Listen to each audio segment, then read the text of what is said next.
Testing, testing, testing. Chicken soup vendors. Everything seems to be in. Hello, hello, hello, hello, hello. And welcome to the Queber Channels. I've got some ginger beer. Gonna have a little bit of that. And we are gaming in 1080p because my 2K monitor died. My 2K monitor is down here. It stopped working recently, which is a good thing. I'm celebrating it. Why? Because I was concerned that it was my 3090 that had broke because of the kind of weirdness that was happening on the monitor. I am very, very glad that it was the actual monitor that broke, not the actual GPU. Hello there, Faye. Hello there, Faye.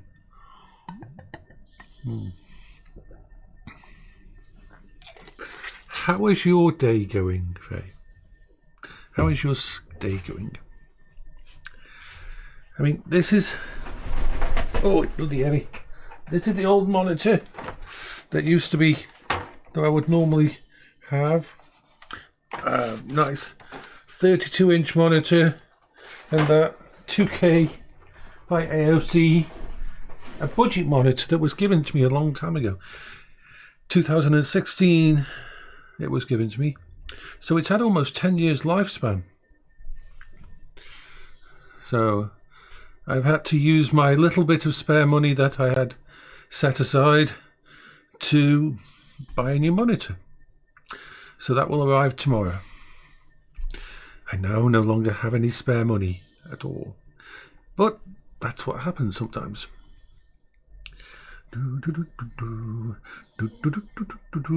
Anyway, let's do the first thing we always do. The first thing we always do. Oh, yeah. Unfortunately, that's something I faced a lot, and it's very hard because are you having trouble getting to sleep or are you having trouble staying asleep? Because those two things are very different. Let's put a game on. Yeah, same here. I can wake up like 30 minutes or 1.5 hours after I go to sleep. It's very much a ADHD thing, and that we have, that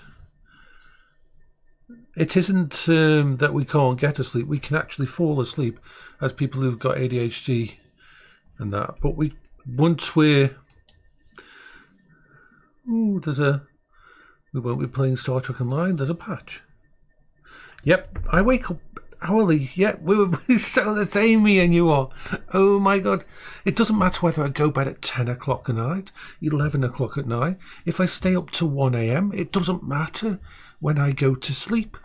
It doesn't matter whether I've had food or not food. It doesn't matter whether or not I have done computer stuff beforehand. None of the normal things help. My brain just wakes up, and then I've got to try and get back to sleep before my brain starts doing something. Sometimes I can get back to sleep, and like you, me and you probably class anything above 4 hours. 4 hours is a normal. Anything above 4 hours is a lay-in. It's a surprising thing because our brains just don't want to turn off. And when they wake up, it's like, not good. Yeah. And the problem is, dealing with autism and ADHD and that, you need the mental bandwidth. You need the extra energy. If you don't get those sleeps, then your mental bandwidth is a lot less and it affects your whole day.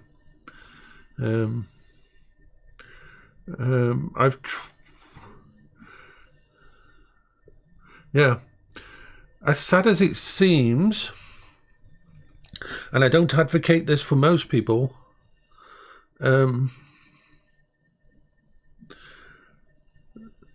short-term sleep aids from doctors,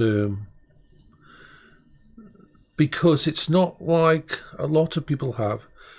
It's our brains. Our brains just will not stay quiet in our head, even when we're asleep. It's crazy. It just won't stop. Yeah, your body's. That's why it's only short term, because your brain adapts to it. Your brain adapts to it, and your brain wants to go wake you up, and it's like, oh fuck, no.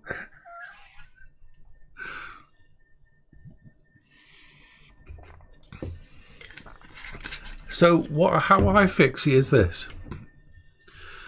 First of all, if you accept that you're going to get 4 hours sleep a night, then this is something you may want to try.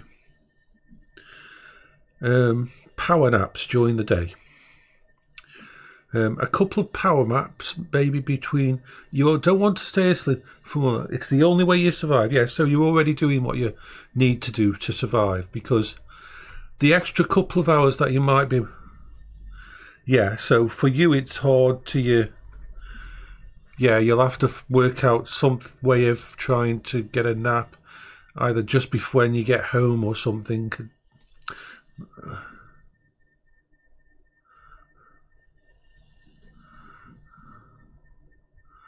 Yeah, when you're back at work, it's going to be hard. So yeah, I mean,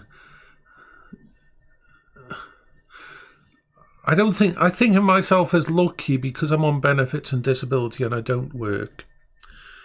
You're dealing with something, you're going to be in a situation where it's going to be very, very hard for you to.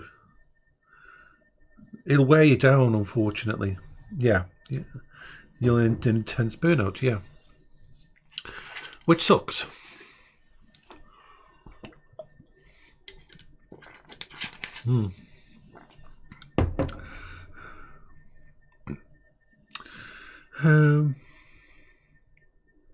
What type of work do you do, if you don't mind me asking? Can't play that, so we'll put some tear down on in the background while we're talking about this.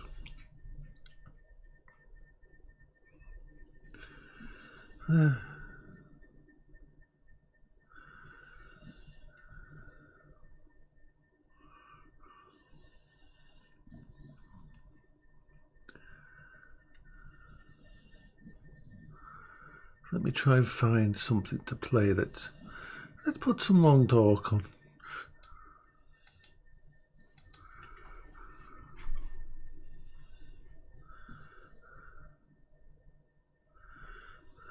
Research analyst. Ooh. You've got to be on the ball for that. Ooh. Yeah, you've got to be on the ball for that. Yeah. I think you might have to listen to your brain. From trying to fight that kind of thing myself, for someone who's got these problems, unfortunately, even the medication that helps. I'll sort out the graphics. It's a wrong resolution.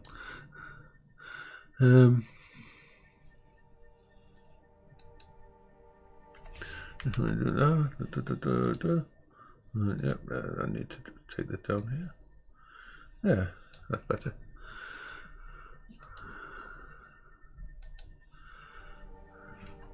I think you know yourself that no matter how much the spirit is willing, with what you're facing, even with the medication, because the medication for ADHD and stuff like that actually can cause so many more problems for you. Can make your brain feel cloudy. Can you make your brain feel like it isn't? In some ways, it's weird. When I tried the medication, I couldn't. The medication made me worse in so many ways. It amped up my anxiety. It amped up my suicidal thoughts and all that kind of thing. Yeah. What a lot of people don't know is, and you probably know as well, that even Antidepressants can cause you to be suicidal. Antidepressants can cause you to be suicidal. It's really fucked up. I mean, people think that you take pills and you can solve these things, but the human brain is such a mystery. How Medicare Big Pharma works is this way. The way Big Pharma works, if you don't know, the way how the big corporations work was this. They find a new drug that does something amazing, and then they research it to reduce the side effects to the point where it will cost them less to be sued, or less to be, or where people find it survivable, and then they stop, because it's diminishing returns. For every $1 million they put in to make the drug have less side effects, they could end up stopping the drug doing exactly what they want to do. So they stop at that point where it's bearable, but it's not going to kill anyone. But that means for a percentage of people, I don't know whether you're the same, but I'm what's classed as drug sensitive. Yeah, I'm what's called drug sensitive, which means I get the more of a chance of getting the negative side effects, which means it's a roll of the dice. The only medication I'm on at the moment is blood pressure medication. Did you know that? Have you got high blood pressure?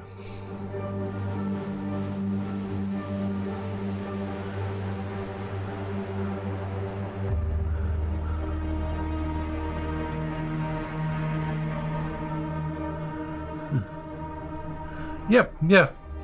Do you know, and here's something for you to remember to tell your GP when he's confused about your high blood pressure. ADHD can cause high blood pressure because your brain's at a highest. Our people with autistic brains or neurodivergent brains, we don't have a rest state. We're either fight or flight, fight or flight, fight or flight. Our brain is always moving all over the place, so it never goes to that rest-based state that normal people have. So for us to, I've been high blood pressure my entire life, and it's not, and you know, they ask those questions, oh, you're eating too much salt, and then they check and they say, no, I'm not eating too much salt. Let's do a blood test to check your salt levels, and then they find your salt levels and everything else is normal, even though you're overweight and it isn't causing problems for it. And they say, oh yeah, it could be this, it could be because my brain's always going, and that's why we have high blood pressure. On the positive side, because we have such high blood pressure, our hearts are usually really strong, because our high blood pressure isn't to do with a faulty problem. It's just our brain's natural ability to kick into high gear is working all the time. It's not good for us. Yeah, our responses are like off the chart. It's why the ADHD people, we don't deal with normal well, but we can deal with disaster situations. We can function in a disaster situations where a normal person would freeze up. Our brains will say, okay, yeah, we can do that, we can deal with this, because our brains are used to it. It's like, but you put us in a situation where a stranger knocks at our front door, and that's it, we're freaked. It's like, why? I don't know that person. I don't understand that person. He's coming to my front door, he's knocking on my door. Yeah, so we have all these issues but I think, knowing what I know of you, because you're very like me, I don't think you can do your job anymore. I hate to say that, because for people like us, when we get a job that we like and we enjoy it, you need to have something either you can do at home, freelance work, some kind of freelance work you can do from home, something that you can do when you're feeling up to it and still gives you a sense of accomplishment, but doesn't put you in this situation where 9 to 5, 8-hour days and that, No. Especially if you're doing something where you've got to be alert. Yeah. And that sucks. It's one of the problems with... Yeah. And you know yourself that it's just going to... Oh, it's horrible. It's a really horrible situation to be in. Yeah. It's a worth what you're doing the worthwhile. Yeah. It's core research.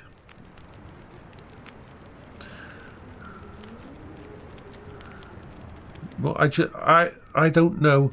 I'm in the same kind of situation because they want to take away my disability. So at some point in time this year, because of my treatment, because of the way I use all this stuff to keep me stable, because I don't have experts helping me, I don't have the documentation to prove it all, that in the UK they're coming down on disabled people, and that, so there's a chance I will lose my disability. Yeah, so I'm going to probably have to go.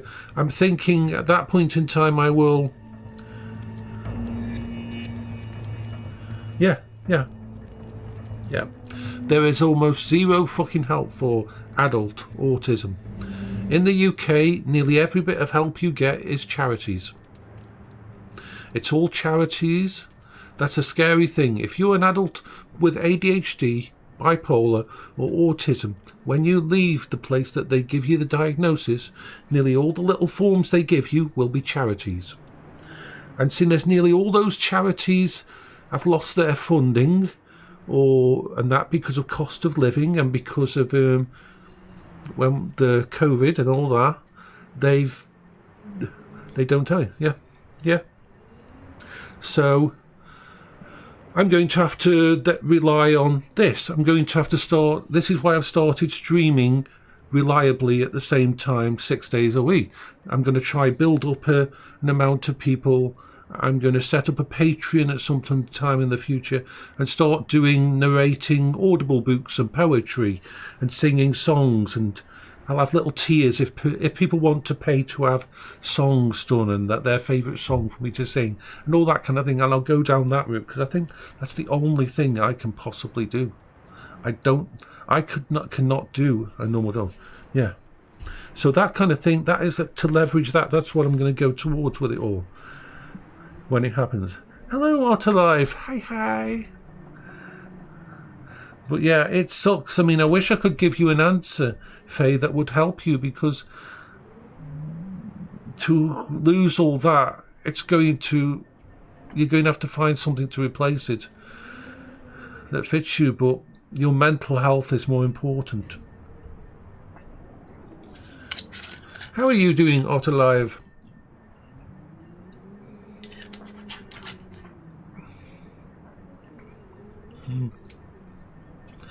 There is very little help and support for adult people with autism who are diagnosed as an adult, or with ADHD as an adult, or bipolar as an adult. There's very little help out there for us.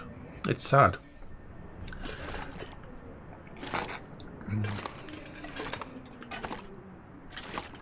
It's like one of the biggest annoyances I've got is when I was diagnosed as having bipolar. Hello, Daniel. I'm doing not too bad at the moment. Did you know that I don't know whether it's the same in America, but in the UK, when you're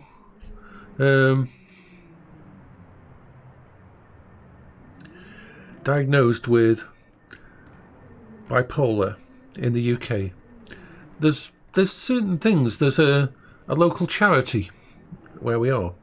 Now, this local charity, when I first heard about it, I thought, oh my God, this is amazing. Because this charity they met every week. They had this, they hired out this big church area. They had arcade machines, games. They had Wii's Wii Fit set up with big monitors and everything. They had computers, they had Switch gaming and everything. All those wonderful things. They did streaming things and everything that the charity did and all this. Guess what? It's only for people who are 23 or younger. You can't go there if you're above 23.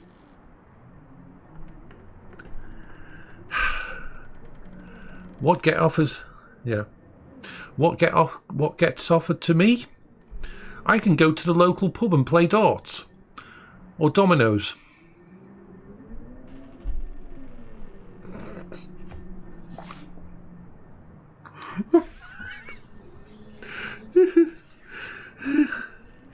Yeah.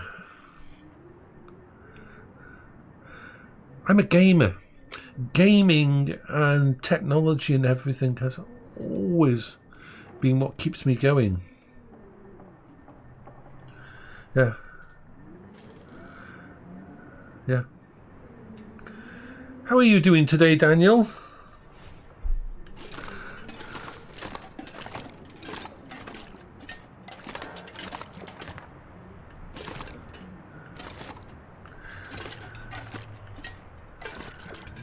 Yeah. Let's see what's out there. I don't think we've got much we need to do. Actually, did I pick up anything interesting? I just want to check if I picked up anything interesting. My brain's like, ooh, did you pick up anything interesting?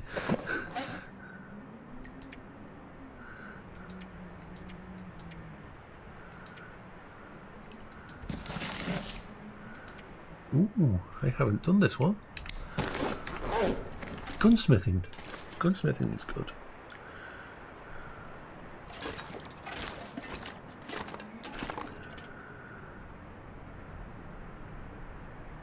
No, I don't. Don't do that, Wolfie. Stop reminding me that I need to shave because my brain will make me go and shave right now. So do not do that. Thankfully, my whiskers are not bothering me at the moment, so therefore I'm not going to go and do it. I've got my ginger beer. I love my ginger beer.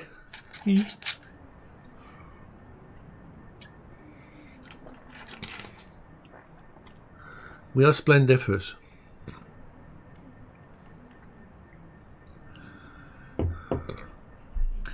We are splendiferous.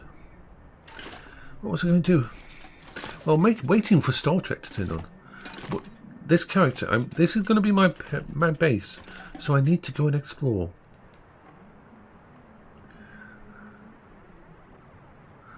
Nope. Can't. Mine. It's mine. You can't have any. You'll have to get your own. I don't have the ability to send it to you. You don't live next door. I can't throw it to you. It won't get there. Ginger beer is gorgeous. Love ginger beer. Yay. Okay, Jason, think. What was I going to do? My brain is like, I need to go on a quest.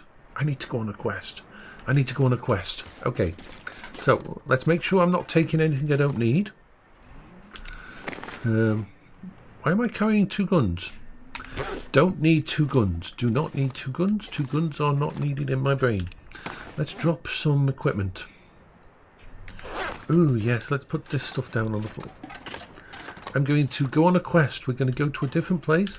We're going to go on a quest. It's going to be a quest of questiness. So we'll drop that. So it can cure on the floor. We'll drop the Cordia. Here we go. Put this on. Drop. Right, we put all those down. That's all good.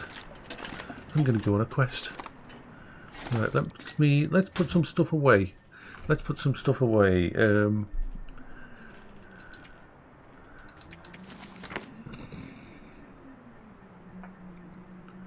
No, I need that.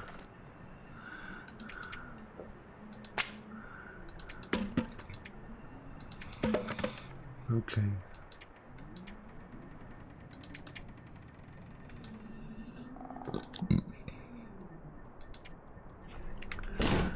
Let's put away some stuff.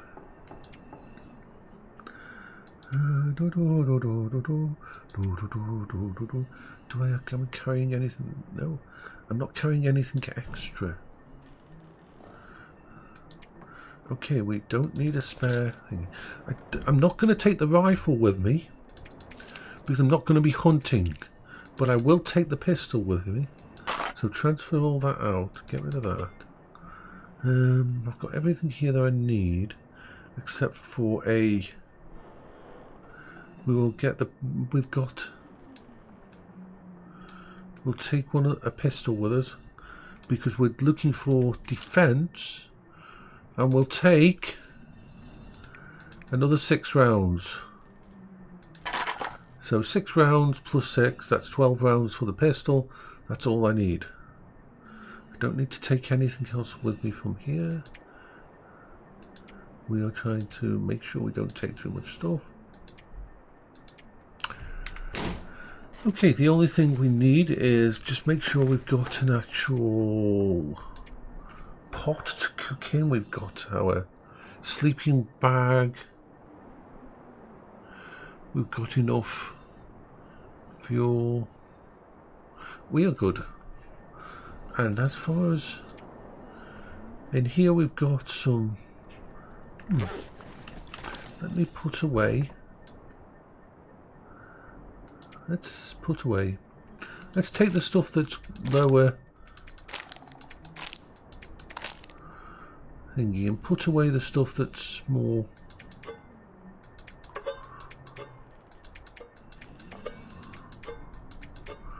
better lasting. Okay. Right, we've got all that there. We've got water, we've got food. What's the time? I'm probably best actually just do this bit. Use, let's see how much of this we can research before it gets dark. Okay, we managed to do that. Let's drink. And eat some sort of meal just to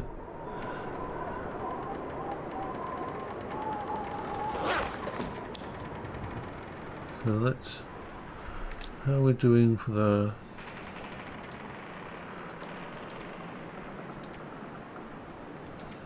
let's just pass the time. We're gonna wait till the morning. Oh, it's the stuff's come on. Oh, Faye, you haven't seen an aurora. See, because all the power's gone out, but the geomagnetic event causes beautiful auroras out there. They're dangerous because they make all the animals go crazy, and the animals will hunt you down during an aurora. But they're absolutely gorgeous. So I'll show you the auroras. I'll show you the auroras outside when they happen.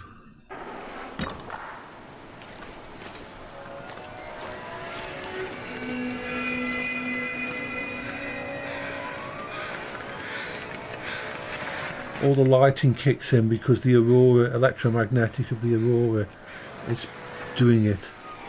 But it's not a good place for people. You don't want to be out where there's animals because they will hunt you down and that. But it's gorgeous, the auroras are. It's the only time the electricity stuff works.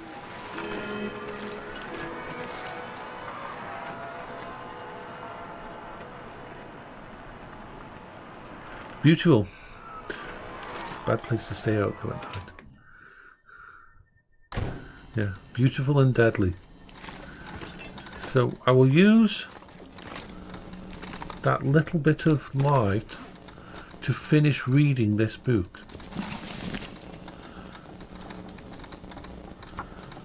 And then go to sleep.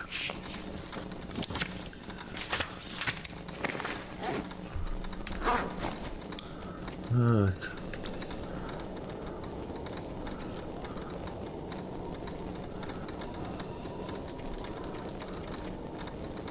So we're going to sleep till the morning and have a splendiferous time. I woke up fully rested, okay. So what's the time? we should just pass the time for a couple of hours.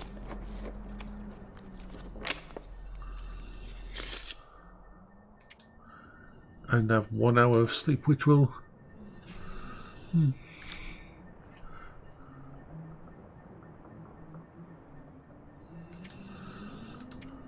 pass the time for 1 more hour until it becomes fully daylight,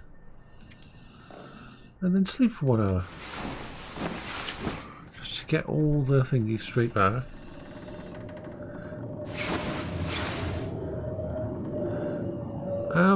I have I think it's City Skylines. I've got that one. I haven't even bought the second one. I haven't got it installed at the moment.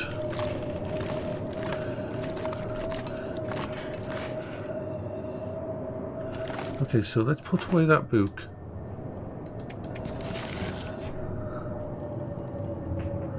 Did it wrong way.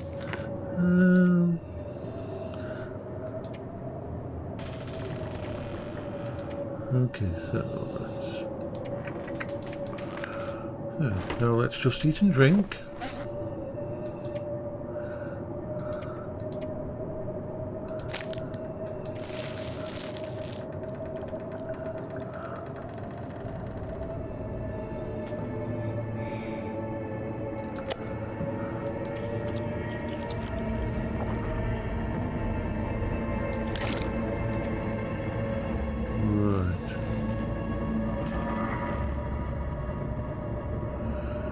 Now,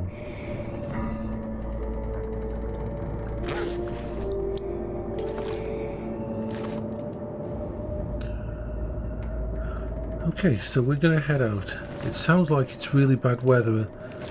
The only reason we won't go on this journey is if it's a whiteout. If it's a whiteout, it's going to be too dangerous to go on a journey.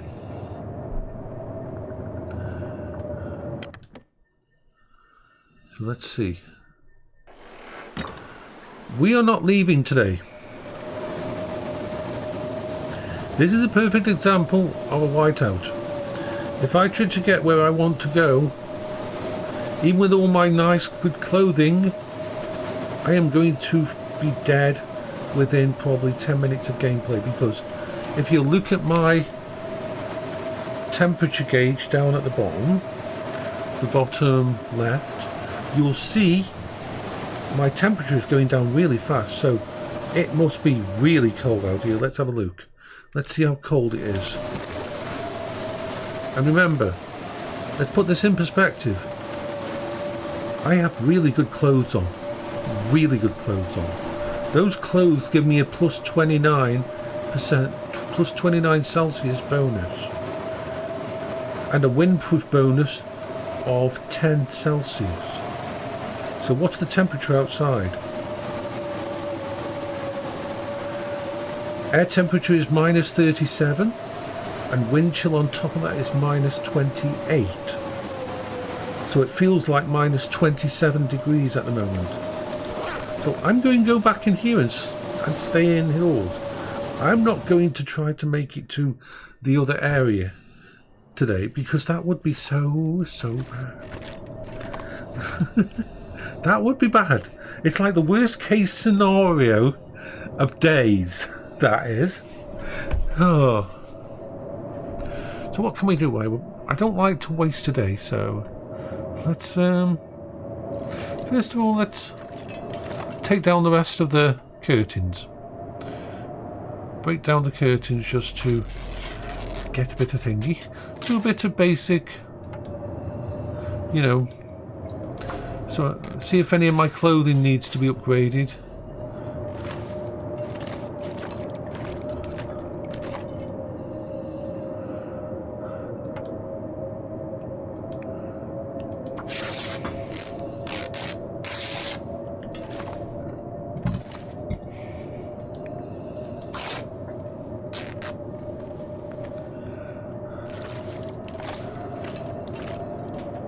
So let's check. Let's just go over here, because I know I put down a transfer. Or okay, we've got that. We'll just pick up one of our sewing kits. Where is the sewing kits? Ah, there it is. Take a sewing kit. Whenever I'm in this game, whenever I'm going to do crafting or anything, I always make sure I'm close to a bed. Because if I craft during the day and it gets to where the lights, it's pitch black at night, instead of me wasting my light source by turning it on, I can just be close enough to just bring my cursor down and go to sleep without having to turn the lights on. So that's why I do all my crafting over a bed or over a sleeping roll or something like that, so that it doesn't matter how much crafting I'm doing during the day, I don't have to turn on my lights and that. You learn that because you have a finite resources. Lighting and stuff is a finite resource. Although you can use fish oil to power them. You can get fish oil when you catch fish, but I'm not at that point yet. So let's see if there's any of this stuff that needs to be thingy. Like that's at 95%. I can just repair that a little bit more because it all gives me experience. So a little bit of repairing here and there. 92% actions. Repair that. Let's just make sure I'm fully souped up before I leave this area. 95%. Oh, that's a bit to 89%. But I don't have any leather. I need leather for that. I could do with some better gloves. I have to find some better gloves.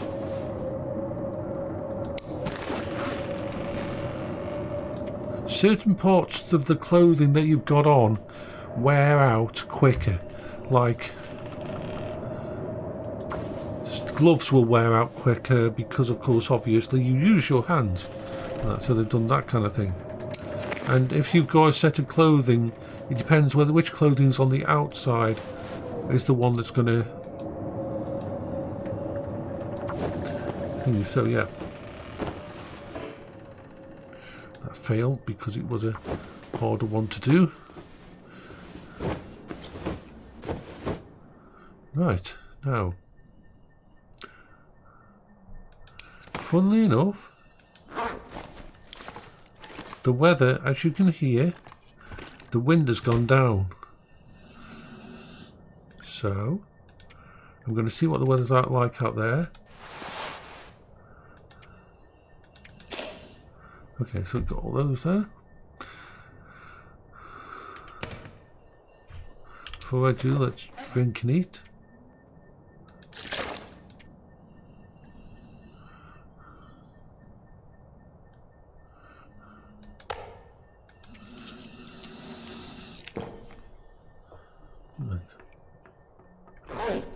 Okay.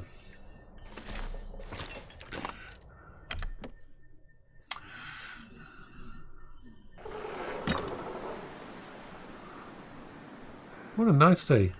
Okay, let's go off. It's midday. It's cleared up, so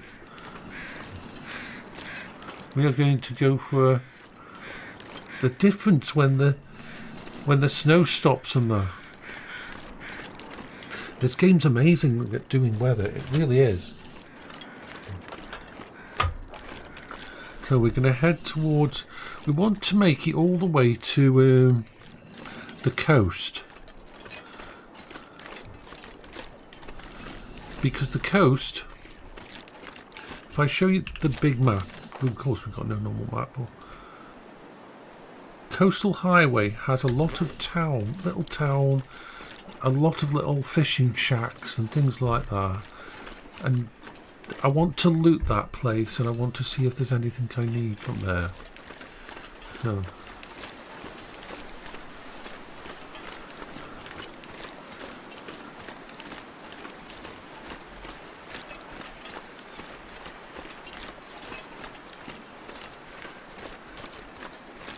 yeah, you wouldn't think how bad the weather can be at this game if you went out on a day like this.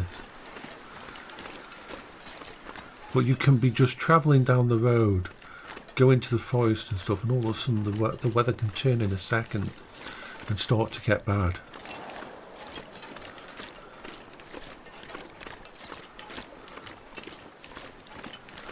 And yes, we're going to...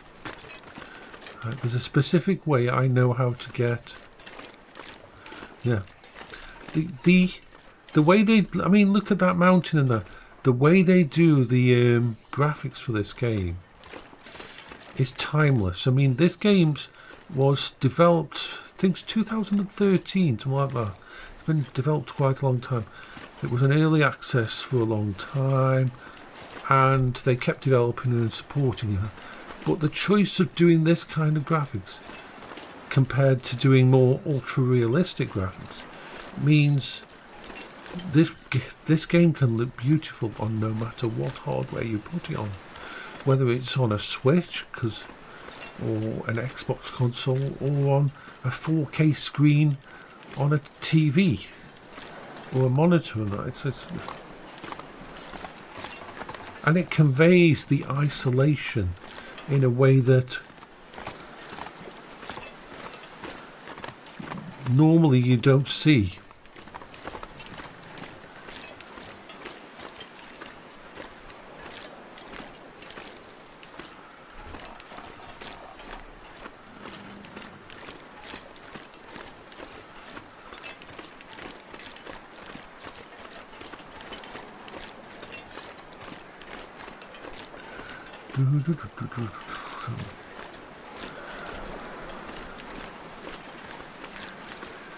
So we're going to head. Yeah, the sound engineer, the way you can hear the wind and that from inside the houses and that, it's really nice. Knowing whether it's going to be a bad day outside just by listening to the wind before you leave the house. It makes you really set yourself up and prepare for... It's like the old school RPGs where you had to start in a town and get all your supplies together before leaving the town and have your food and your rations and things that you might need.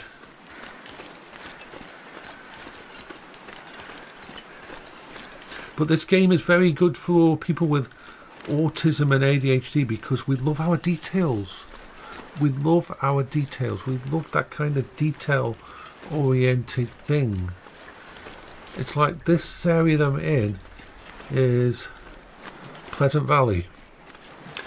And the level is, it's a gigantic area, as you can see. There's very few load points in this game. This is all one area. And I know every bridge.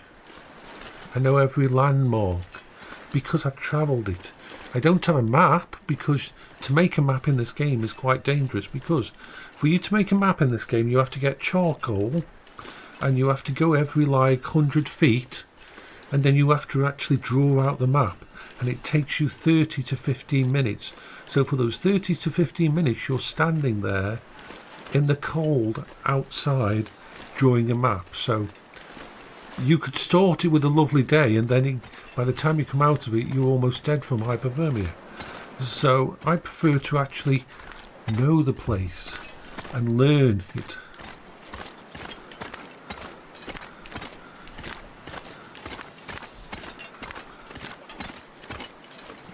Right, so this is where we take a left.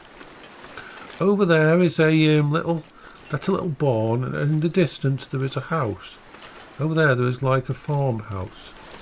And that farmhouse in the distance, I'll show you the farmhouse, is where I usually set up a base. Somewhere over there is you can see the farmhouse over there in the distance. Lovely big farmhouse thinking. And here is lots of rabbits. There's actually rabbit burrows here. And so you can set out snares to get rabbits for food, but you don't want to over deplete them, because otherwise if you over deplete them they all disappear.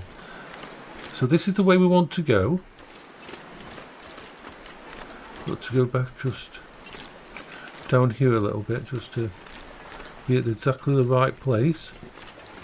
So we'll go all the way down just to here. There's also a bear that lives somewhere around here. that lives in one of the caves that you want to avoid, because bears are unfriendly. There's also a pack of wolves that lives around here as well. And they don't just stay static, they do move around and they do chase stuff like deers and rabbits and kill them and that. So we need to go left here. Now you've always got to remember, make sure you've got enough energy here, because you've got to climb a rope here. There's a rope here, and if your energy's low you won't be able to climb it and you might slip and fall. So you always have to make sure that you're not over encumbered. Now I'm going to run away from that bear.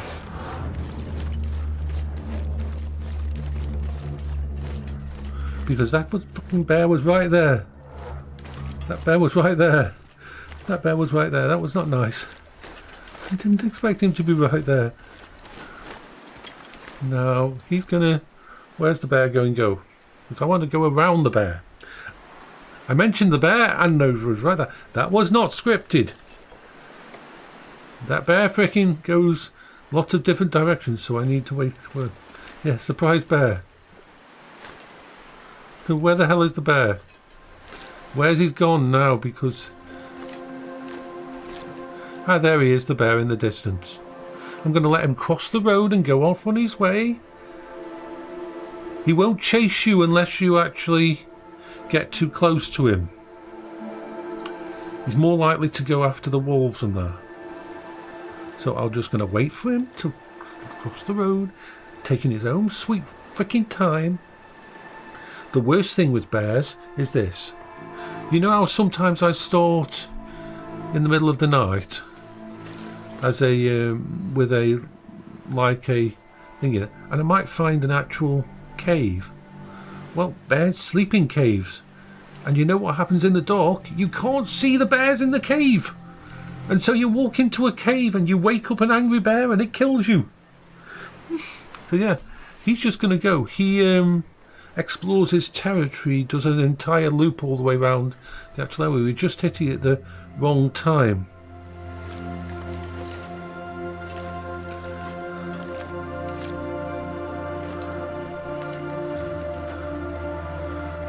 Come on, just go across the road. You don't want to eat me. Shoo, shoo. Go play with the wolves. I'm going to go this way. Freaking bear. But yeah. Perfect example. Now you have to watch yourself when you're climbing up these hills, because you can sprain your legs. Sprain your feet. Due to the unfriendliness. No. Bears take a lot of shooting. I have 12 rounds in my pistol. Now, I have killed a bear before with one shot through the eye. It was a perfect shot. If you'll notice, these are the bear tracks. You can follow the bear tracks. The bear of course leaves tracks, and you can follow them. Now, so we're following where the bear used to from. Now, this is the cave where the bear lives. It's little cave where it actually stays. That's where it is. But no. Most of the time when you try to kill a bear, you lose. A lot.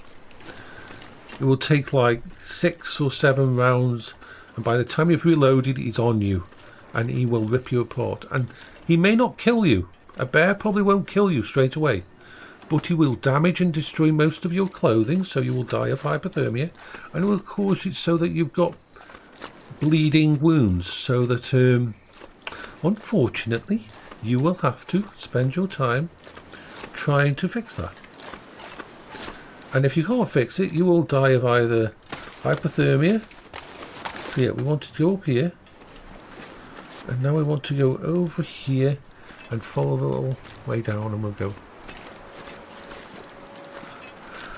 So yes, we have a set way that we go. I'm following a set of landmarks that I have learned over many years of playing this game. Many situations where I've died horribly because I didn't follow the landmarks. So we need to just go over here. And round this corner onto the... It's so mellow. I mean, the whole point is this game is quite meditative and mellow, and you're just wandering along in a beautiful thing, you know, all of a sudden, and there's a wolf. There's a freaking wolf right in my way. Oh, freaking wolf wants to freaking play with me. I don't want to play with a wolf.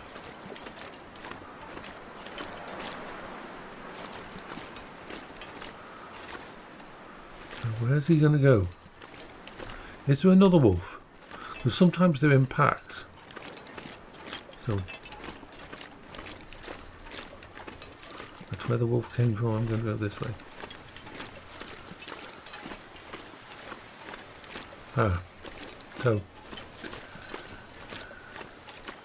So you can be going along just completely and totally mellowly and walk straight into a wolf or a bear. Now we are going to... You can probably notice that this is an old vehicle track that's been snowed over. Hello there, Gestapo. I'm good. I'm having a good afternoon, just mellowing out on here. Almost got a bear in the face, but that's okay. Apart from almost getting a bear in the face, I'm okay. I'm just mellowing out and on my way to the highway place and to start looting there next time I play. How are you doing, Gestapo? See, funny thing. I talk about landmarks. Let me show you a landmark. This is the landmark. Look at this tree that's broken. This is a landmark. When you get to this tree here that is broken over in an arch, you know to turn right, go in here. Straight across from here is a cave entrance for you to go in and go through to another area.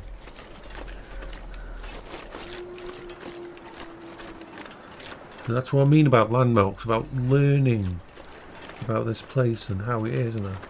You don't need a map, you just learn the lay of the land. Yay!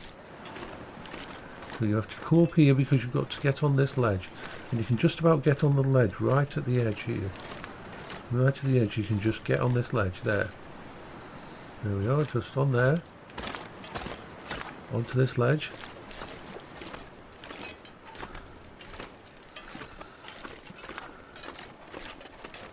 Of course you have to remember, in the distance you can see that archway there. But, as you can see, the snow's coming down. If we get a whiteout, this entire scenery looks completely differently.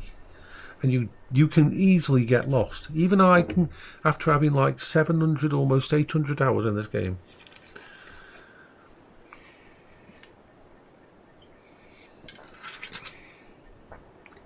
You learn this game by dying. Gestapo. It's you against nature and you will not win. You're not supposed to win.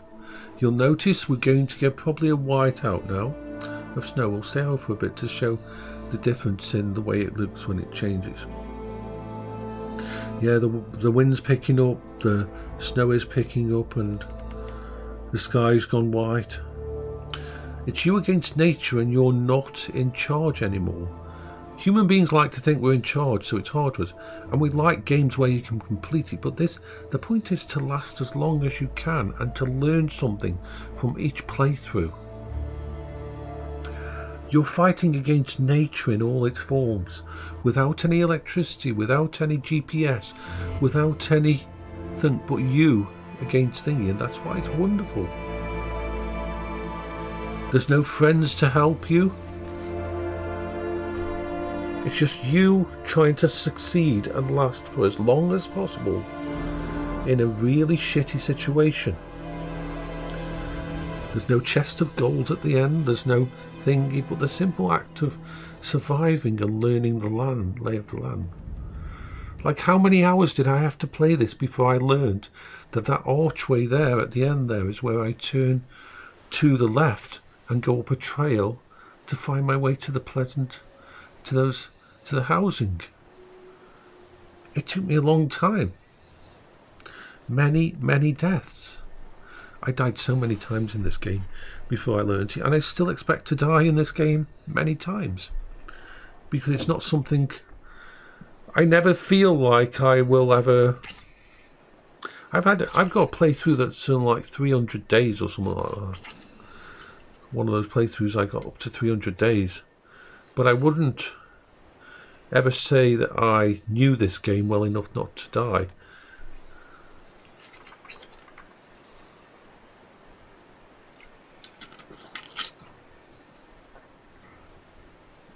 So, let's head into the cave system, leaving Pleasant Valley. Right, of course we're going to need... And of course you only have a finite amount of fire. So I will need my...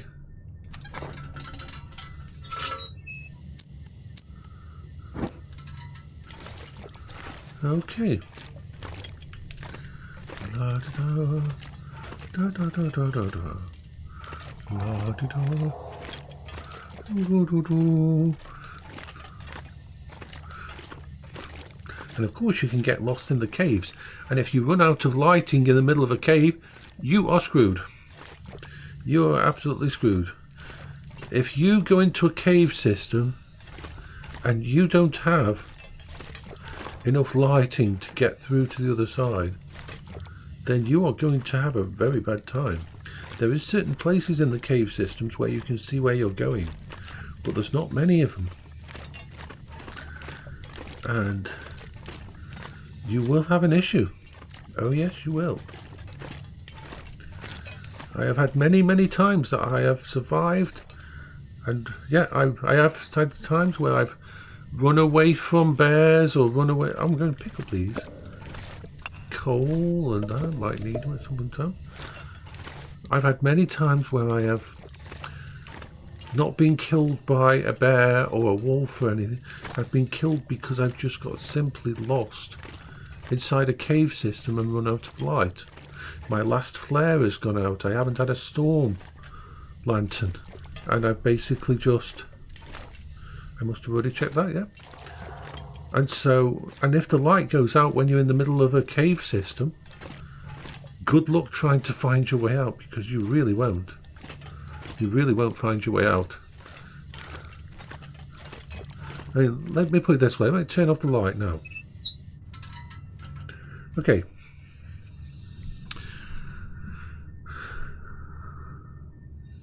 There's a little bit of light back there, but if I want to continue going the way I'm going,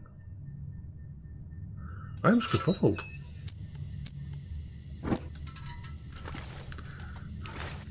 I am absolutely skerfuffled.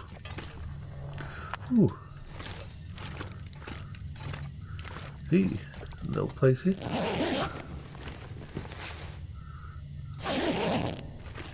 Nothing really important here. Da, da, da. Da, da, da, da, da, da, da, da. So, I need to go this way. I think this is the right way. Even I can get turned around in these cave systems. But I don't mind because I'm fine. At the moment I'm not in a... I have actually got through one of these places just using matches. You light a match and you survive. You just keep lighting a match and that. And... Right, it's this way. This is the way we won't go.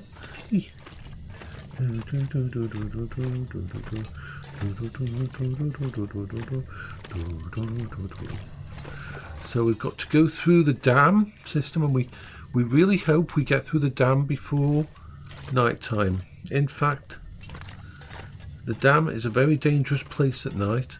Very dangerous because there is a lot of cabling. The dam is a place you can die at night simply because if there's an aurora and all those electrical cables become live, you will get electrocuted. It is a very scary place to go through during the night. Those little rabbits. So we're going this way.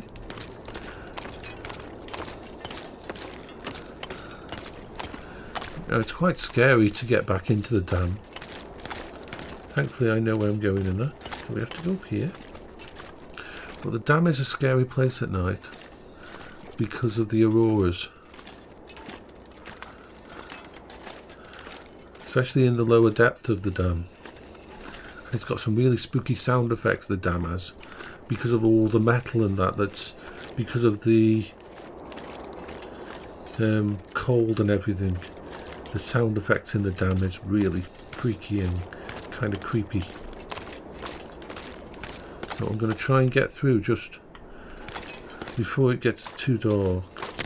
But there's usually a wolf down here. I've got to watch for a wolf. I've got to watch for a wolf that lives down here in this area. And hopefully he's chasing. Thing is, the weather's getting a bit colder. Nothing major though. It took me about 7 deaths to realise there was a way back into the dam. You can see the dam over there. But it took me about 7 deaths, 7 different playthroughs to realise that there's a way back in to the dam. It scared the absolute freaking shit out of me. So let's see.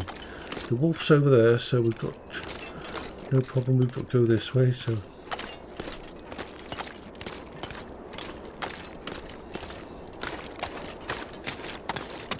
Let's get around here before he comes this way.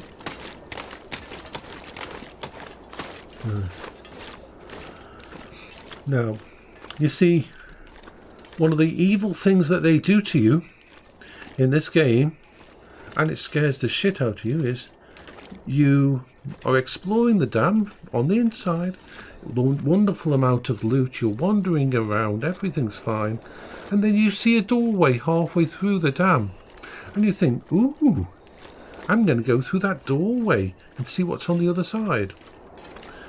When you go through the doorway, you end up here. And it's a one-way doorway. It's a security door. So you can't go back into the dam the same way you came out. I'll show you that doorway. And that door, imagine walking out of the dam where it's all nice and warm and you're all happy and everything's freaking fine, and you come through that doorway and all of a sudden you can't get back through. So I'll show you the door. It's this door here, this freaking door here. It's a one-way door. You can't go back through it. When you're on the other side, you just don't know. You just come through this door and it's like, oh, you're out here and you can't get back in and you freeze to death. So many times that happened to me. To get back into there, this is what you have to do. And for anybody who's got vertigo, this is a very, very bad thing. Because you've got to go here. Have a nice look over there. Look where that is. Look what you've got to do. To get back in, you've got to go along here. You've got to go along this little tiny edge. And try not to fall in. And you've got to watch this area here. And go around here. Barely 6 inches freaking room. And yes, not nice, not nice. And you've got to go along here. And all the way along here. And it's not nice. It's not nice. It's not a fun place. The developers are evil. Evil, evil, evil. So to get back into the actual place, yep, you have to come up here. On this side. See if there's anything there. And you have to go here and go in through the broken window. 7 playthroughs. 7 freaking playthroughs before I knew to do that. Because I didn't want to go, I didn't go online or check anything in that. So we're not going to loot this place because it's getting too close. As you can see, there's cables everywhere, so I need to put my light on fast. And as you can hear, the sound effects in this place are really freaky. So I'm going to try and make it all the way through here before an aurora. An aurora might not kick in. But I want to get through all of this place. This place has a whole history of how an earthquake came and damaged the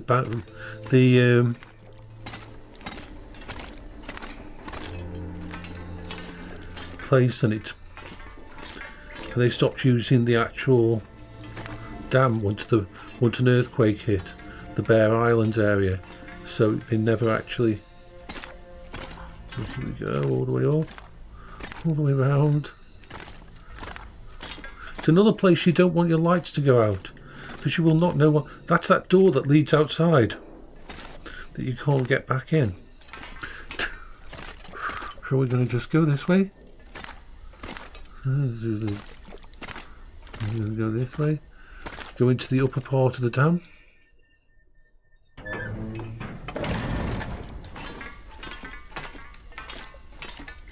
So many wires. I want to just get her out before.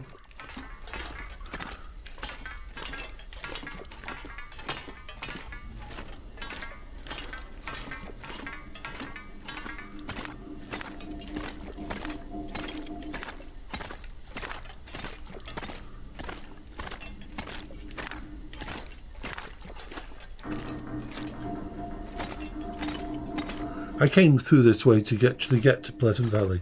This is the way to Pleasant Valley. You have to go this way to get to Pleasant Valley.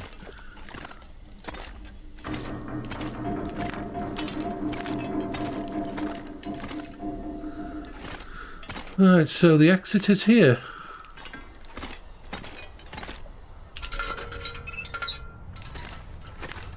No, I'm going to just pop over to a cabin over here and sleep in a cabin over here. Hopefully there's no wolves around, but I'm going to go straight for a cabin. I know there's a cabin somewhere over here. It's amazing how well I know this place now. Sometimes there's wolves over here. I'm just going to go for this cabin over here until the morning.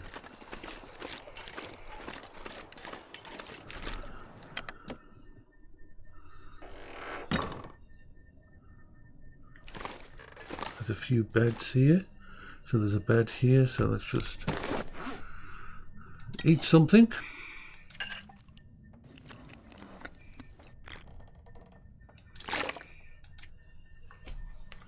Drink something. And get a good 8 hours sleep.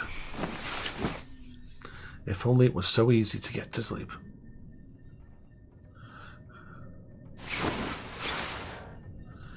Okay,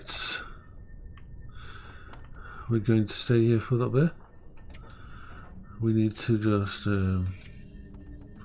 pass the time a little bit because we can sleep better. Yeah, being able to stay asleep for that long, it's like a luxury. There, it's morning. Make sure I've eaten and drank.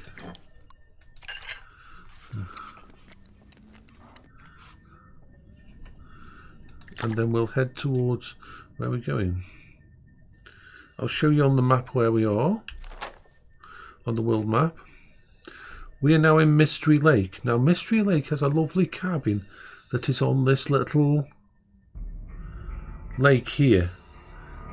Sometimes I have that as my main base because from Mystery Lake you can go all the way to everywhere else. It's a good central area, but sometimes I prefer Pleasant Valley, so I've decided on Pleasant Valley as my main area this time. So Mystery Lake, where I'm in at the moment, I'm just here on this railway track. See, this is the thing, because of the storms and everything, you learn that certain landmarks like the railway track. If you follow the railway track, you can go all the way to Coastal Highway, and that's where I need to go now. So we're going to go to Coastal Highway. It's a good place to loot. I don't like to live at Coastal Highway, even though some people love it, but I prefer living somewhere in the interior. So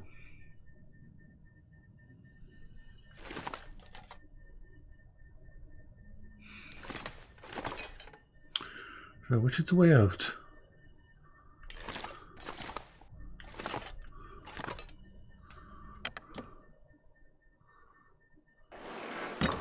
No, it's early morning.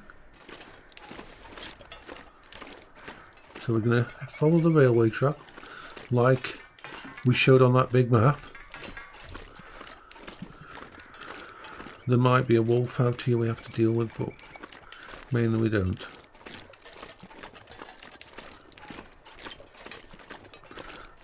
So we're going to go into the next area. I think it's lovely in this game that you get to know the place. You get to know what you're doing and where you're going, and all the little stories about each area. Now, it's not so bad during the day, but there's a place here where you have to cross, which is very, very, very, very unfriendly if you are, how can I put it, in the dark or in the snowstorms. But I'll show you when we get to it. The places we have to divert from the train track.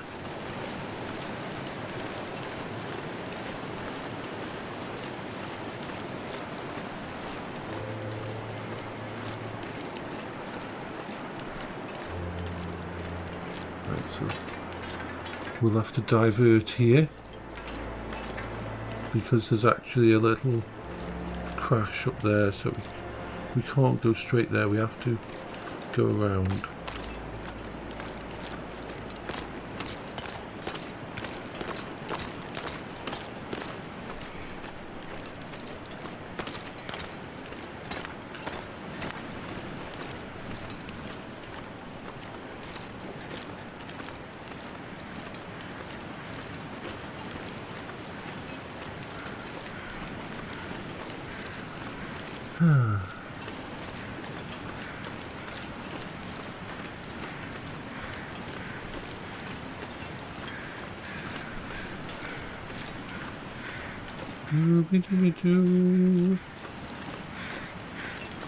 Always listen out for the howls of wolves. Now the interesting thing is that this place here, you need to find a rope, and the ropes weigh 5 kilograms, so you don't carry them around on. But this is a really, really deep gorge down here, and it leads to a different area that you can get to. But as you can see, it's really deep, and you need a really long, to get one of the really long ropes to get down there. You can't try to get down there without it, you just die. So what have we got to do here? This is a fun thing. Now I would sort that out, but no. Let's check what's in this anyway. So we're going to cross this.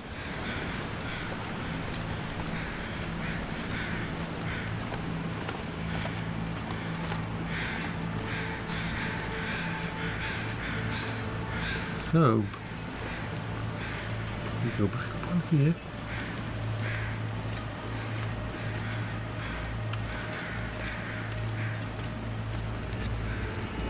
And now we follow the track. And we come to one of the fun areas of the game. I'm so used to this. I love it so much. I love travelling in this game. It's so meditative.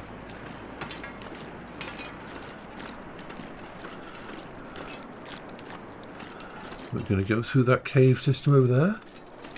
And then we're going to see a wonderful place full of happiness.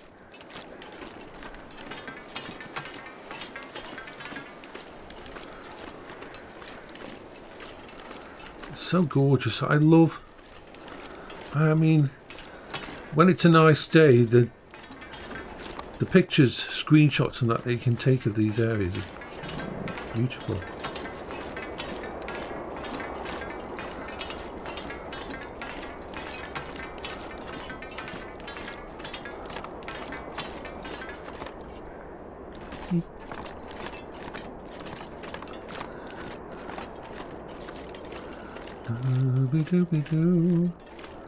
It's just the sun does, you know, it'll just burn off the mist, and hopefully we won't get any snow in that. We're going to go this way, through here,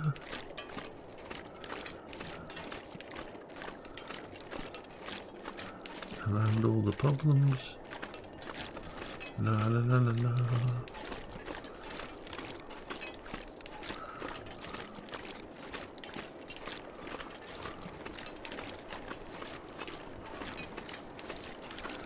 And we're going to come across that fun place.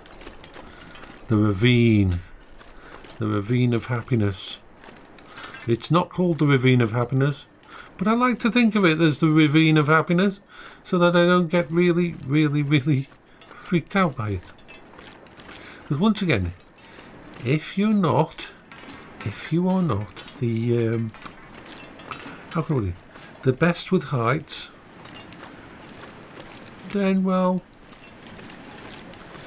maybe this part of the game isn't the nicest for you. But imagine crossing this in the snow. Have a look at this.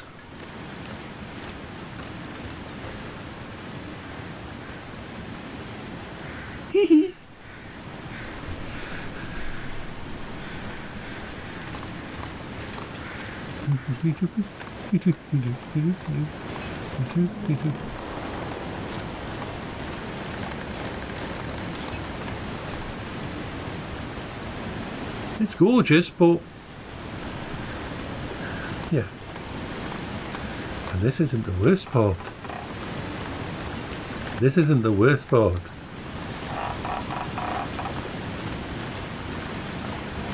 Just when you think you're okay, you notice. And you've got to climb onto this little trestle here.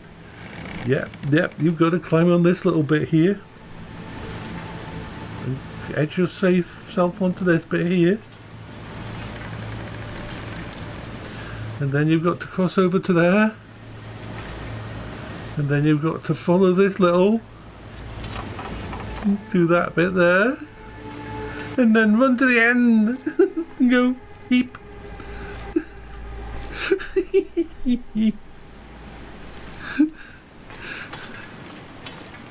Yes, I died many times. First time I tried to cross that, it was in the dark and I didn't notice. I thought, oh yeah, it's okay, it's just a bridge. I didn't notice about that bit there, and I was like, wee, I fell down and died. Death in this game teaches you. Death in this game really does teach you. When you die in this game, you learn.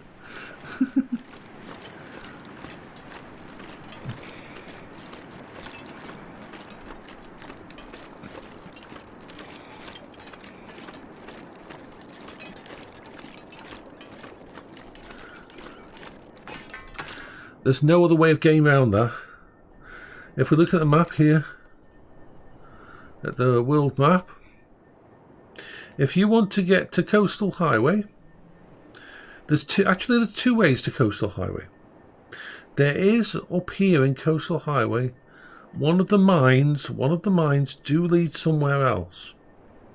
Lead to somewhere in Pleasant Valley, but even with 700 hours and knowing Coastal Highway quite well, I only ever give myself a 50-50 chance of finding the mine and having enough light to get through the mine, because it's a deep mine, to get to Pleasant Valley. So I prefer to go the outside route. I'm used to it now. It still challenges, but I like that outside. I like being outside. So there is another way, but it has its own dangers. So yeah, so we don't. So we're going into... Alright, so, Coastal Highway. We have made it to Coastal Highway. Now, the dangers haven't stopped. Now, Coastal Highway is an elevated area. You've got the area down at the bottom, which is like the coastal road and the big area of water, well, ice, where you can ice fish and everything all the way down there. But there's like 4 or 5 layers of these tracks and things, and there's certain areas where it's really useful to get to. But it's very easy to miss areas because sometimes you have to go down and then around and then back up and so on, and that's why it's so hard to find the mines, because there's quite a few different mines around here. So it is a very convoluted area, Coastal Highway is. I usually find places in Coastal Highway by accident, by just wandering around and going one way and say, oh yeah, there, because there's an actual lookout. There's a lovely lookout place to go to. It's a wonderful little abandoned lookout that's wonderful to rest in. The problem is that to get to it, you've got to like double back on yourself 3 or 4 times to get there. Right, now there's actually a bear that sort of likes to, he lives somewhere around here and he likes to wander around. So just like last time, I've got to be very aware that there may be a bear somewhere here. So I'm going to go down here instead here. That's a deer. So we're going to go down here and just hope that we don't meet up with a bear. But you learn all these things about the place, because if most games give you lots of tools, they allow you to have GPS, maps and everything. So you don't have to think for yourself, you don't challenge yourself.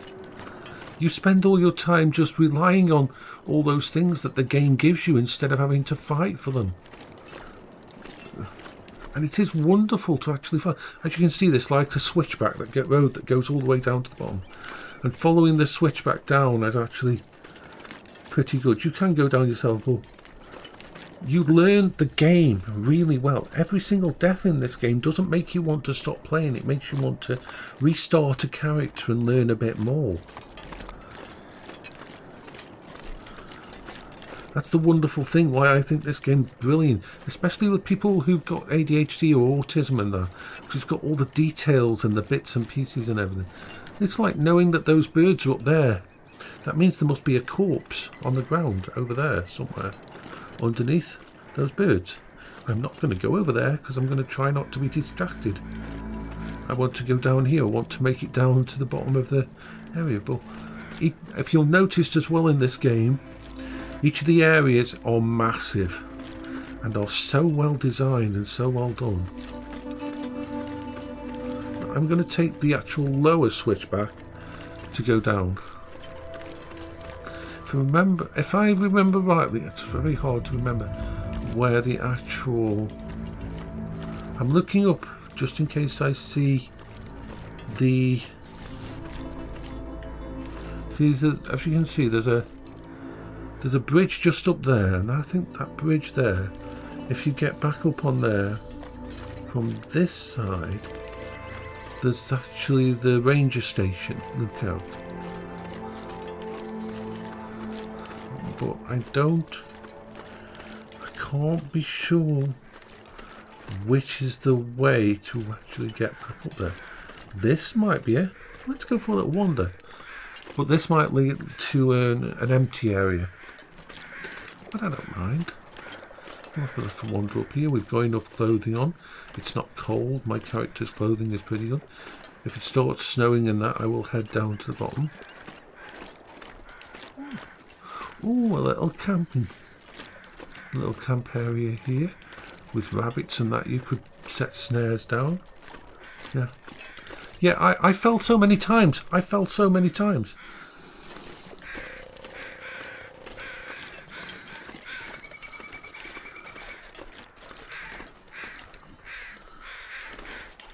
So we'll go in here, this little place. There we are. Let's have a look what's in here. Ooh, we'll take that. Some milk. Search the trash found.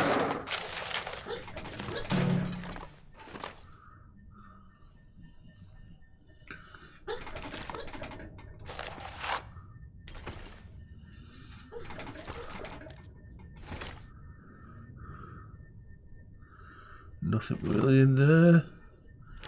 Nice little place to rest if you wanted to. But we're going to go for a little explore further down. So let's go back out.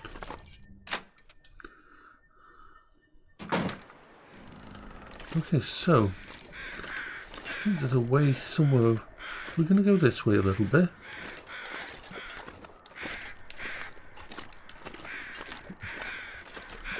It may not be this way, but I've got some cletons on with. That might be it. Ooh, ooh. Thankfully, I've got cletons on my hooves that I picked up from somewhere. So we're going to go this way and see if we can head back up. I'm pretty sure the place we want to be is up there. You go to a special area in the game to get these. Let me just check. Foot crampons and that type thing. So these crampons. Less chance of gain, so I can climb better and I can go on snow better without spraining my legs. We're going to see if we can find the actual lookout tower. I may not find it because even with the amount of hours I've got in this area, the chance of finding it, because I believe it's up there somewhere. That's my instinct is telling me that I'm going down when I should be going up.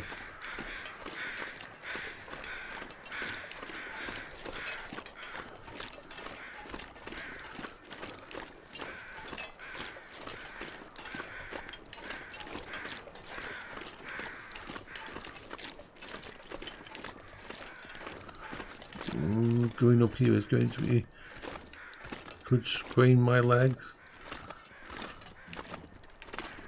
But I want to just have a little explore. We are going up here.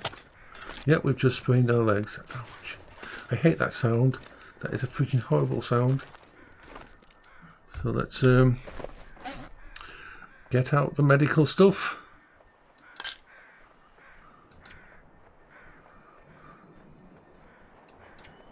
Pain.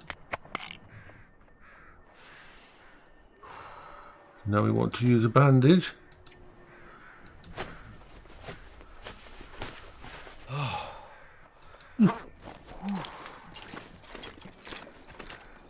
Now the problem is, I'm probably going to get another sprain.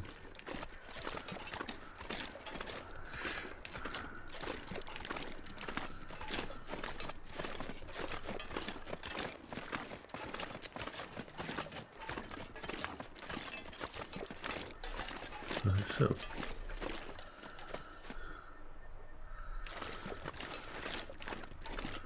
this definitely looks like it might be the. Just keep going along here.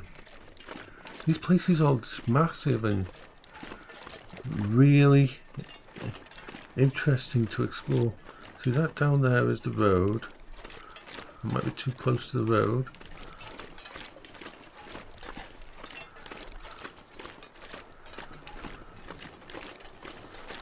I want to get to the ranger station. I want to stop at the ranger station. We want to. We're challenging ourselves to find the. Could easily be up there though. This.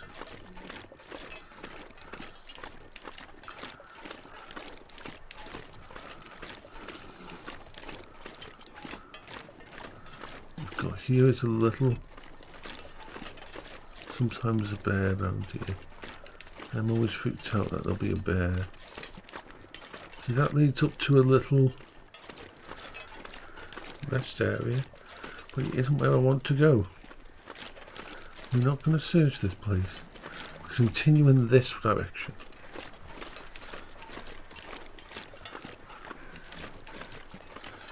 We are going on an adventure, an exploration.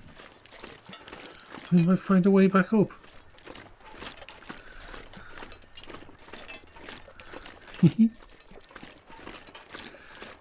I want to explore.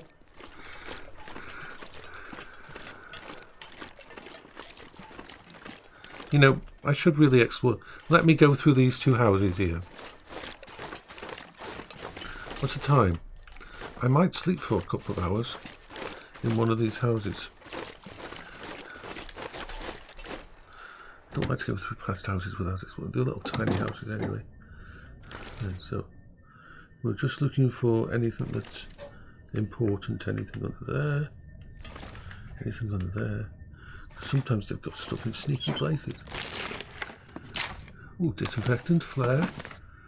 Might be useful. Take some stack of paper. Nothing more. Ooh, we've got snow.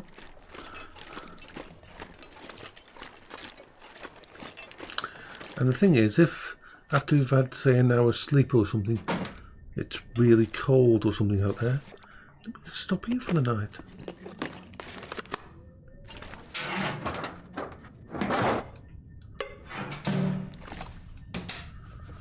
Not watching these places. No.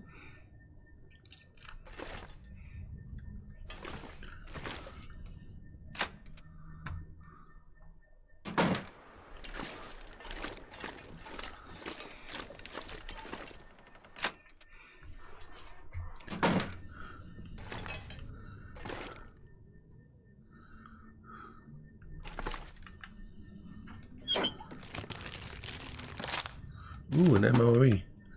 That's good food.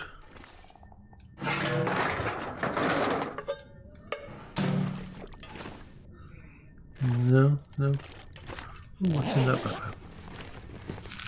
A little bit of food doesn't do well, any harm. I'm going to continue along here and see how things go.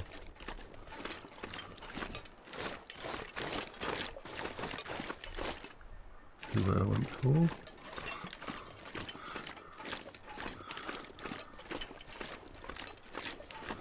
Yes. I can hear wolfies.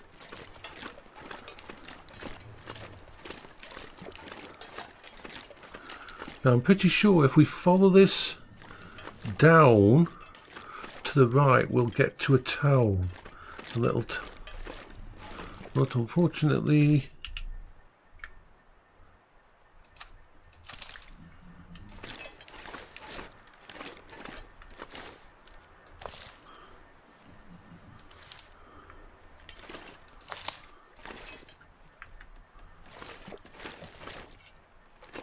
that's it. You keep going that way.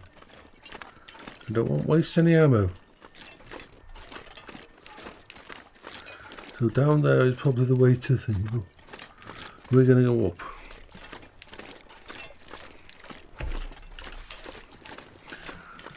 You learn very early playing this game that ammo is scarce. You can make ammo, but it's something you do at a very high level when you've collected lots of metal and you find a place that there's a forge. There's a couple of places in the game where there's a forge that you can do that kind of thing. So if you can avoid shooting your gun, especially seeing as until you've got a really high ability in cooking, you can't eat the meat from predators because they have parasites. If you eat the meat from predators, you will get very ill and die. But after you get, say, a really high level, say level 4 in cooking, you can cook predator meat and actually not die of it. So kind of worth waiting. So we're going to follow this up there and go all the way up, just in case up here is where thing is. But we're watching out for a bear. We've seen a wolf, but we haven't seen a bear yet.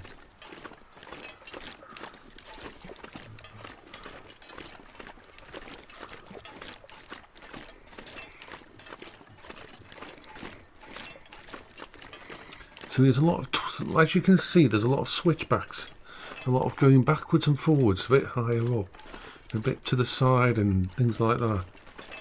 You find yourself up in the mountains, higher and higher.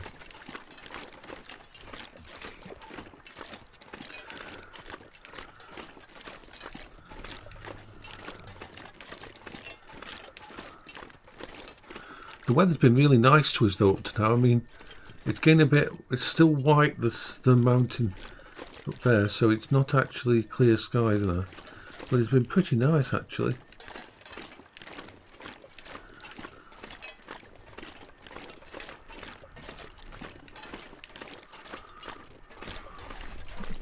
And this is the perfect time for the weather to go, hoo hoo hoo. So you thought it was going to be nice, and then it'll sort of give you an unfriendly punch in the nuts. This is how it happens. Oh, let's have a little bit more of our... We're almost out of our drinky, but we've got the other drink if we need it.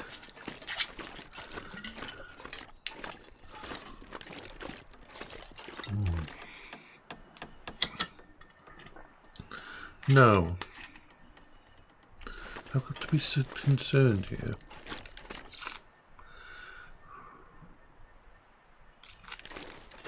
Is this the way I want to go? Or am I leading back the way you came? No, because I didn't go off.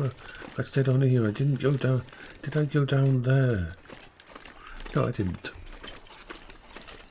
We are on a different layer. There it is. Ah, I found it. We have found the ranger station. The best places to get a... When the weather's nice, the best place is to get a nice view of this, of wherever you are.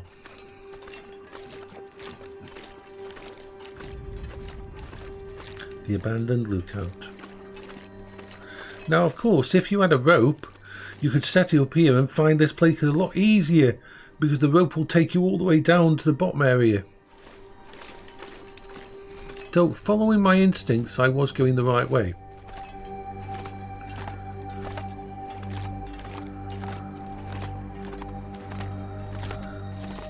It's one of the nicest places to experience an aurora as well, and bad storms.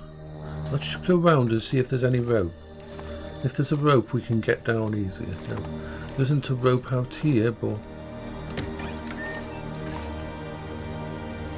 there's not much in these places, but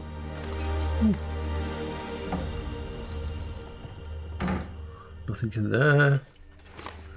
Thankfully, we've got our own clothes and stuff. Books and pieces. See what the note says.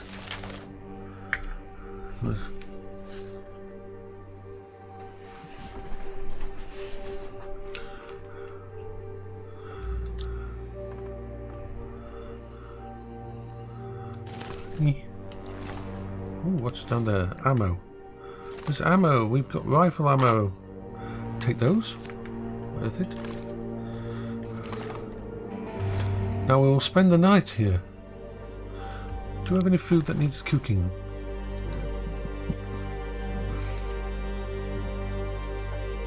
Nope, we don't.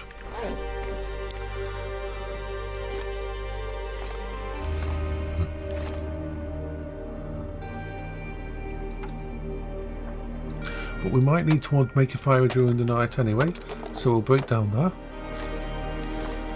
And we'll break down... Oh, there's an arrow.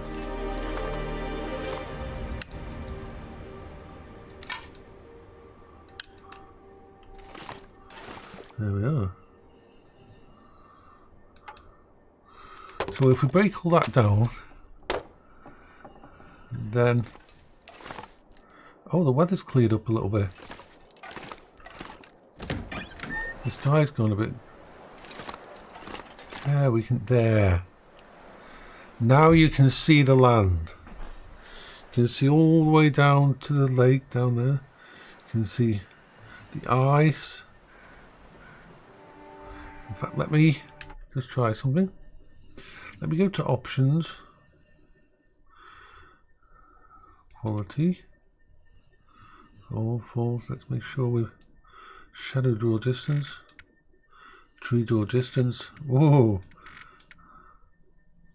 Let's have a good look. Confirm.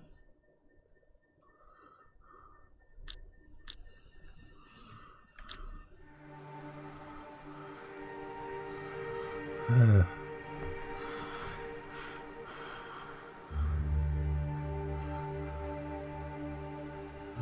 Those little squares that you can see are fishing huts, little fishing huts, and that place there is the old place where they used to.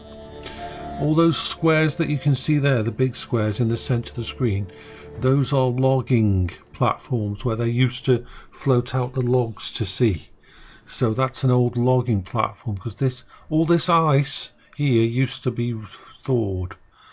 There's some dangerous ice out there where you can fall through, and of course if you fall through in an ice place, you're not going to have fun. Hypothermia is going to kill you really fast if you get wet. So you need to warm yourself up really fast before you die. Out there, those two big islands each have a house on them. I used to live in one of those, and I think so just over this direction, I think it is, there's a town. Or is it that direction? I think it's this direction, down the coast. So we're going to stay the night here because we've got enough food. You can hear the wolves down there. That was my journey, though, I wanted to do to get to here. The achievement of doing something like that, of making it from where I was all the way in Pleasant Valley. I mean,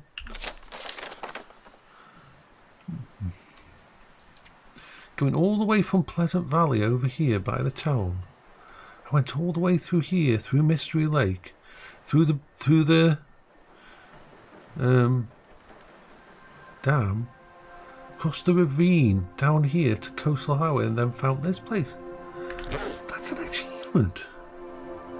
A lot of games don't give you this kind of achievement that you do. I mean, I haven't had to kill anyone, I haven't had to do PvP, but there's no less achievement in doing something like I've just done and making my way all the way here.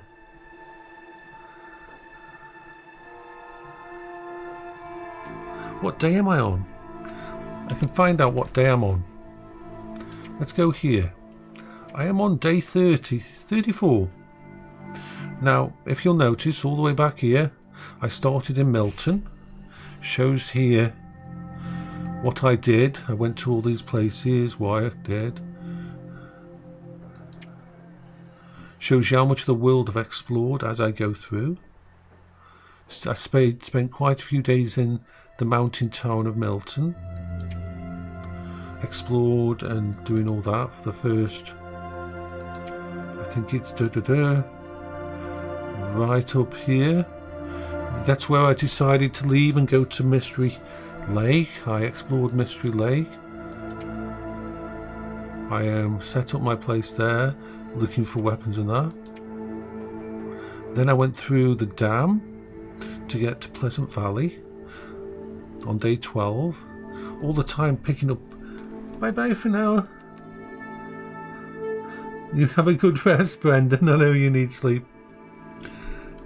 And on the 13th day, 14th, I spent all this time. Yeah, have a good sleep if you can. Then I went to Timberwolf. Ooh.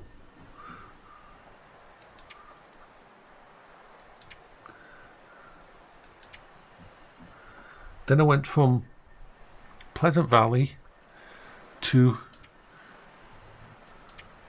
Timberwolf Mountain to Ash Canyon. Ash Canyon is where I found a couple of the places. In fact, I found my bigger backpack there. And then I went to Timberwolf Mountains and explored Timberwolf Mountain and went to the summit. Then I came back out and came all the way to Pleasant Valley and did all the stuff in Pleasant Valley, and then decided today to go over the last 2 days to go from there to here. I've explored now 32% of the game, and I've done very. My skills and abilities are slowly going up. My fire starting needs to be higher. And my cooking, I need to get my cooking. This is why I'll cook any food that I get, even if I don't need to eat it. Because I want to get cooking up to level 4. I need to do some ice fishing. I've learned some stuff about ice fishing by Evan. I need to go do some ice fishing. Yeah. My character is happy. I think what I'll do is shut the door. Do you know what the cool thing in this game as well? The sound design is so well that even though this room isn't inside its own zone, it has its own soundscape. So if there's a big storm outside and you have the door open, the sound is louder inside the room. If you shut the door, the sound gets quieter. I think you might even be able to hear it now if I shut this door.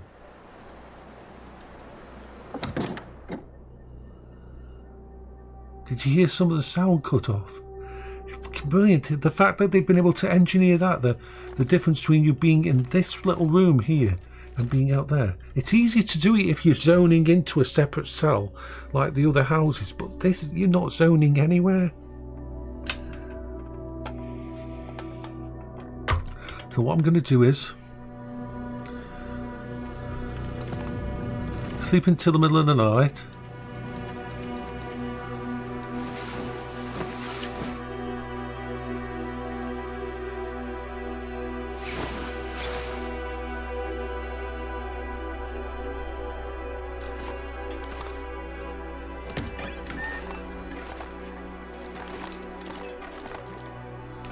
It's such a beautiful place. Even though you can't see much tonight because it's...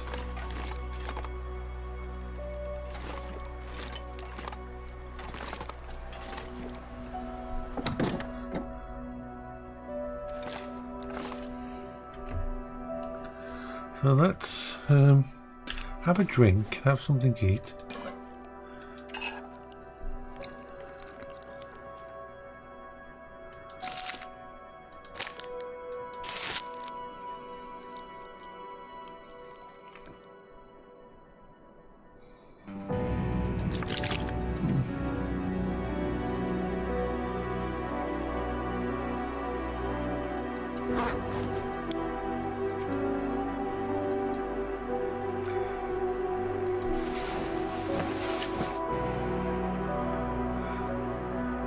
See if the weather's changed.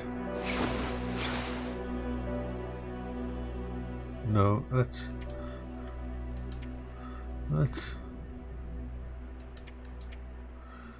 pass the time a little bit.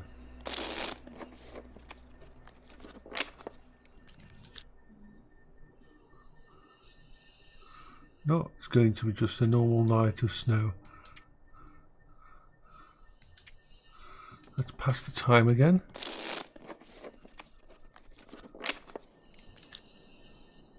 Ooh. There.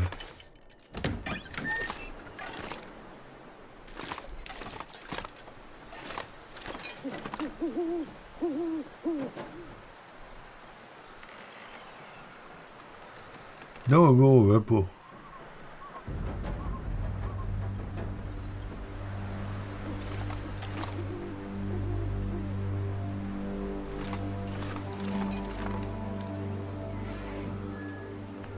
safest place to be outside is up on top of one of the lookout towers. The animals can't get to you up here.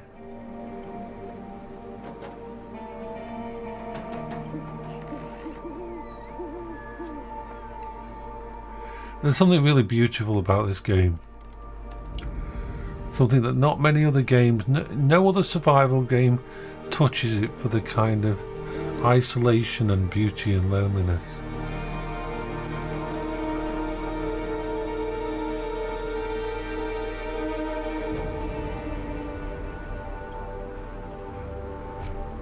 That's why I always come back to this game. Right, we're going to stay for a couple of days up here, just in case we can get an aurora. I'd like an aurora, so let's actually have a couple of hours actual sleep.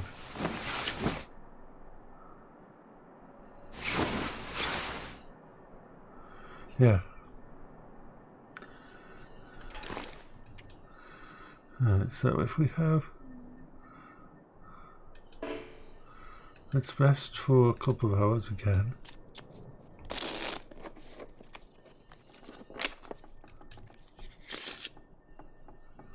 And the weather's changed again.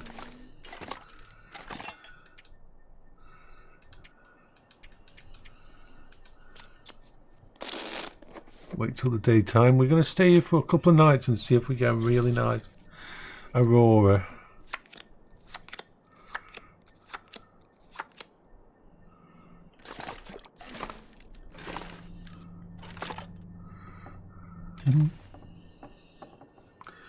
Let's drink some water.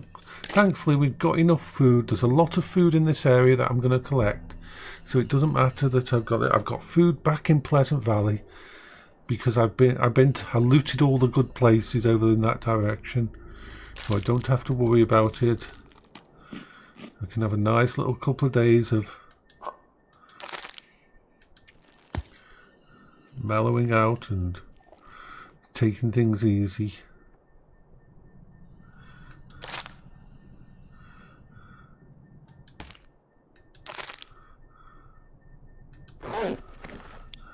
So.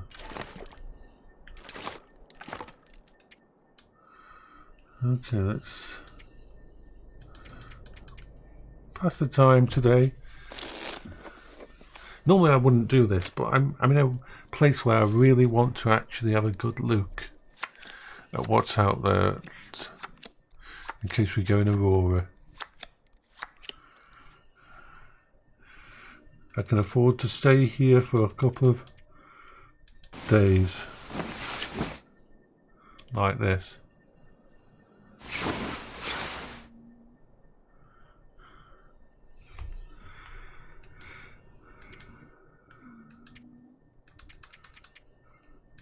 Just pass the time.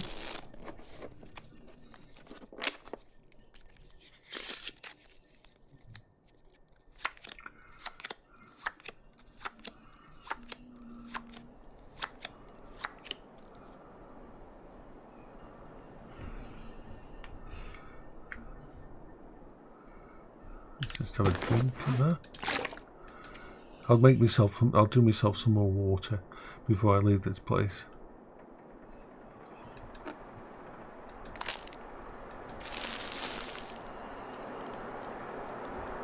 You can hear the wind picking up.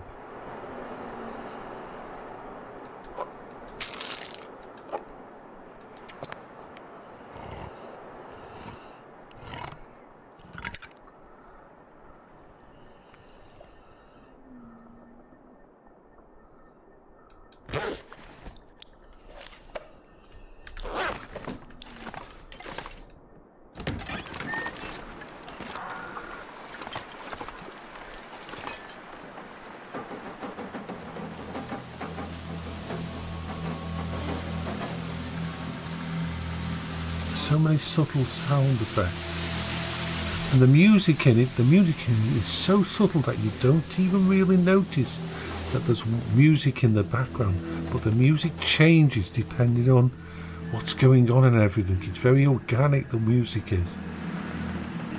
I hate games where they push the music on you too much, where they overuse it too much. This game has such a subtle music soundtrack that it uses it in a way that just feels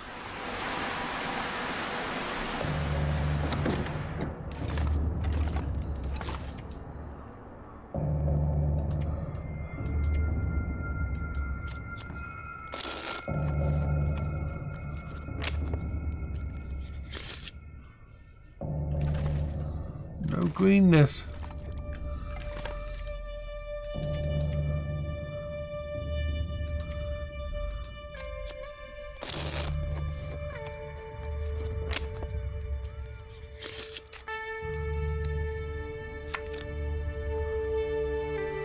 Nope. We're going to have to stay for another night because I'm definitely one.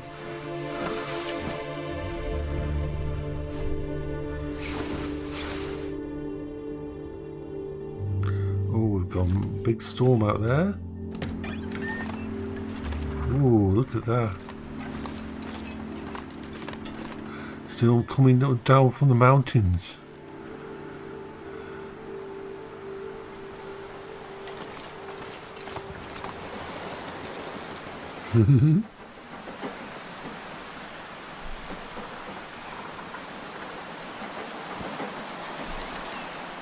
Yeah, and the ability to make fires and that.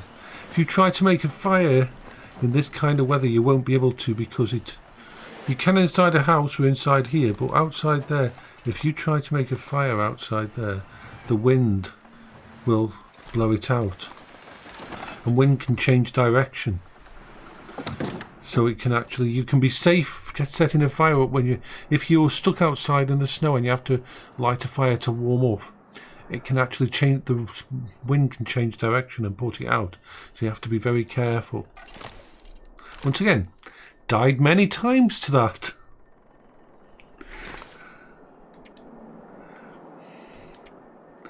So we're going to pass the time again.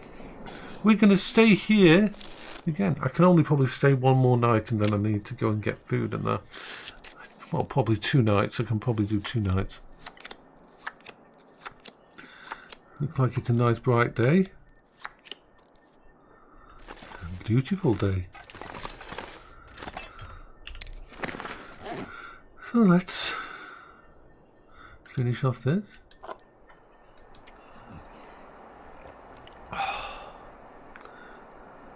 There.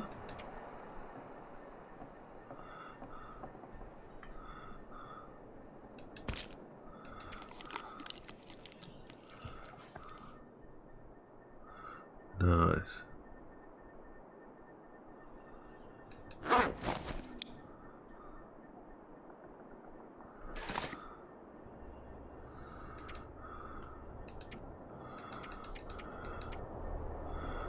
That's the time. Until night time. Come on, we want an aurora. We want an aurora. It looks so beautiful here.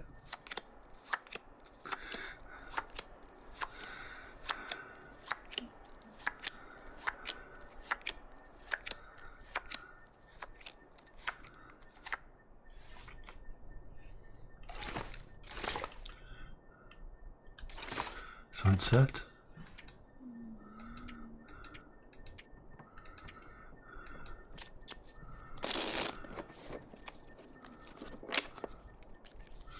Well, no, because he'll go green out here.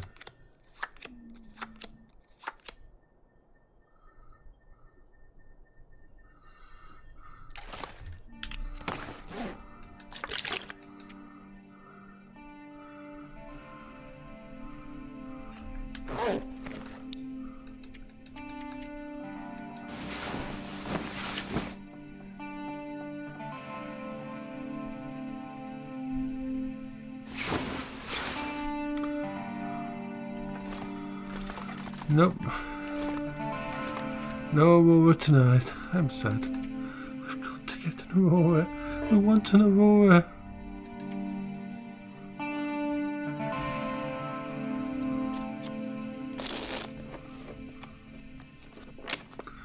We'll try 2 more nights. We can do 2 more nights because I'm going to make some fire tonight. I'm going to cook up some water. Well, defrost some water.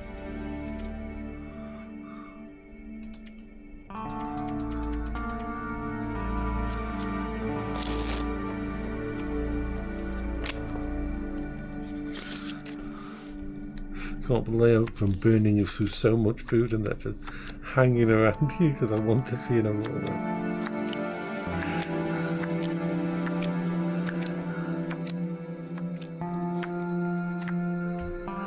Eat and drink.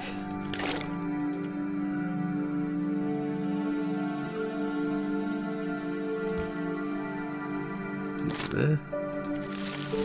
That's going to fill me up really well.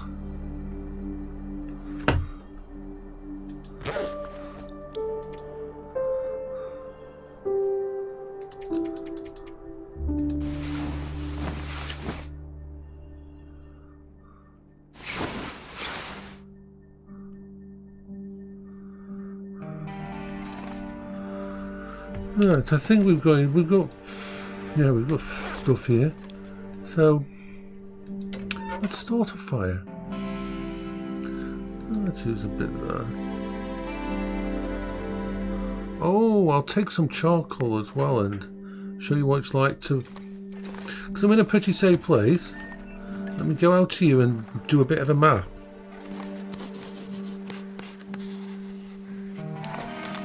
There. So that's how you do the map. It doesn't of course show you on it, but you can slowly build up a map like that. You can only do that, so I can only do this bigger space because I'm really high up, depending on how high you're up, or it will depend which way you do it. So yeah.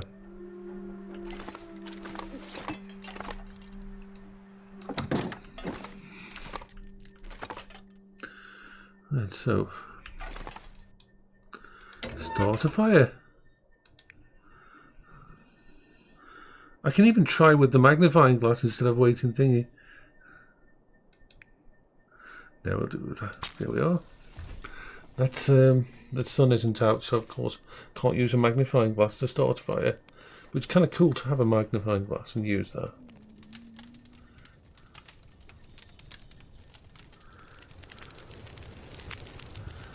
Right. Add some fuel. And add that. And that, because we're going to probably do add fuel, 1, 2. Water. Of course you can even craft on one of these, isn't there? I'm going to cook 2 lots of water. At least.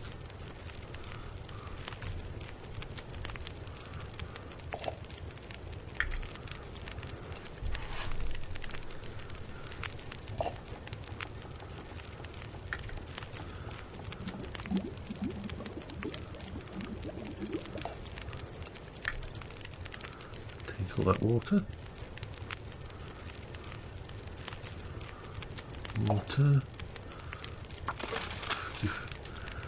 You're doing 2 lots. The first thing you do is actually melting the snow, but that doesn't actually make it safe. And then it's another 50 odd minutes after that.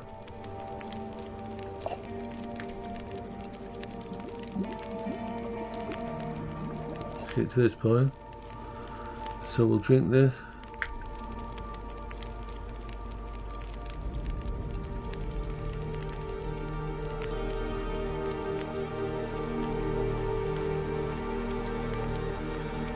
No, I want to actually do one more. Water. Which means I need to put in another.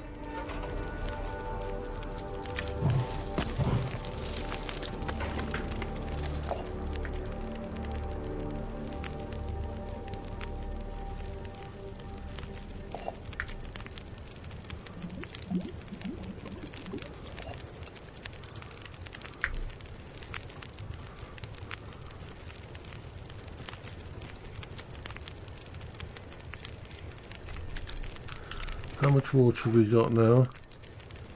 6 odd. That's a nice amount of water.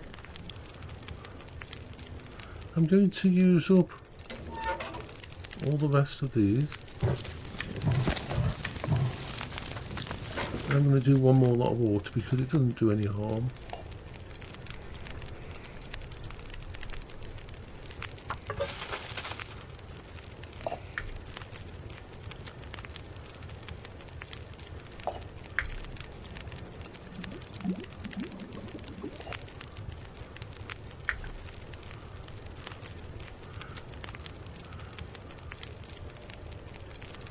Right.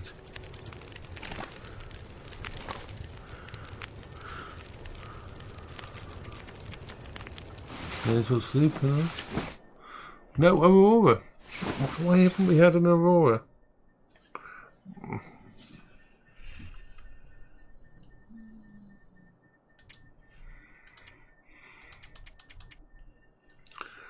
pass some time. We've still got food. We're going to hang out here. Worst case scenario, I have to run down to the bottom and start looting food, or kill a few deer or something, or do something to get food. There's always a way. So if we wait another 5 hours before I eat or drink, we just want to see an aurora from up here.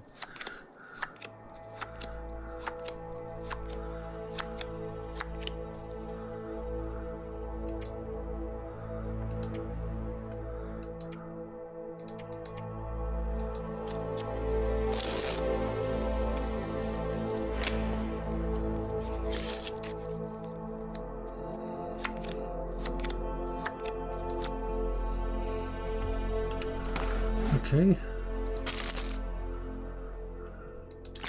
Get some water down me.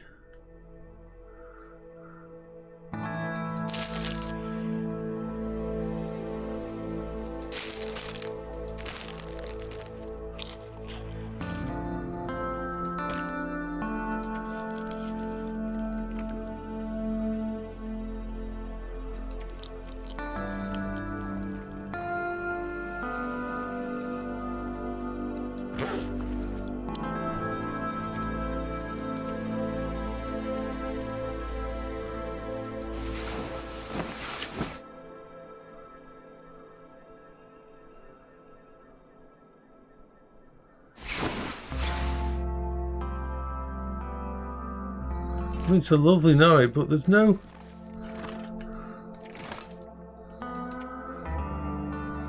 Pass the time 1 hour at a time.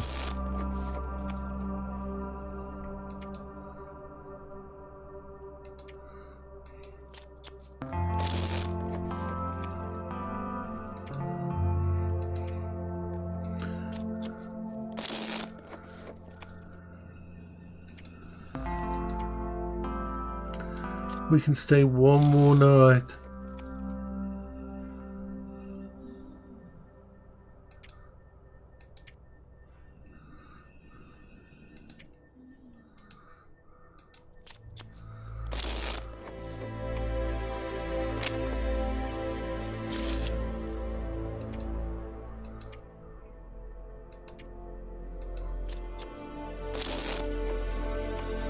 We'll stay one more night after this.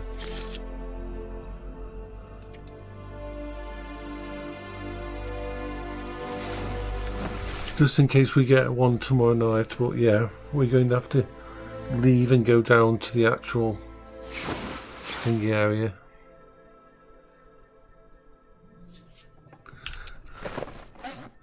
We are about to be out of food.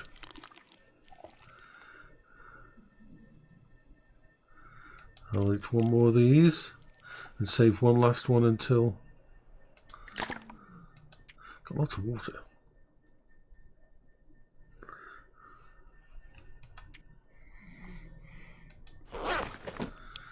Okay, so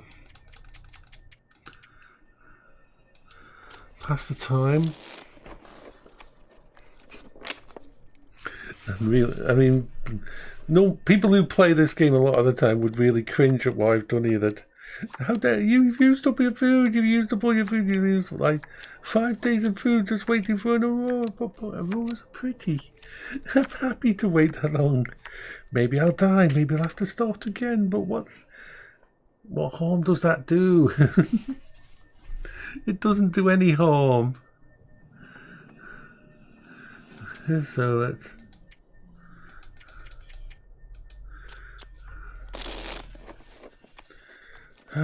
Come on, give me an aurora tonight, please.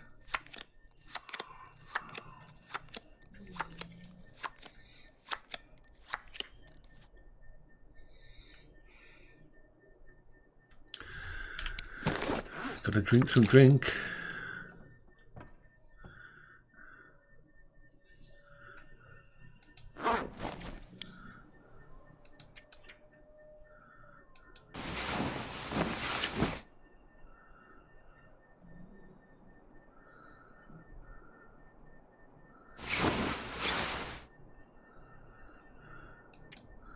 And it would be snowing, wouldn't it?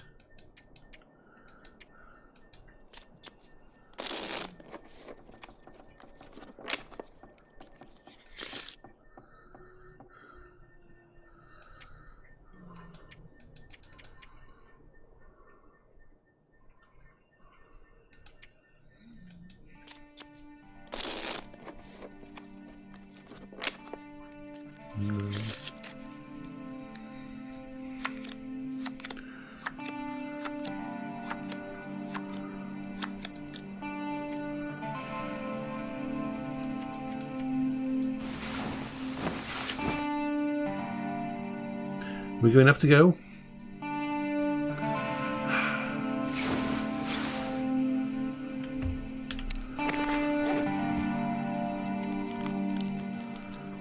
We're at the lowest food amount I usually ever am.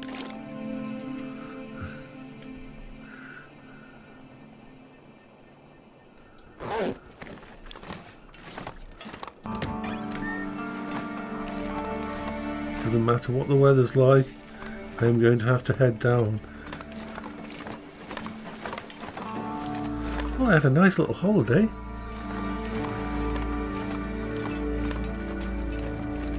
I wish I had a rope. Really wish I had a rope.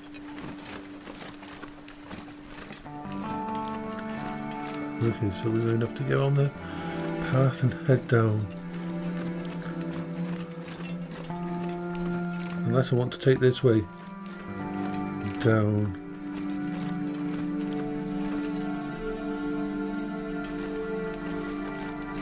Which is very dangerous and could hurt me. It's going to hurt me. Ooh.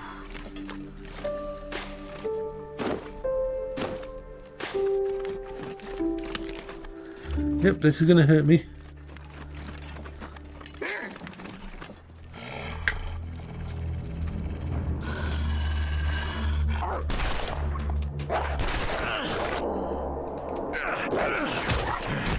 Oh, bastard.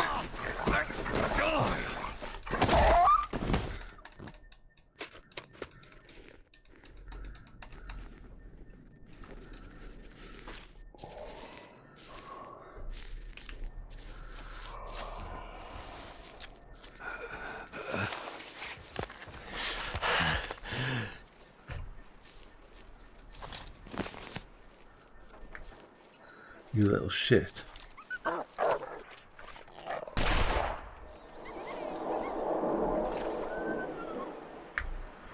Okay. Let's go into my inventory and see if I'm damaged. I'm bad. I'm damaged. Yeah, wolves are scary. Wolves are dangerous. That is a perfect example of how bad things can get very quickly. So you've got to heal that. I've got to use the disinfectant on the infection, otherwise you can get a bad thing. And then we'll need painkillers.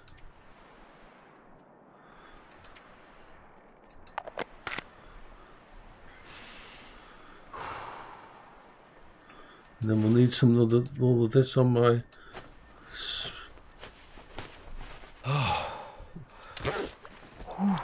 We need to keep the gun out because that little guy is going to probably not be nice. Now you know why I avoid wolves a lot. Because I came down that hill because I was had sprained my legs and that. I couldn't aim properly and deal with him.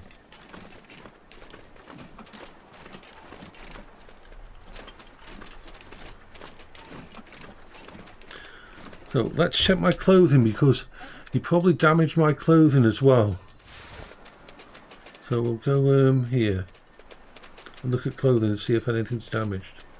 Okay, he damaged my gloves, but he didn't destroy them. So I need to repair my gloves before they break completely or I'll get frostbite. So we're going to head down here. We need to take a shortcut because we do have a lack of food. A real lack of food. So we are going to head down, risk a few issues, because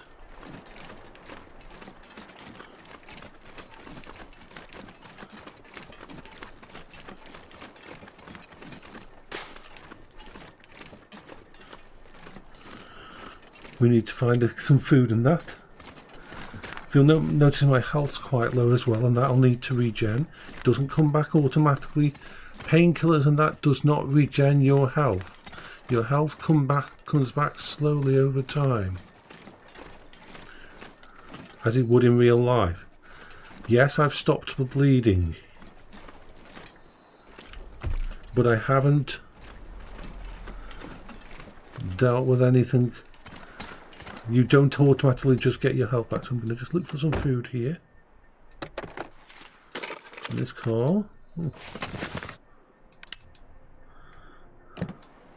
Check the back seats. Oh, hey. Oh, good. Field dressing, that's good. Another removal, because the wolf probably bashing the wolf with my thing, he probably damaged. Nothing there, so let's just continue along.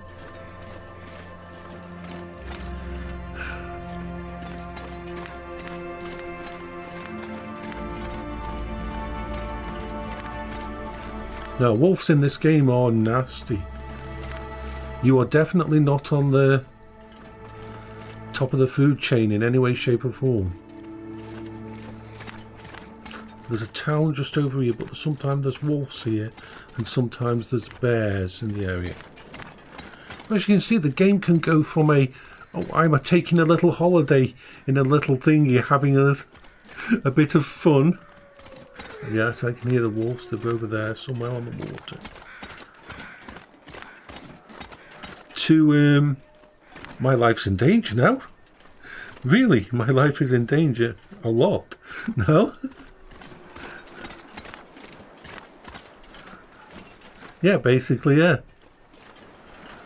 That's the wonderful thing about it. I mean, when people watch me play, sometimes they think, oh, that's a nice, easy game. Because I've done so much in here and because I've explored so much. Even though I warn them that things can go bad so damn fast, they think I'm kidding. Things can go bad instantly. So, this is the place where I usually stay. I can scavenge all these cars, all these places. So, this is where I'll... Nice thing in there, yeah. So, we'll go around the back of here. Go into this place here where there's sometimes food. Energy drink. Candy bars.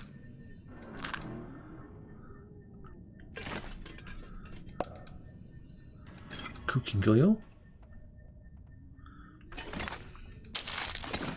Yay.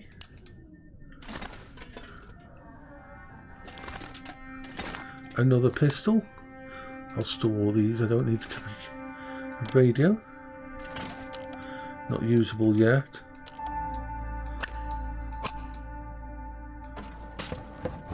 Money is only good for tinder. Really? Anything in there? No? Oh yeah, candy bars.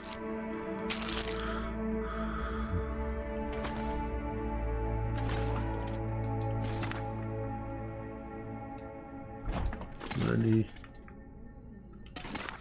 No, not in that one, but pick up that. We'll go in the back of here. Grab the water from the toilet.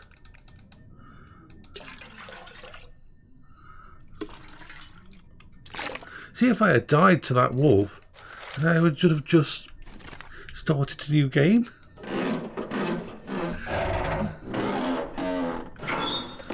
Having the crowbar is good for unlocking these. See, this is a good place to stay as well. This is a good place to turn into a base. Ooh, we've got some nice amount of stuff to learn. I haven't got the amount of food he'll need. So let's go. A spare storm lantern. I might actually break that down for the fuel inside it. So we've got those. We can cook up. You've got a workbench here. Replacements for your. Oh, we've got another thing that's really nice in this game. Whereas a normal game would class that as just one container, but each drawer is separate on it. Every cupboard, if he has 2 or 3 drawers, then you have 2 or 3 separate things to open. And it took me a few plays of the game to realise that. So we've got a full workbench here that we can work on stuff. Hacksaws and stuff. I'll put most of these away in one of the cupboards once I sort it out. Like this, it's got that one there. This one here. Ooh, beef jerky. Ooh, those are good gloves. Those can replace the gloves I've got. These are much better than the gloves I'm wearing. And then we're going to open that one.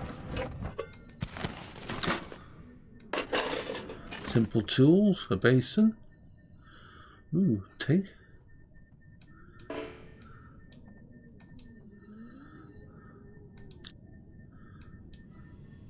No water in there because not in a place where it will pick up water. Fuses, because there is a radio mast. You have to pick up these wires and these cables because there's radio masts out there that you're supposed to set up, and then once you've set them up you can use this radio or other radios in the world to talk to a trader who's out there who will help you find stuff. He's the only other person alive, really. Yeah, so we store all these replacement fuses in that array. And those out so I can make porridge. Woohoo!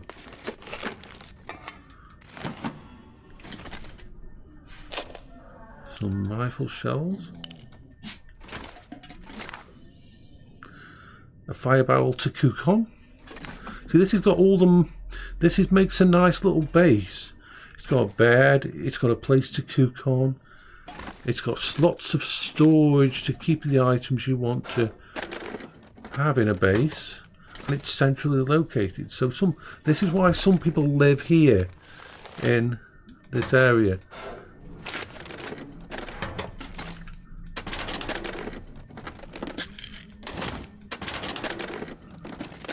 First we empty everything out, and then we put stuff in the place we're going to keep it. So this will be my temporary base. I'll empty out all the other houses for food and that.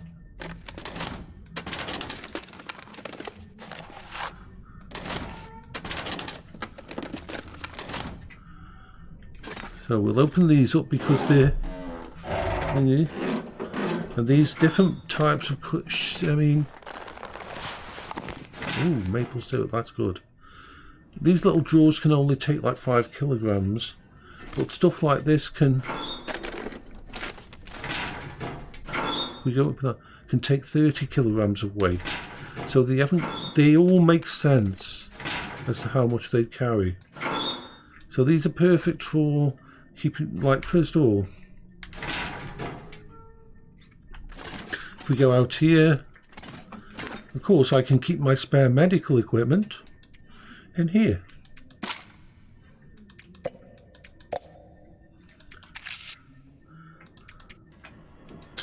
So I aren't carrying it around with me. I can keep my spare tools in here. Stuff like, don't need flares with me, I don't need to spare those.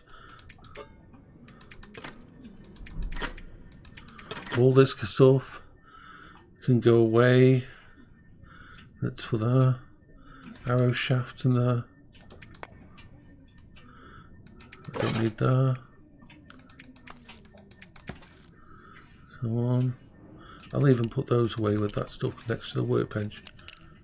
And those. There we are. I'm going to put the guns over here. The spare guns. But let's decide which is the best quality guns we've got. Our main gun is still okay, so let us... I don't need to keep any rifle ammo because I don't have a rifle with me. So transfer all that in there. It all saves me carrying around stuff.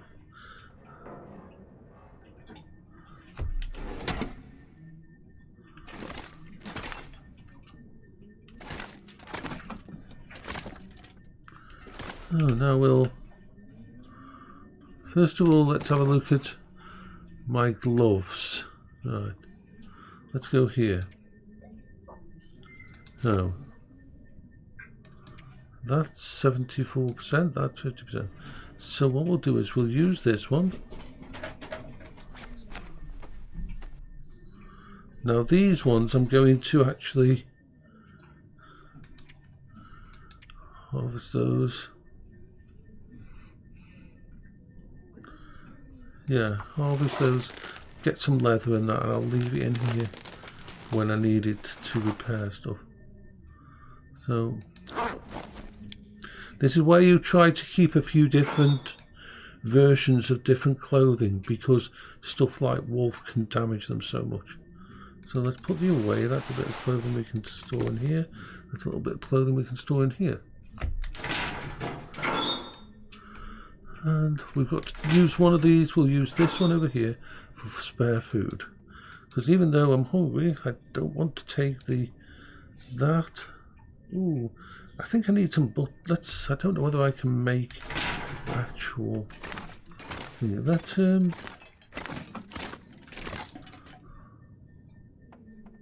45 minutes should be okay.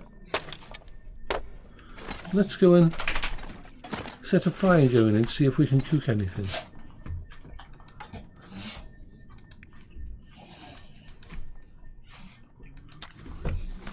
Hello there, Bertie. Hello, little Bertie.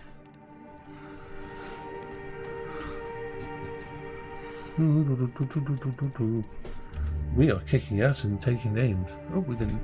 We failed. This is another reason why you keep practicing fire, so that you gain the ability to make fire over time. Because the thing is, if you're in a situation where you're really cold, for example, let's say you fell in the water and you got hypothermia, you don't want to be in a situation where you fail making a fire over and over. So the higher you can get your ability at making fire, every time you fail you gain a bit of XP. You're always gaining XP for... Oh, this fire's going to... Alright, let's place a cooking pot and let's see if we can do anything with the cooking pot. Let's just add some bits of fuel.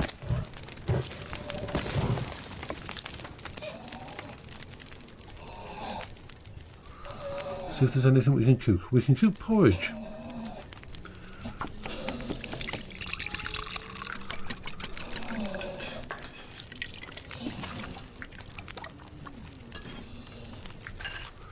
Eat some porridge and make some more porridge. Haven't got anything else I can make on here. We'll use up all the porridge before we eat anything else. Calm down. We'll be going downstairs in a bit. I know you want to go downstairs. You're a good boy. Yeah.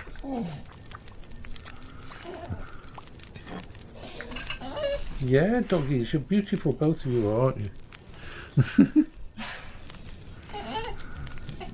You've got to wait a bit. We're not going downstairs yet. I know you're trying to convince me that you need food and that, but you've had food.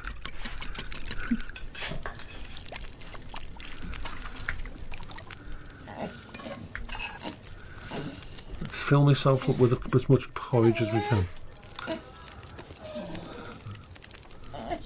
I don't know how many lots of porridge I can get out of that pot of that bag of porridge and that, but I'm going to keep making it until.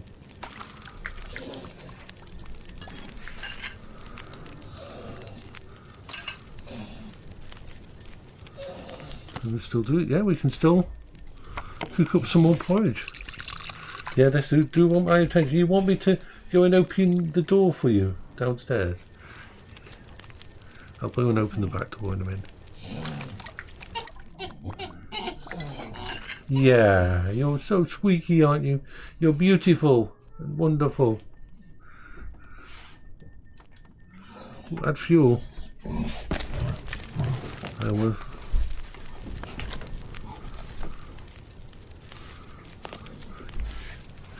Cook some more porridge. We'll go downstairs, won't we, babies? Yes, we will. Yes, we'll go downstairs. That's what you want. They are so adorable. They're part of the family.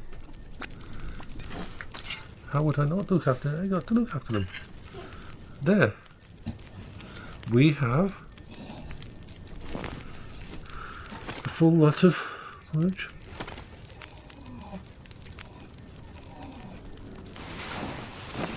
Eat for 1 hour, so I'm saved.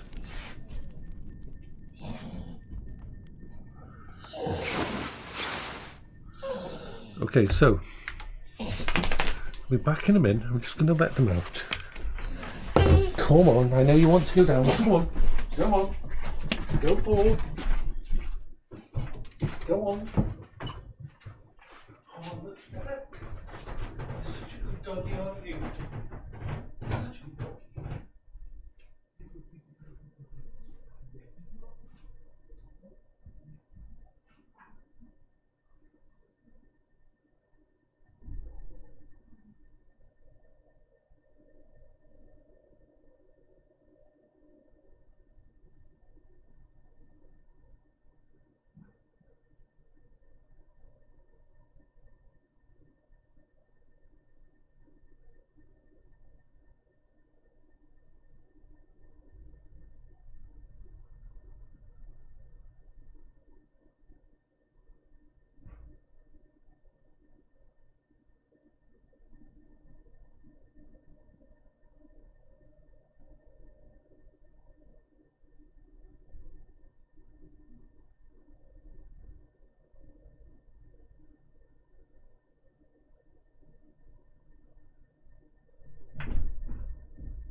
And I'm back.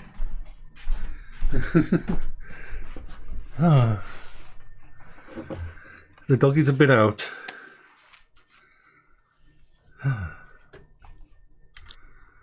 Right. So. Thank you. Yeah, I mean, my doggies are part of the family. I'd do anything for them. Oh, I've got a little bit of this left.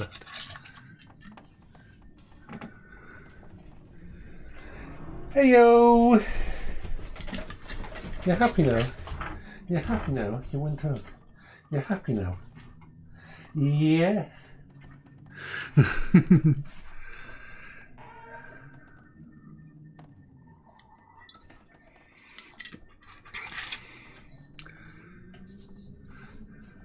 My dogs get a lot of love and care and a lot of playtimes during the day when I'm not here. A lot of time I sit downstairs with them, one dog on either side of me on the sofa while I'm listening to my Audible books or watching a TV show. And they sleep on the bed with me. And they're always part of my life. My dogs are my life. Alright, so I think we've done enough long dark. It's saved because I went to bed, so it will save when I slept.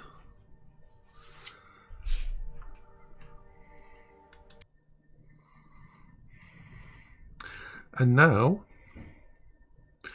let's go on to Star Trek, because Star Trek, the patch should be done for Star Trek now. It looks like it's unveiled. So there's a new event, a new thing. Hello there, Bertie. You stayed downstairs, didn't you, to snaffle around and see if you could find any food. That's what you did. You stayed downstairs for a bit. Bertie is very food-centric. He loves food. He's really a food-based dog.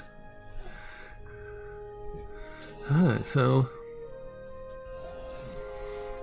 let's see what's going on in the universe.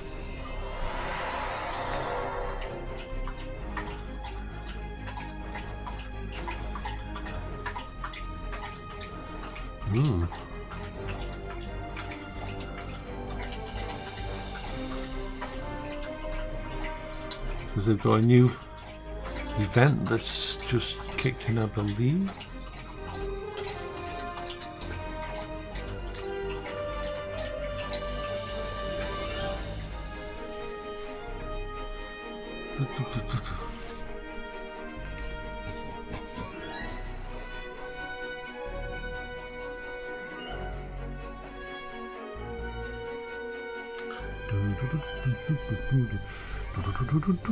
My dogs are very much house dogs. They like to go in the backyard for about 5-10 minutes, but that's it. They're not dogs who like the snow or like the cold. They hate the cold. They love the summer. I mean, Zach, the one laying down over there, once it's summer and I open up the back door, because we've got an enclosed backyard and everything, he loves to go out and lay on the concrete in the backyard and in the sun and sunbathe. He loves to do that.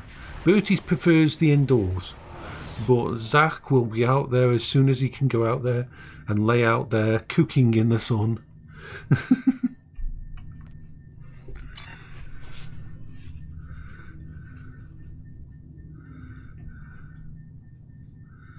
So yeah, I mean, the thing is, Zach likes the sun and heat so much that if you open the back door and it's raining, you won't go out. You won't go out if it's raining. You won't go out, even if he needs to go out to and poop and that. He won't go out until he knows it's warmed up. It's adorable. Okay, so let's see what's happening. Oh, the 15th anniversary. Oh, grand prize. Up to 2 points a day per account per day. Okay, so before we do that, let's... I put my character in this ship and I don't like this ship. I hate it. But I'm going to stay in the ship just to get some XP. So, events, featured...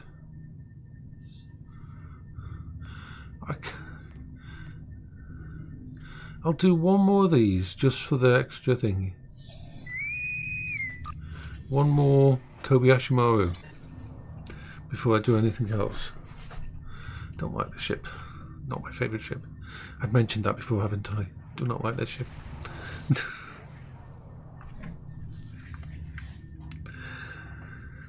But I should stay in the ship just to level it up.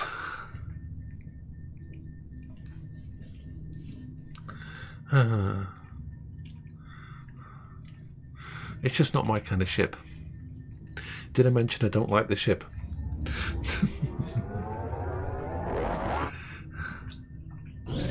I'm going to change into my other ship after this. It's a lovely looking ship. It is a lovely looking ship. Welcome to the Gamma Hydra training But facility. don't like the Today, ship. you'll be in this exercise. You must put. Okay, so let's get ready to go and bitch slap some enemies. This horrible ship. Don't like the ship. I like carriers with lots of fighters that you can bring out to fight for you. But it looks good. It looks nice. It's a nice looking ship. I mean, but it's just the layout of the ship and everything inside just isn't there. 19 crews out of all tier 6. We have struck a gravitic mine and have lost all power. Our hull is penetrated and we have sustained many casualties. Okay, where's the enemy?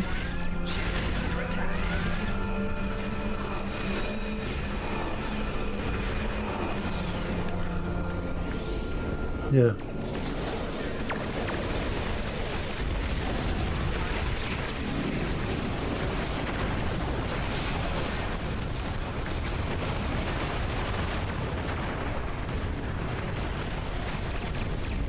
I mean, it does a lot of damage. The next wave is incoming. As far as the stat, it's just not. It's. See, that UFO in the centre is a nice ship, and that UFO creates a damage barrier, so we're going to be okay.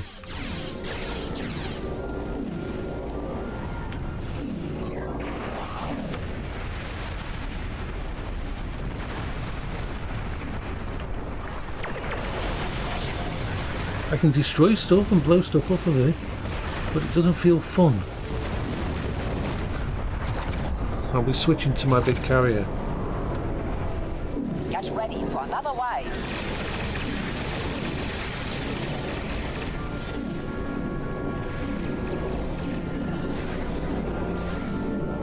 Anything that comes in this pink field is getting destroyed anyway by someone else in the group. So.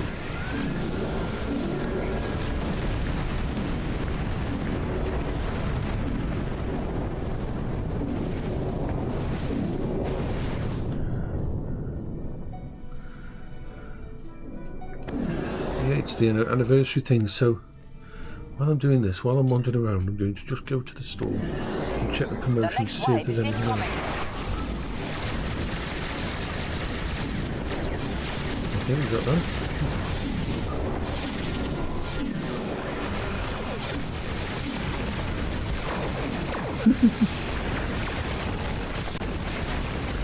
Oh, I got damage. Good damage too. I have to heal myself. How dare they?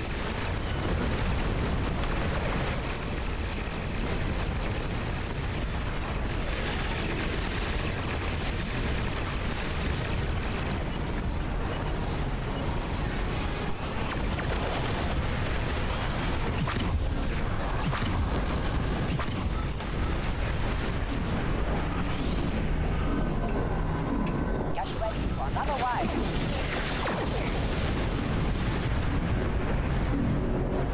I can turn myself into lightning The bolt. system's offline bomber fix I is can turn myself into a lightning bolt. What's this? Lightning bolt. A very fast lightning bolt. Let's go around and zap people with lightning. The system's offline bomber fix is active. Trouble is, I don't know which direction I'm going. Zap, zap, zap, zap, zap.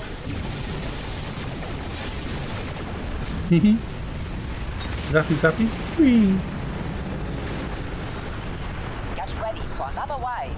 The system's offline bomber fix is active. Enemy assault incoming. Survive the onslaught.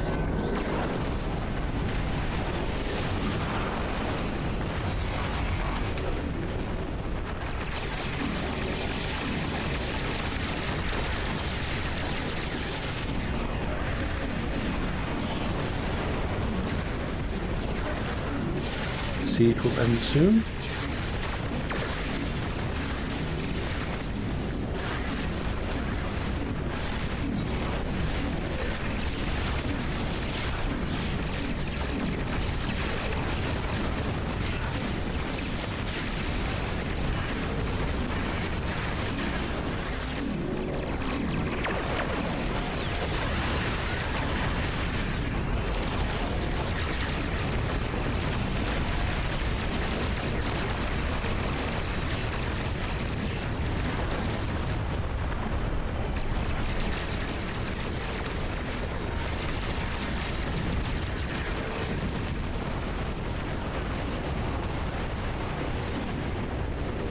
up.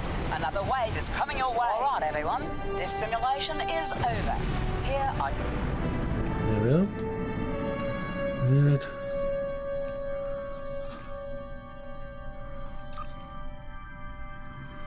Okay, accept rewards. Leave the map. So let's go change into a different ship, because this ship is bothering me. Even though I need to get the XP for this ship, it's bothering me.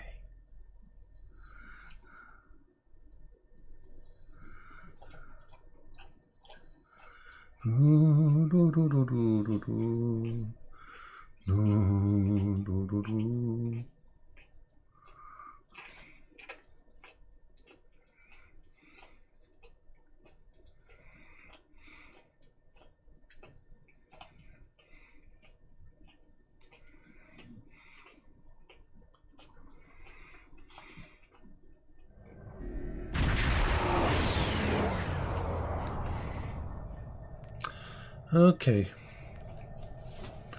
so let's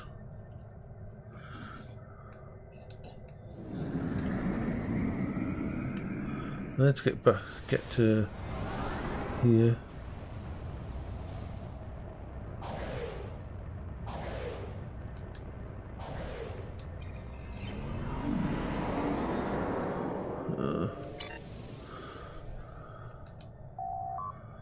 Beam into the station.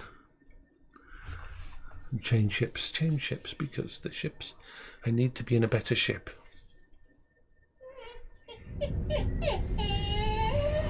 Yes, doggy, I agree with you. Totally agree with you.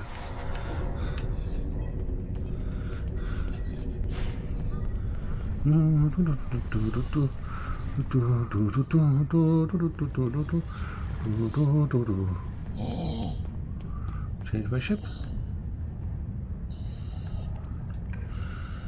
Okay, manage my ships.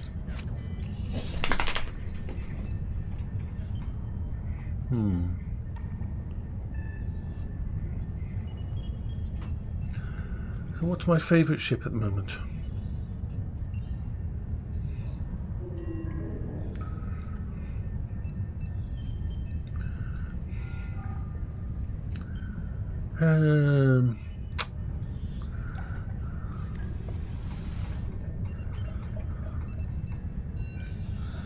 Oh,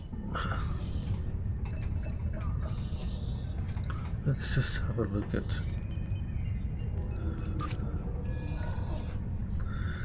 That one doesn't really. What's this?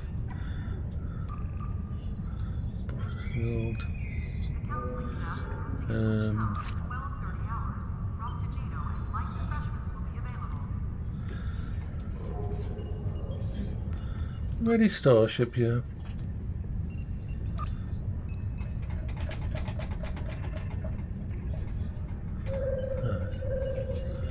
Is there any better ones?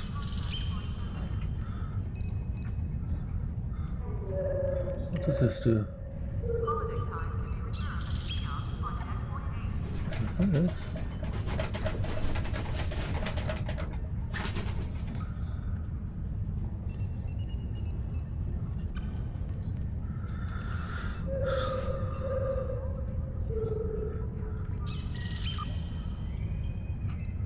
I'm going to put those in there.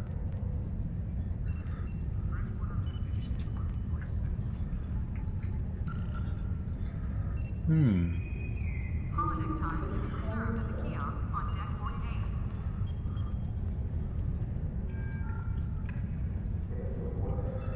I think we...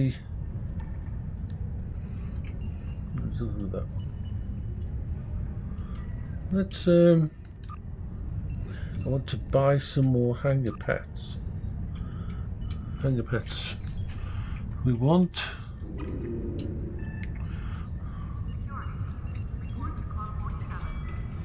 Mirror Universe.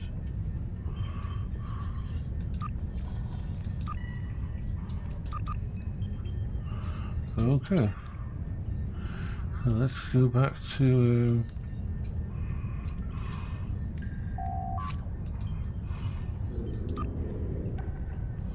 Okay.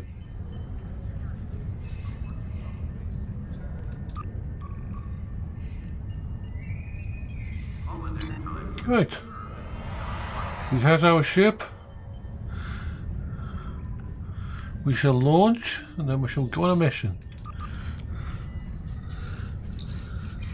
I love carriers. I love carrier ships that launch other ships that do damage to other ships. So it's time to blow some stuff up. It's time to blow some stuff up. Boom! I like Star Trek Online. I played it for a very long time, so it's comfortable to me. And I love that I can still get new stuff or build new ships. And my ship's kind of weird. It's like,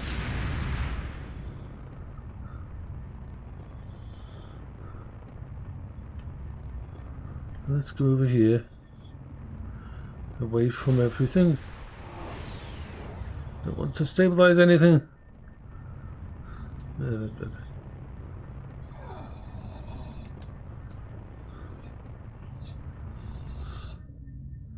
It's kind of strange ship. But I've got everything set. I've got all my weapons in place. I've got all my bits and pieces that I can get out and do fun stuff with. So let's this. There's a new event. It's the 15th anniversary of the game. Royal Flush, Battle of Wolf 359, Borg Battle Royale. I do like their episodes. Their episodes are very long. I just need to make sure of a few things. Okay, this character's all set up. But is my actual character set up? Yep. My character's got all the equipment she needs. Let's do a Star Trek episode. Let's do a Star Trek episode then. I have no idea. I've never done this episode before. Don't know whether it'll be an easy one or a hard one. Might be on the ground. Might be in fighting stuff in space. I don't know. Let's do it. Let's have our last little drink of ginger beer.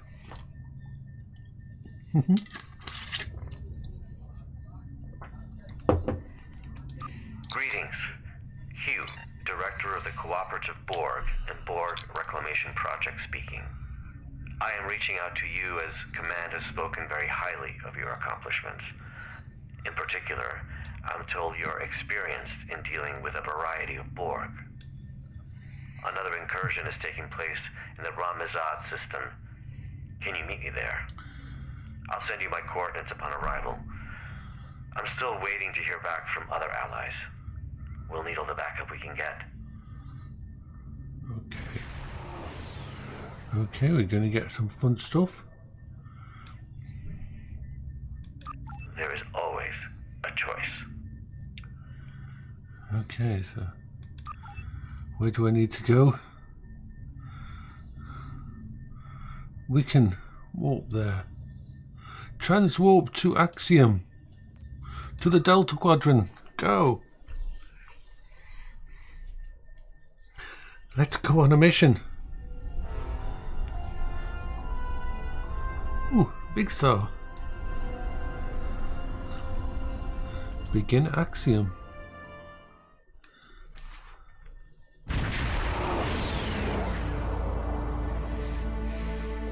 Greetings, Starship. I am Admiral Kumarke of the LSS Raskava.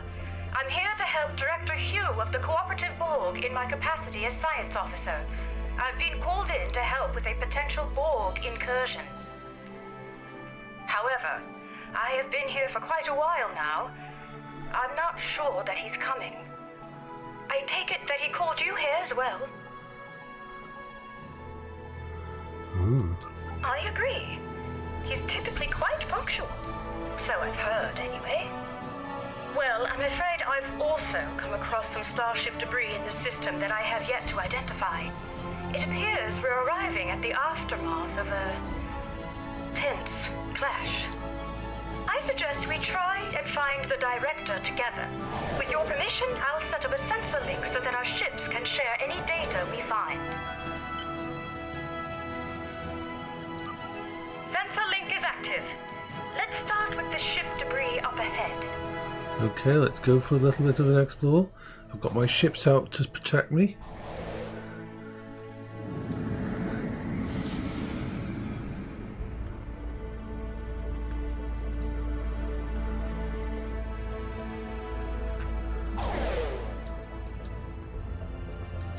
Let's see. Sensors are picking up microscopic fragments of advanced regenerative circuitry, nanites, and decentralized control system debris. This is most certainly a full and cooperative probe. Something must have happened to their fleet. Let's hurry. There's more debris over there.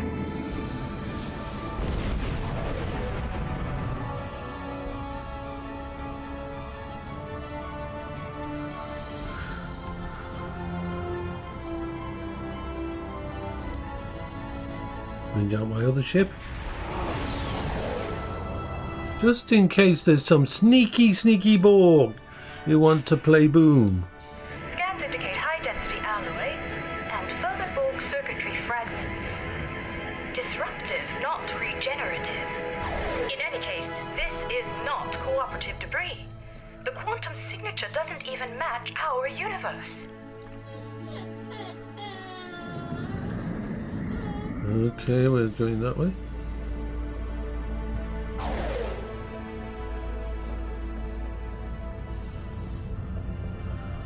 Don't try not to hit the asteroid. Don't want to mess my paintwork up.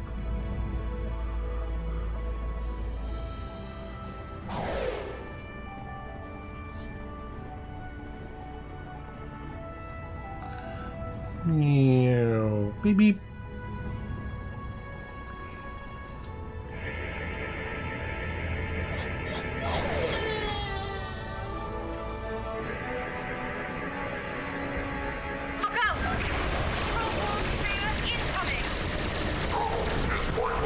We kicked your ass. That certainly explains the debris' quantum signature. Let's continue. I see a final cluster of debris up ahead. We're going to kick their asses. I do like this. It's a very unusual shaped ship for. It's an advanced future type Federation ship with the nacelles kept in like a gravity wave thing, so they're not connected to the ship. It's kind of weird, but it's nice. It's carrier. Alloy is unlike any debris I've ever seen. It's protected by a quantum dispersal field. Someone must have come back to scatter the ship's debris signature. Its origin is untraceable.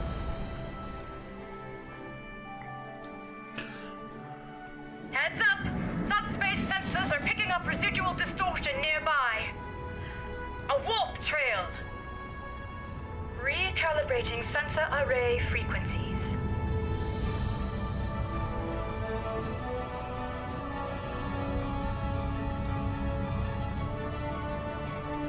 I could go faster, but let's get there faster. Tachyon decay and subspace phase variances suggest this warp trail is 2 hours old. We should get closer. There might be survivors. Oh dear. Sensor readings are fluctuating erratically due to the magnetic properties of dense asteroids nearby. It's the Harmony. What's Tassine Faye's ship doing here? Ooh.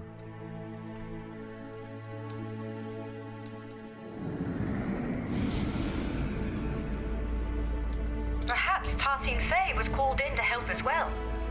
The vessel's... Oh, right. No response. Complete comm silence.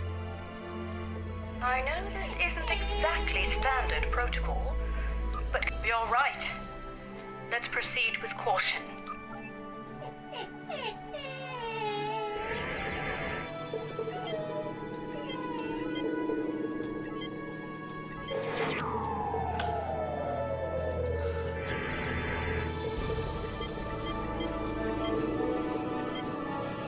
Come on. I always mess up these. Oh, I need to do it by the keyboard.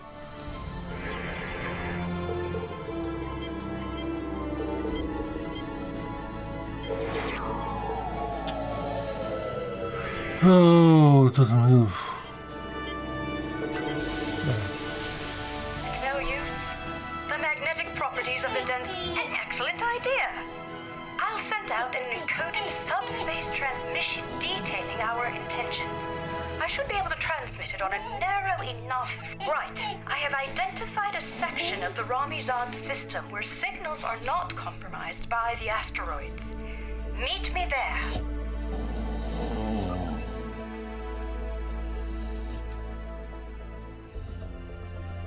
Huh. Who would have thought that you'd be towing the Harmony today?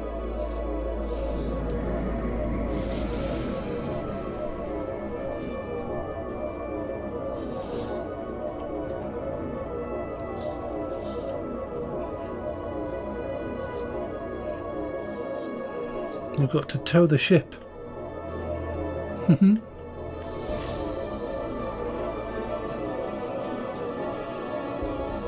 Yep, they know it's time. They know it's time for going and having a love and snuggle downstairs, don't you? Yes, you do. You're beautiful. Still too close to the asteroids. I've got to complete the mission now. Yeah, yeah. Yeah, you're both beautiful. Yeah, you're both beautiful.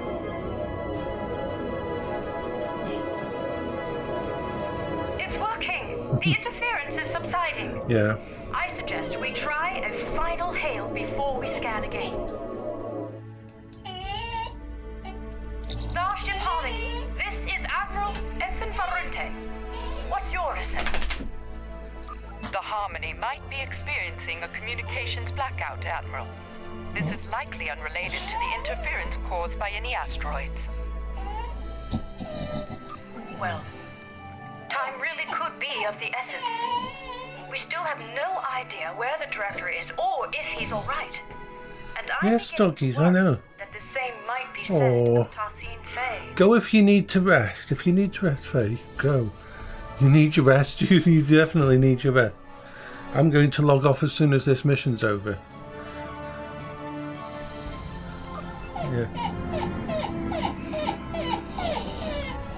This doesn't look good. This doesn't look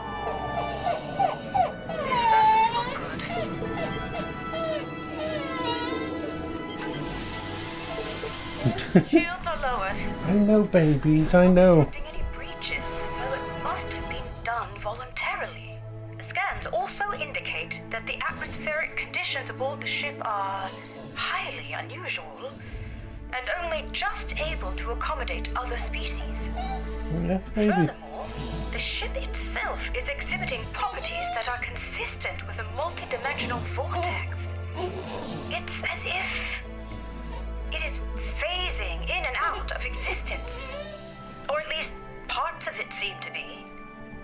What's more, multiple sections of the ship seem to be under strict lockdown. Okay, we're going to have to beam down. Read my mind.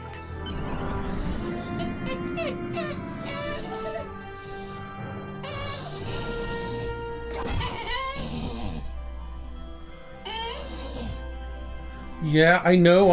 I'm supposed to be downstairs, aren't I? Supposed to be downstairs giving the love to you.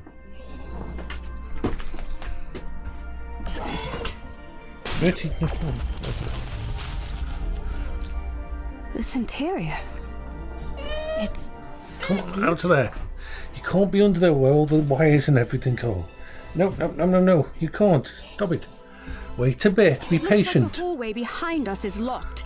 In fact, this room... I've got to focus on the mission, doggies.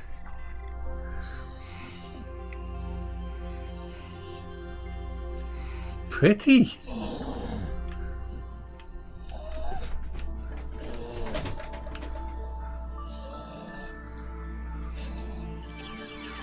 Oh, I've got to do lots of...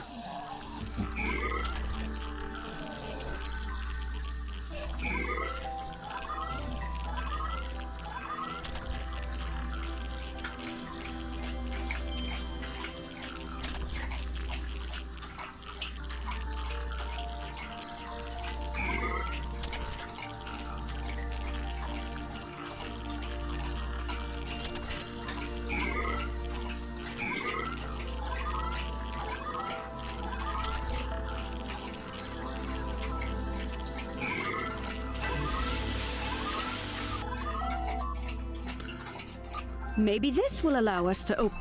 Yeah. Where we gotta go now? Ooh, shiny. Shiny, shiny, shiny, shiny, shiny, alien shiny. No, the security clearance required to bypass this console is too high. We won't be able to go this way. Ooh, Let's look around. Optimizing tricorders for environmental scanning. What a unique structure. Optimizing for material analysis. Incredible. These polygonal wall structures act as data nodes.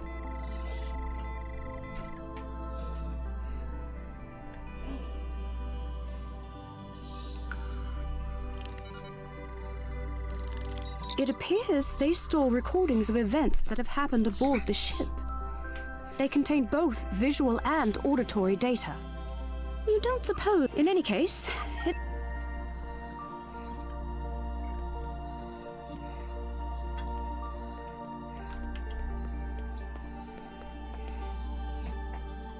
Well done. All right, we better stay alert. We don't know what the consequences of bypassing the security measures aboard this ship are.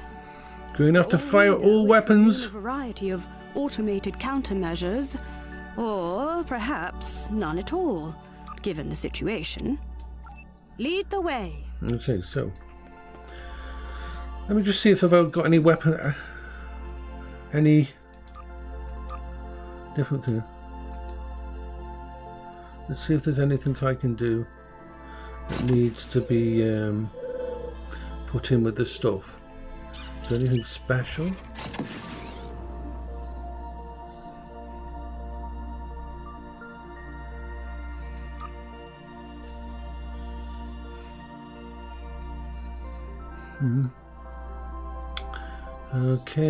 Okay. Got all that on there. What's that? I don't know what that is, but it looks fun.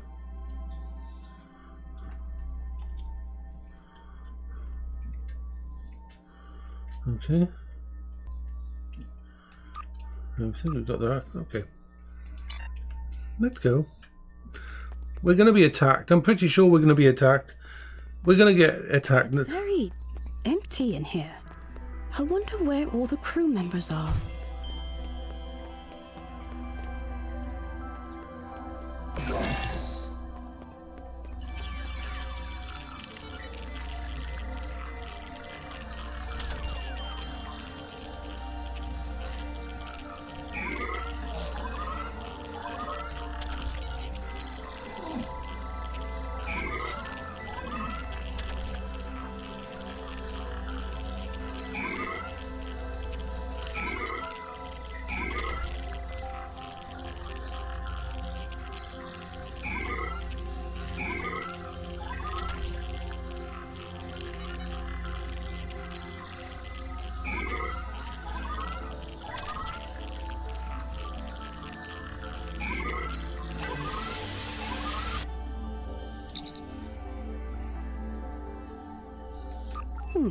That's what Tarsine Faye always says.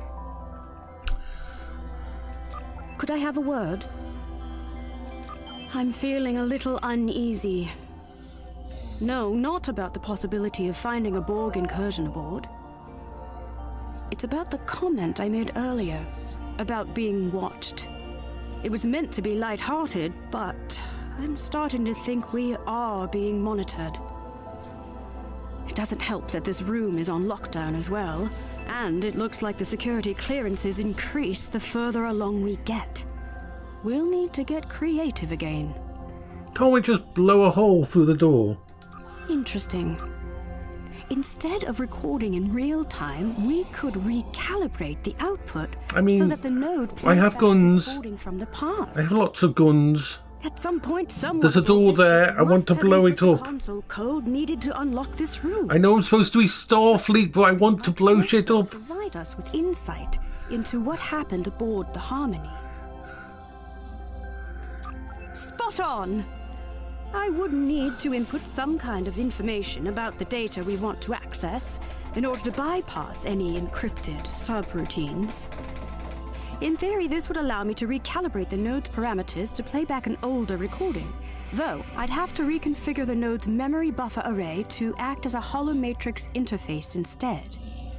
In other words, the node will no longer function as a recording subsystem, but as a hollow emitter, activated by a... I have to say, even though I'm not pleased about reverse engineering Etherean technology without if you scan the room for information, I will begin recalibrating the node's parameters. Okay, I'm going to have to do stuff. Oh. Reconfiguring memory array to optimize for hollow emission output.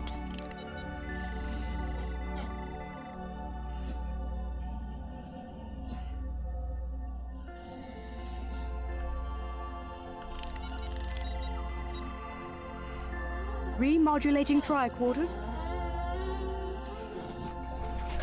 What was the point of bringing all my guns? I want to shoot stuff. I like these stories and that, but I want to shoot.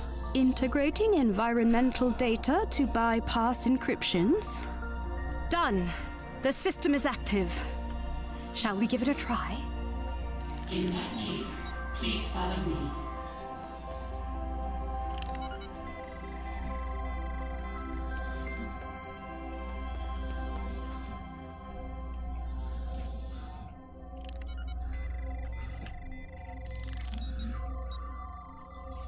Yeah. This technology looks like a fragment of a larger piece.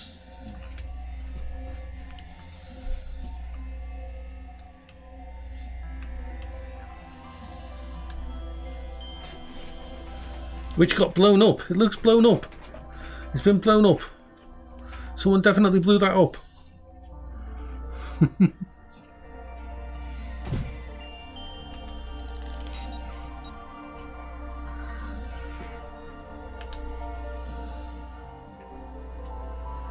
Director Hugh, it is good to finally meet you face to face. So, you said you needed help. It worked. So, both Director Hugh and Tassin Fei were aboard the Harmony. What's more, it's a start. However, I'm sure you've noticed that these recording fragments are both static and out of order. The node's harmonic emitters didn't take too kindly to being tampered with. I doubt we'll be able to play out the full animated sequence of events. That said, we should be able to realign the data and unlock the full recording if we place these fragments in the right order. You're giving me puzzles instead of asking me to blow stuff up. Place these fragments in the correct order. What happened first? Right. Tassin Fei welcomed Director Hugh and his bridge officers aboard the Harmony. Yep, they scanned the technology. What happened then? After Tassin Fei welcomed Director Hugh and his bridge officers aboard, Director Hugh scanned a piece of technology which he considered to be part of a fragment of a larger piece. The fragments have been placed in the correct order. First, Tassin Fei welcomed Director Hugh. We did it! That's what it.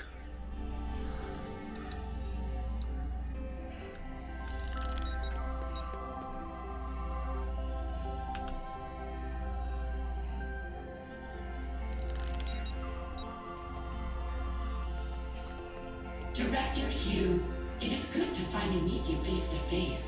I have heard a lot about you and your skill set. Leader Tassin Fei, please call me Hugh. Likewise, I've heard a lot about the Etherians.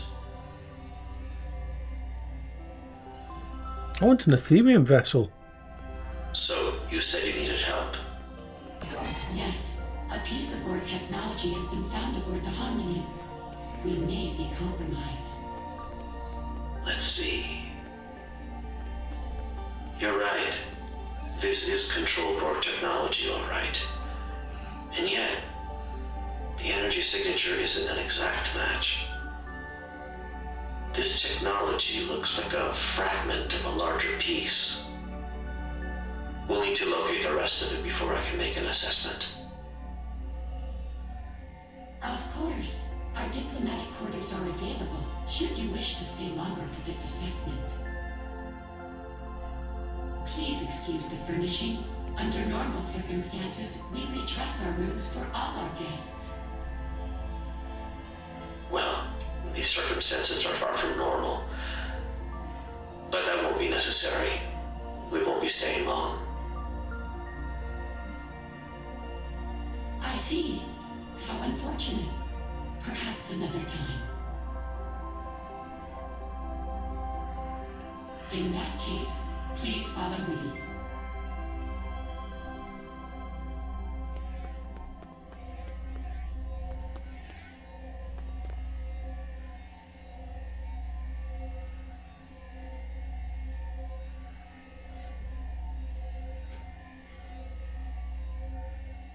Great teamwork. We've pieced it all together. It looks like Director Hugh and his officers beamed aboard the Harmony to help Tosin Fei identify a piece of... Exactly. Fortunately, the data node recording also shows the console code used by Tosin Fei to bypass security. I suggest we look out for other consoles along the way. Perhaps we'll be able to use this method again. This probably also won't be the last data node we'll be able to interact with aboard the ship. Right, let's move on, shall we? I still want to blow stuff up. So it seems like the starship debris we found earlier might have been Control Borg then.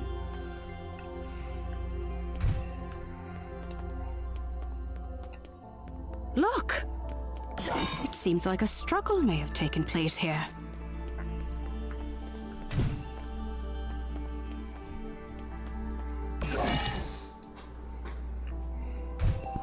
Oh, cutscenes are never good.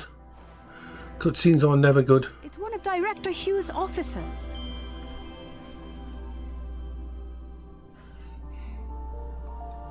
We better help them. Shields us.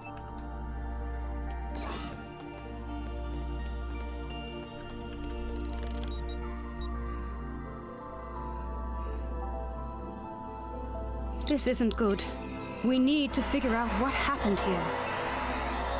Are you thinking what I'm thinking? That's the spirit. Our tricorders Yep, let's do this. Quickly, quickly, we've got to do this. Let's do this. I want to know what's going on. I'm feeling less guilty about tampering with Etherian technology. Our allies could be in danger. Recalibrating parameters. Almost there. Got it. The fragments should be ready to play. I will lead you to our lower decks.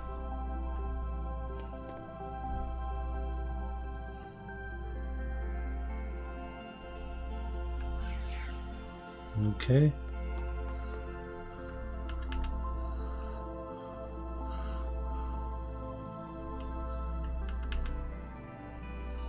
Watch out!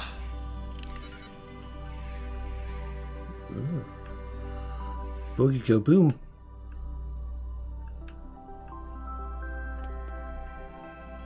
This ship's shiny. I like it. It's shiny. I want the shiny.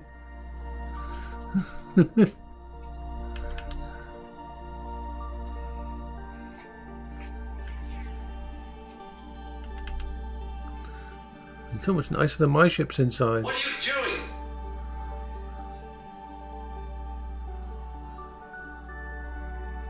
It worked! Unlike the last recording we watched, these initial fragments seem to be in the right order. That means Tosin Fei was leading Director Hugh. However, my scans indicate the presence of corrupted data located inside the memory buffers. One of the following fragments does not align with the expected data. Perhaps. We can't rule it out. But that doesn't seem like something the Control Borg would do. It seems a little too calculated, don't you? Which fragment was artificially added to the data node?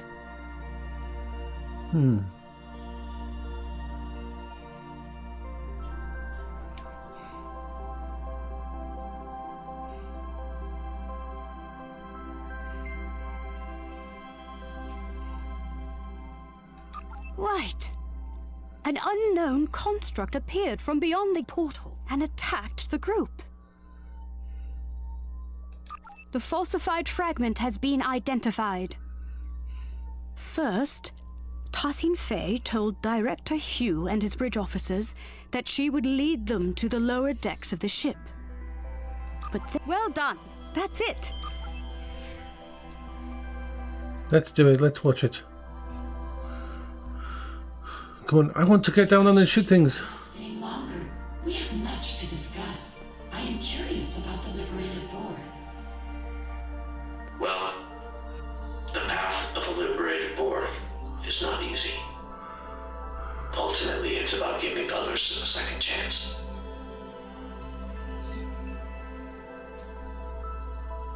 Fascinating. Aetherians believe in giving others a second life, like an ascension. I suppose you could compare it to that. Helping others overcome their past so they can grow. Indeed. If you'd follow me, I will lead you to our lower decks. You said this is where you found the control Borg boarding party? Indeed. Do you know how they were able to bypass your shields? We are uncertain. Several malfunctions have been reported. No conclusions have been drawn yet.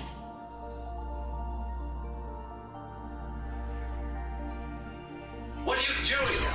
This was not supposed to happen. Get behind me!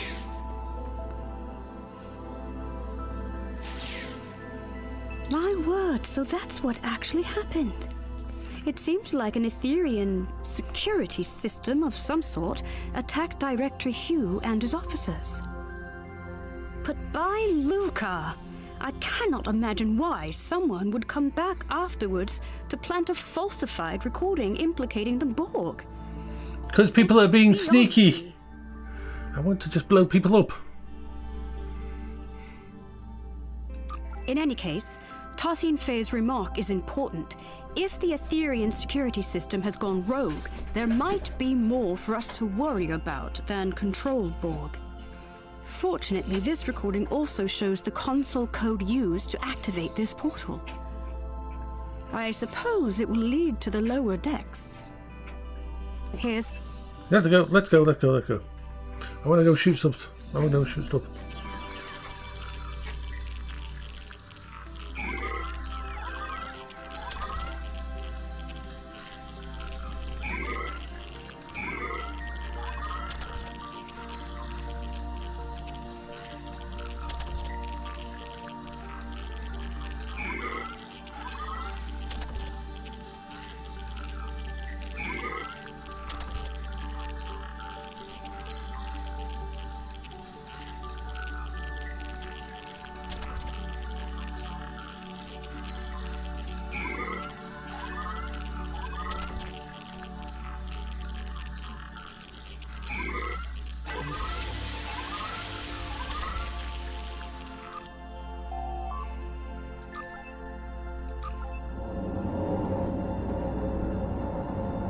Me. Why don't they just have stairs? Oh, bugger. These lower decks sure are darker.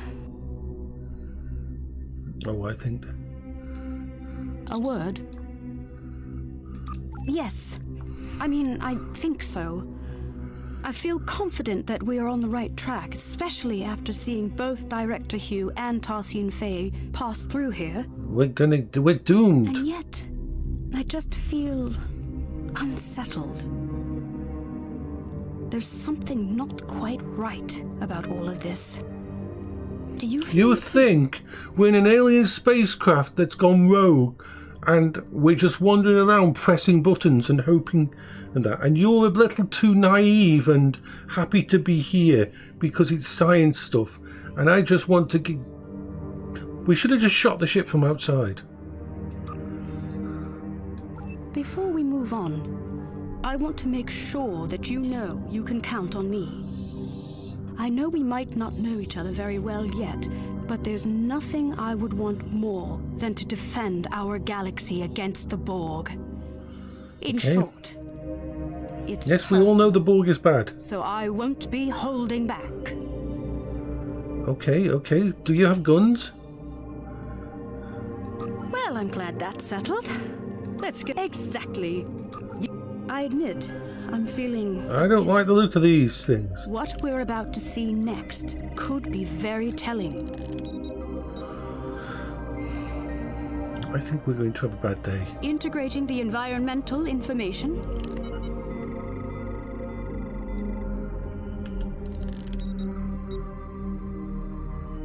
You know, this is the point in a horror movie where everybody goes down in the basement. Fragments are ready to play. And you know you're not supposed to. And there's been a noise down in the basement.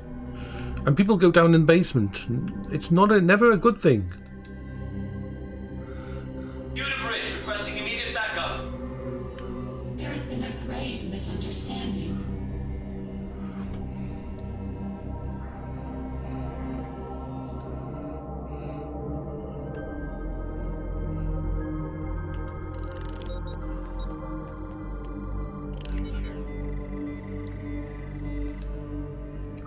I think it's the Aetherians. I think they've gone rogue. We will not let you perish.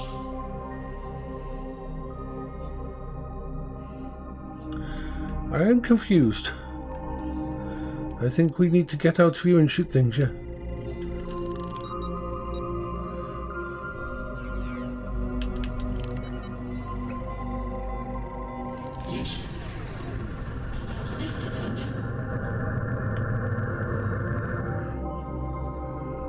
Oh, she's some mad scientist.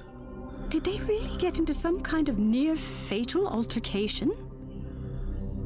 I can't even imagine it. Tossing Faye is our... Unfortunately, my scans suggest that the node's memory buffer may be overloaded. Which data node fragment was altered?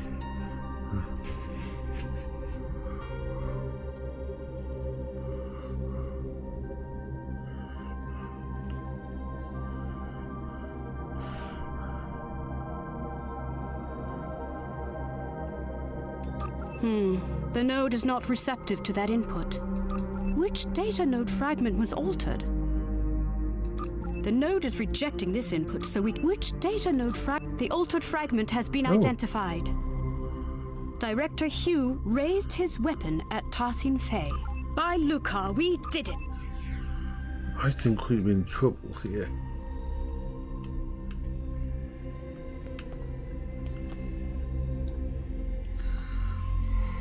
Unit Bridge requesting immediate backup.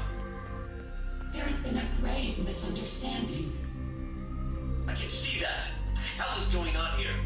Our security system is registering you and your officers as Prime Borg. Tossing Faye, I really don't want to take down your construct. Get them to stand down. I understand. This won't be necessary. You will be neutralized until we can repair our systems. Neutralized? Okay, we might be getting lost in translation, but that's not how. Fret not, Director. We will not let you perish.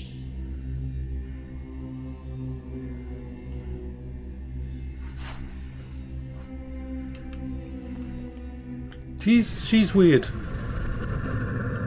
You shall be conserved and uplifted anew.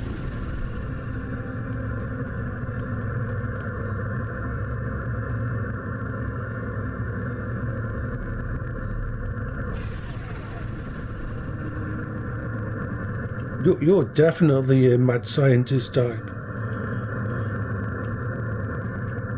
That's it. Director Hugh was neutralized by Tossing Faye in an effort to protect him, I suppose?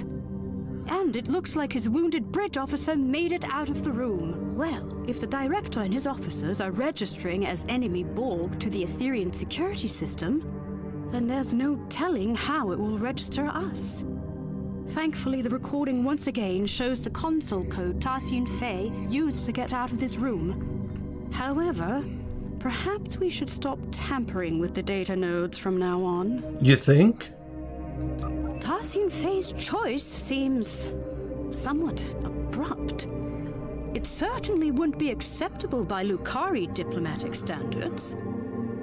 But if she intends to uplift him anew, as she said, perhaps she only meant to conceal Director Hugh's bioscience. You mean she's going to alter him and turn him into something different? I don't know. Aetherian customs could be wildly different from mine or yours. Yeah, I still want to shoot her in the face. It's not as transgressive as Shooting her in the face seems very good diplomatically at this point in time. Shooting her in the face and then stealing your ship. That's how we go. I see no problem with that. I'm sure we can fudge the records. I agree. Let's input the console code so we can move on and beam in some backup. The coordinates might be a little off as we are unfamiliar with the Harmony's exotic interdimensional topography. Beam-in could be delayed and the exact arrival position unknown. So what you're saying is if we tried to beam in some help, they could end up in the toilet. Or worse. That's what you're saying. Didn't you think to bring in some, transporter enhancement thingamajigs so that we could get them here with us? Because we may need them, because they may be really nasty shit. I mean, seriously. Let's hope for the best. Okay, let's hope for the best. Admiral Kumarke to the Rescava. We are requesting backup aboard the Harmony. Director Hugh is down. I repeat, Director Hugh is down. Admiral Kumarke, this is Ensign Varunte reporting in. We have notified both of your crews. We're struggling to get a lock on your position. We'll beam someone down as soon as we can. Copy that, Varunte. Right. Let's not waste a moment. Okay.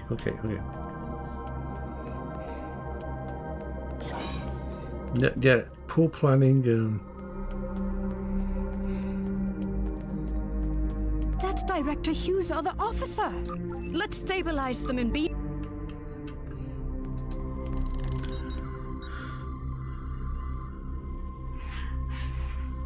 Let's get them out. Why we're staying, I don't know why we're staying. Watch out! Control Borg ahead!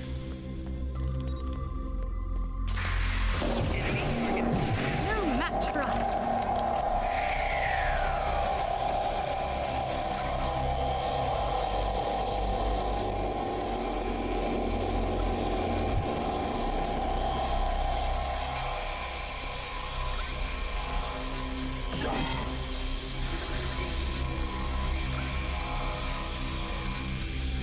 Okay. They have nice tables.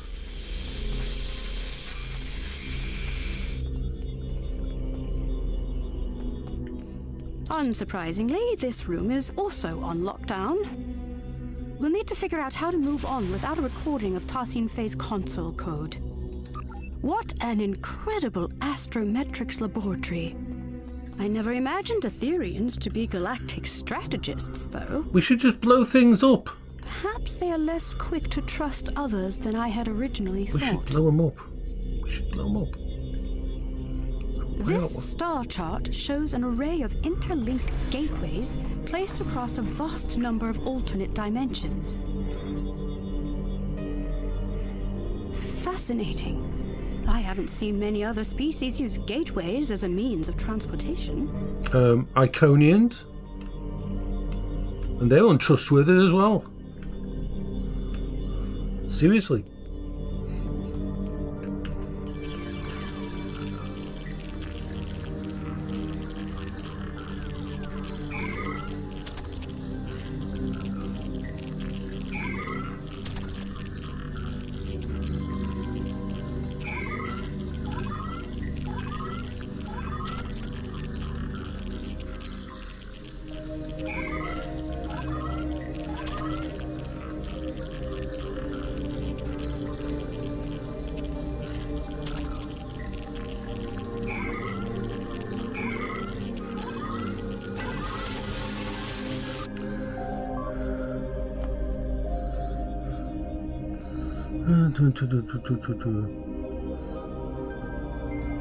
Cybernetic onslaught.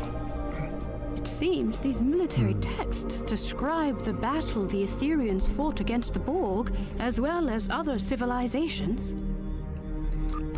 Perhaps the military texts hold the key to our exit. I don't trust them. I don't trust them. I don't trust them. I don't trust them. That's it. Well done. I was guessing. Lead the way. Guessing is not a good tactic. Security system constructs up ahead.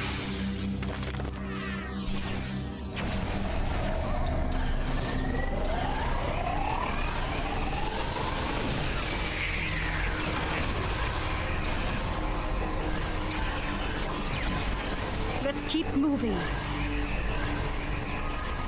See, I told you. Blowing stuff is good.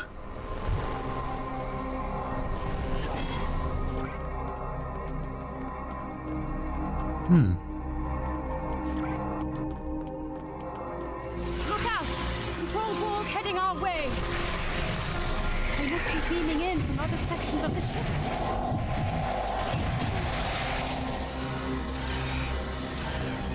I have enough summons to blow them up. Are these Etherean living quarters? Oddly enough, it sort of looks familiar.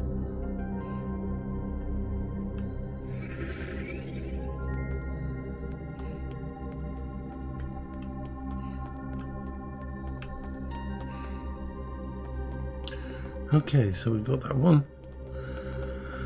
I assume we've got to go in this one. Look out! Control Borg heading our way.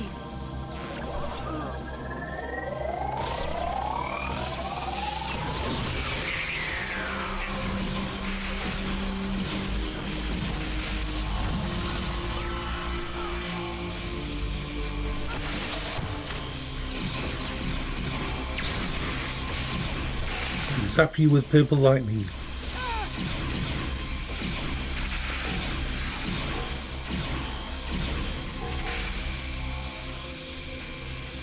Seriously. You're all naughty.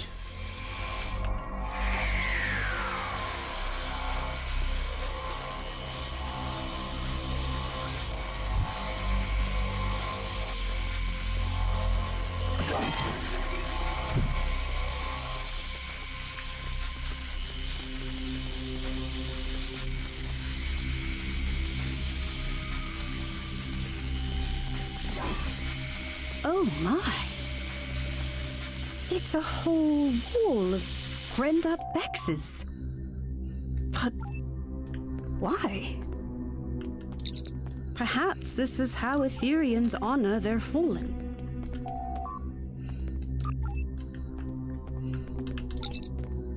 We've got to check them all.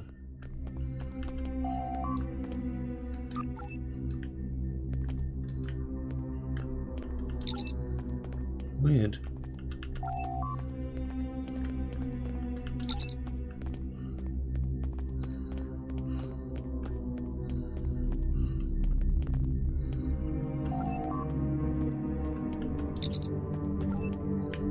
This is weird.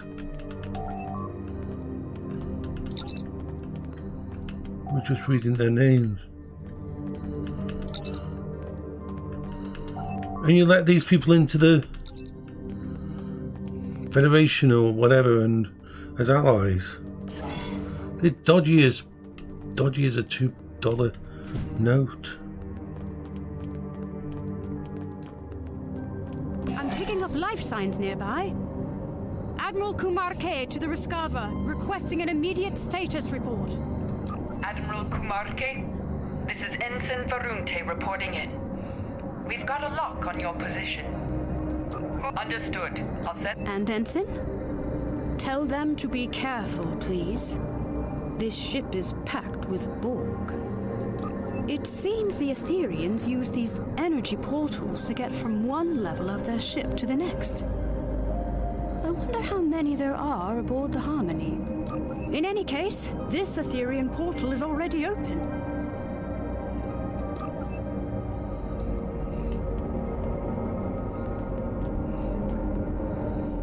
I think this is a bad thing.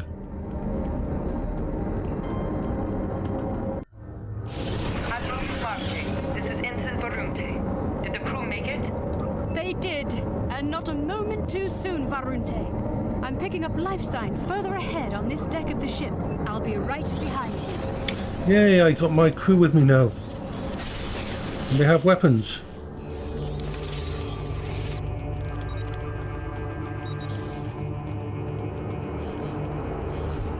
Something tells me there's going to be lots of fighting if they let me have all my people in.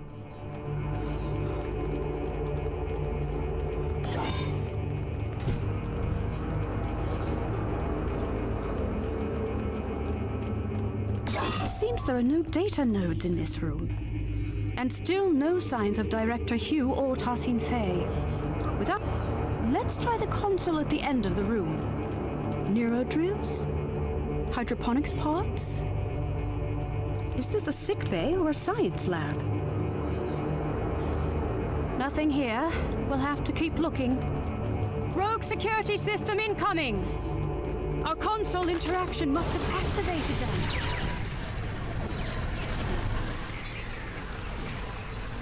We're stronger than the last ones!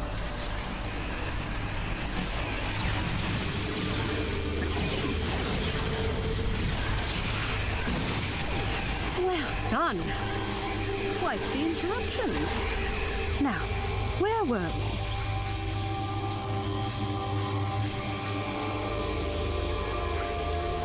I want to get him out as well. And you out. Just in case the bad guys come and say hello while we're doing this.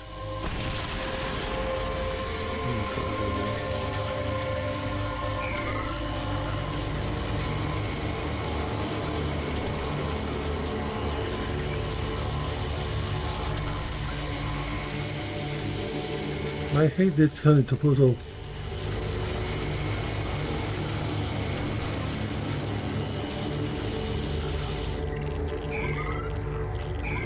I hate this kind of puzzle. I used to do it on my gamepad, which is a lot easier than doing it with a mouse.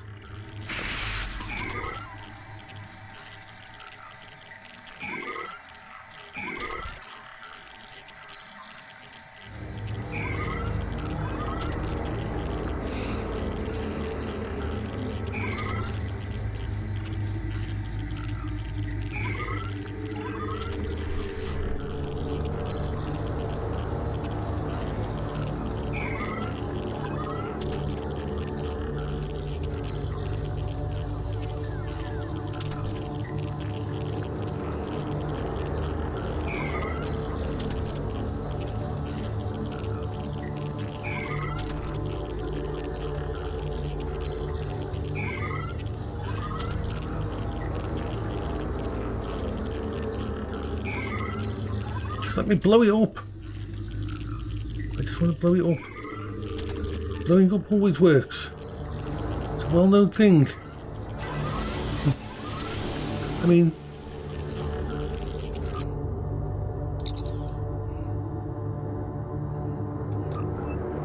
It does seem like a line from Tassine Fey's axiom.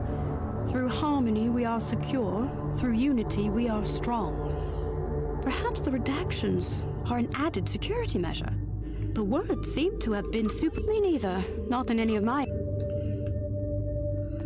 Let me just do stuff. I don't want to keep doing puzzles. I want to actually shoot more stuff. It'll make me happy.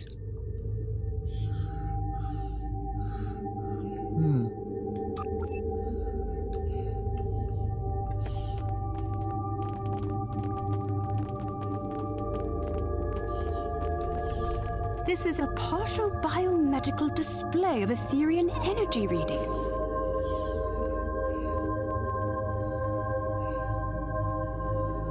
These readings indicate the presence of enhanced sensory organs, regenerative internal probes, and an energy-based core. It looks like... Perhaps there's another console in this room that contains the access code to the door. Heads up! Rogue security system incoming again!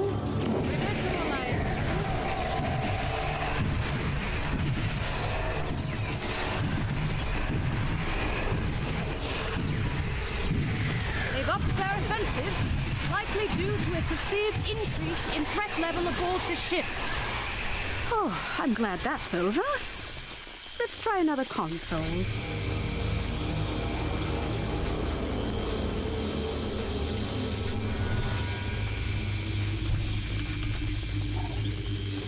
Okay, so what? Let me get out to this place. I want to go downstairs. The door is open. I'm detecting a lifetime. Cognitive functions are compatible with the cooperative Borg. We're getting closer. Cutscene.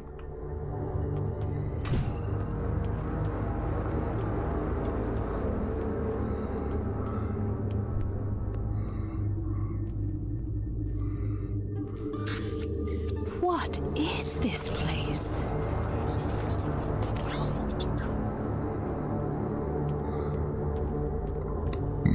Look! It's Director Hugh!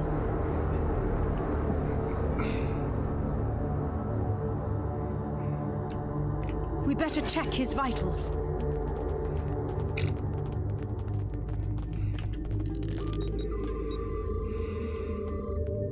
The Director's life signs are stable, but he's been put into a stasis. Scans show the pods are equipped with an integrated dispenser valve and a medical interface connected to the ship's that would do it. Look out! It's the Aetherian security system!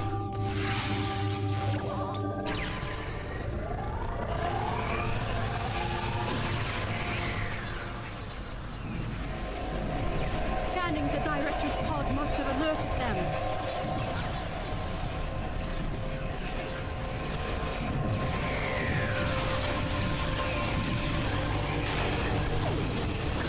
That's okay, I like blowing shit up. Blowing shit up is good.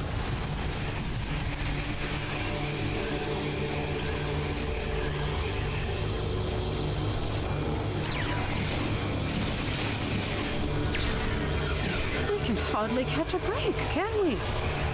Let's activate the pod's dispenser.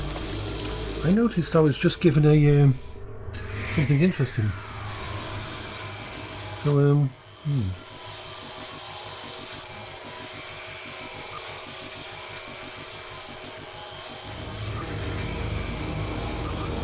I like the idea of using a minigun. Let's test out the minigun.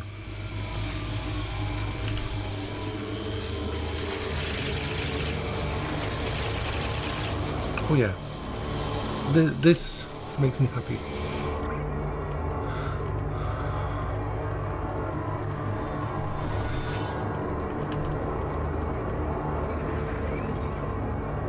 Excellent.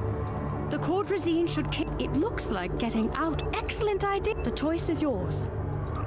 Let's give it a try.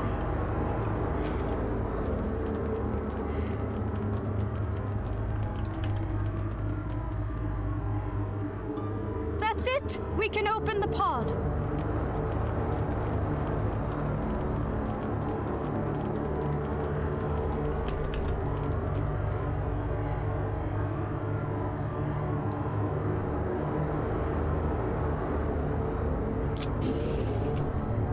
Director Hugh, are you okay? Where are my officers? They're safe. They're on the Rescava. We beamed them out, but we've yet to find Tassine Fey. Forget Fey. We need to get off this ship. I'm worried about Tassine Fey too, but not the way you are. The Aetherians? They've been lying to us. Here, look. It's the missing data from the Aetherian lab.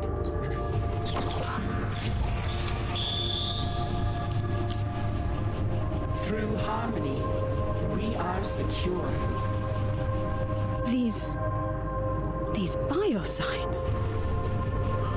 Through unity, we are strong. I don't understand.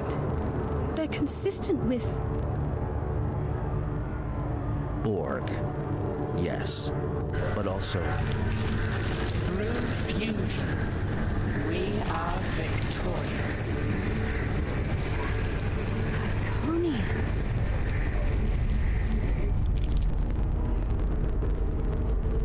Run away.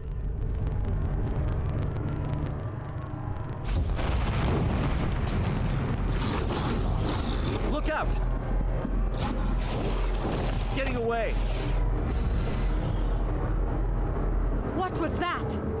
A problem for later. Its escape has triggered some kind of red alert. Shields are up. Damn, there goes our plan of beaming out. There might be another way.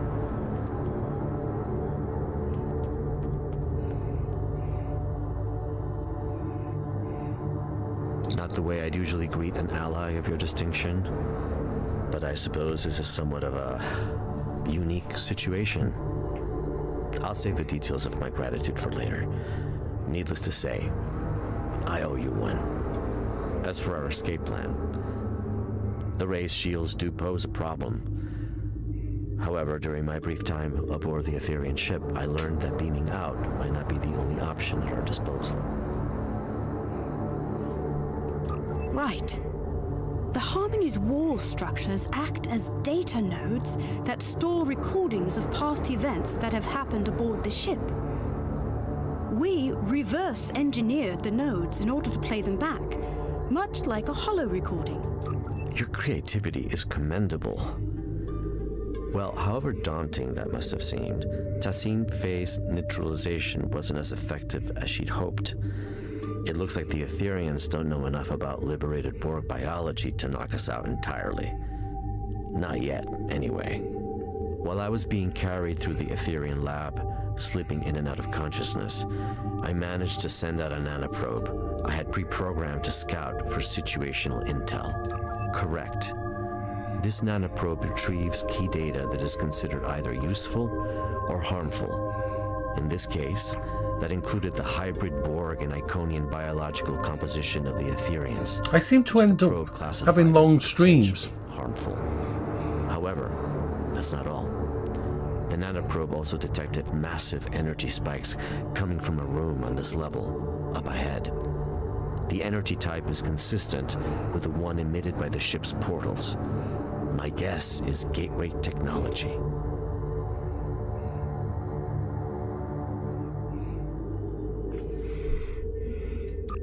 It could be Iconian. Iconians are sneaky. Your guess is as good as mine. Most importantly, my intelligence suggests the Aetherians are not on their side. Or ours. At least not for now. Well, as a liberated Borg, or XB, as we used to call ourselves, I have hope that any civilization or individual might be open to reform. If they are anything like the Borg, or ancient Iconians we know of, then there might be a way to help them. But this isn't a hypothesis I'll live to test out if we don't get moving. That's a lesson I learned the hard way on another mission. So let's table this talk for a safer environment. Let's get out of here before more pots explode.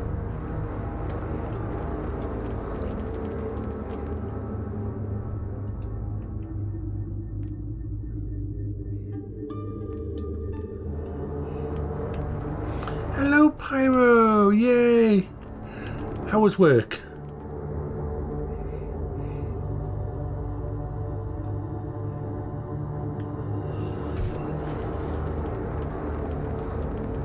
The Harmony's defenses have locked the path behind us. The only way onward is forward. Call me Hugh. I've spent far too many stardates as a nameless. Hugh it is. What are those? Assimilation pods. Heads up. We got company.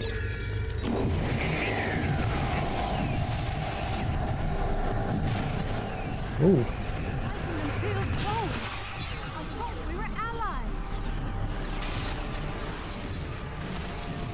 Typically, I recommend setting phasers to stun, but that's a dance with assimilation I'd rather avoid, Admiral. Another hostile wave of Aetherians incoming. Your reputation precedes you. Well done.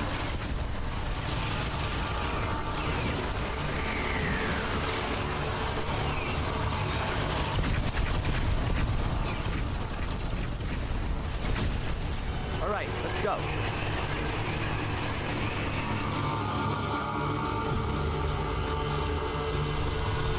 My nanoprobe is detecting elevated levels of gamma radiation nearby.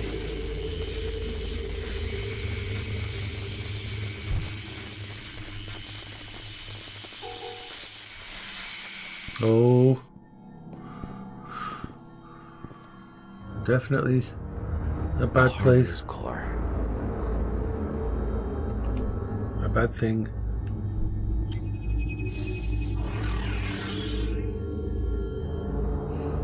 Granddad Bex!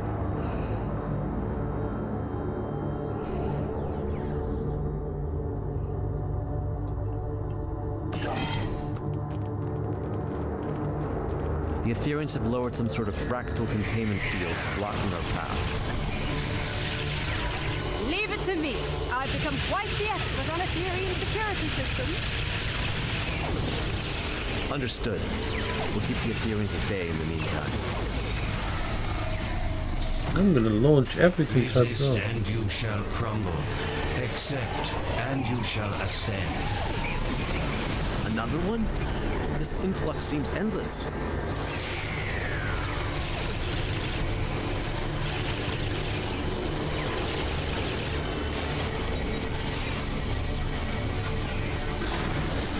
How's it looking, Admiral? Almost there.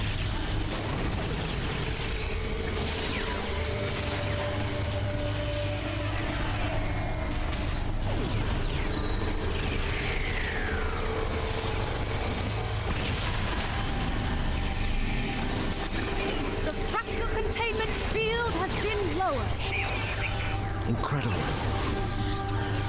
Collaboration is fruitful.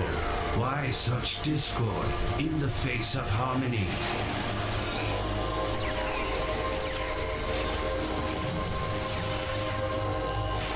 He is teleporting away. That's our chance. Let's get out of here.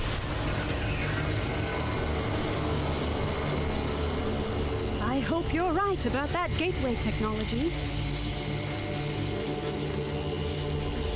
A magnetic containment field protecting a cube-shaped reactor core. Looks familiar, right? If only my tour had started in this room. It's quite the display for a reactor core. It must be important to them.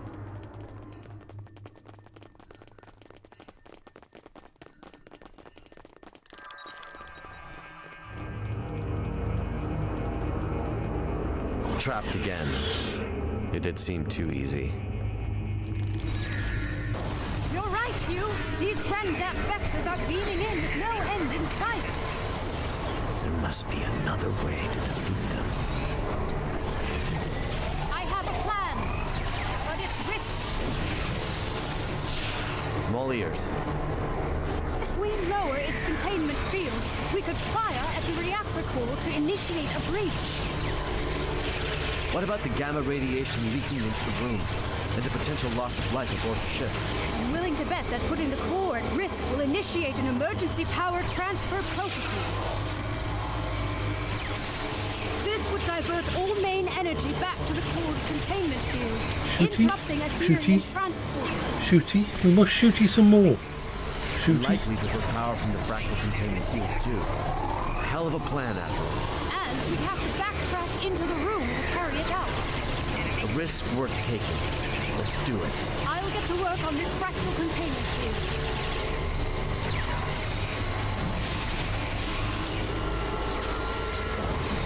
The field has been lowered.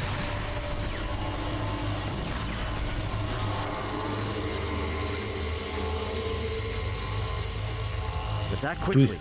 The Etherians aren't messing around. I'm on it. Cover me. Oh yeah, I'll cover you. Reconfiguring security parameters.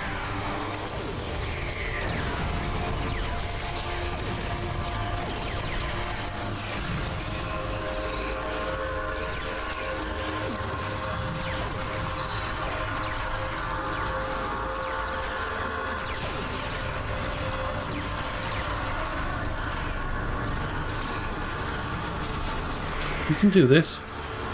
We can press all the buttons.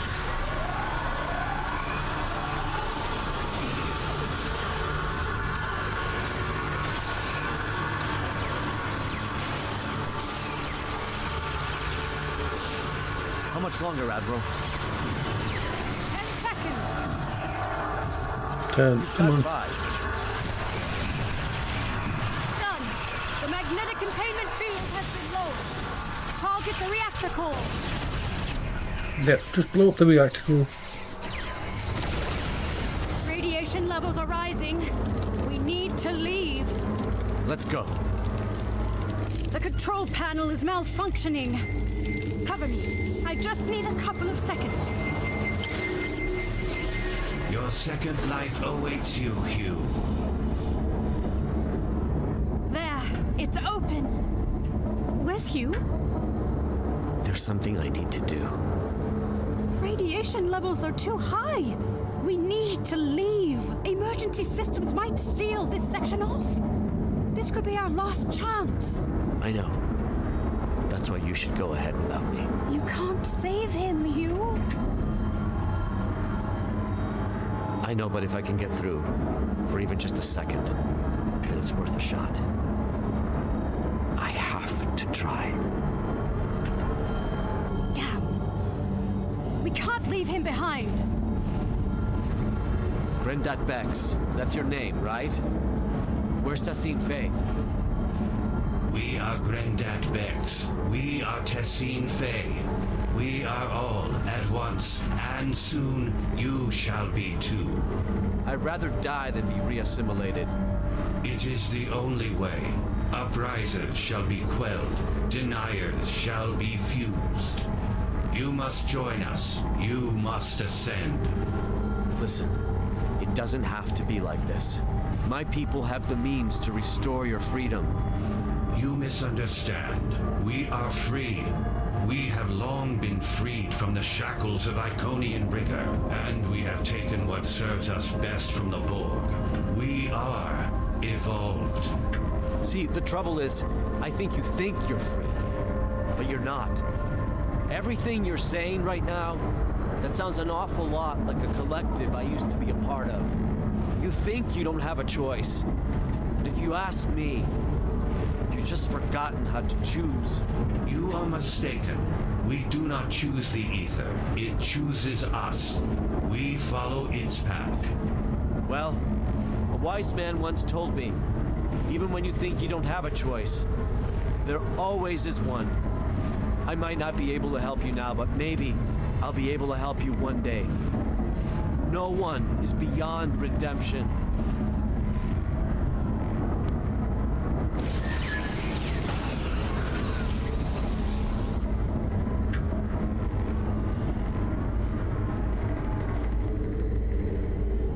We need to leave now. I'm sorry.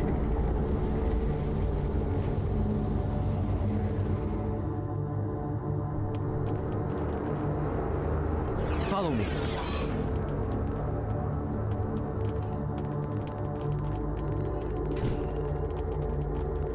Incredible.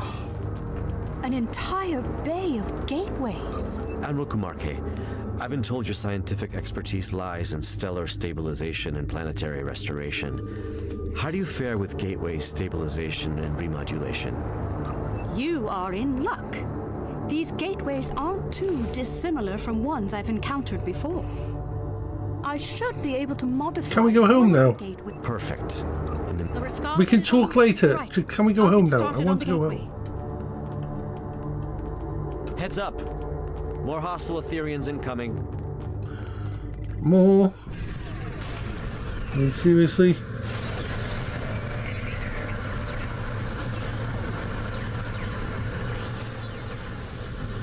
Through harmony, we are secure.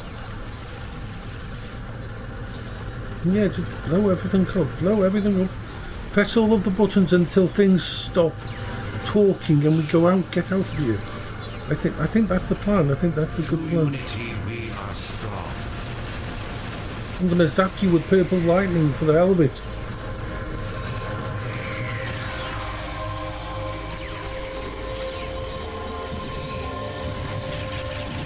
Through fusion, we are victorious.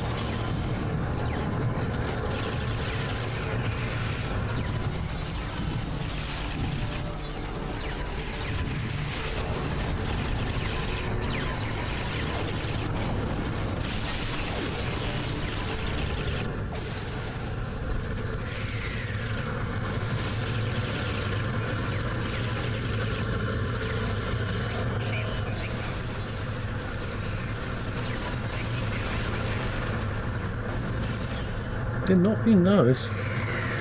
I'll agree that they are.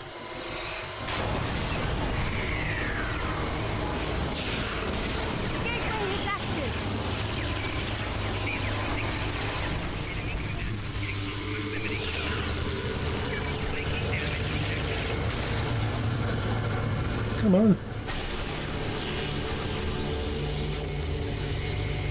Why is the gateway not working? Nicely done, Admiral Kamarke. Go, go, go, you plonkers.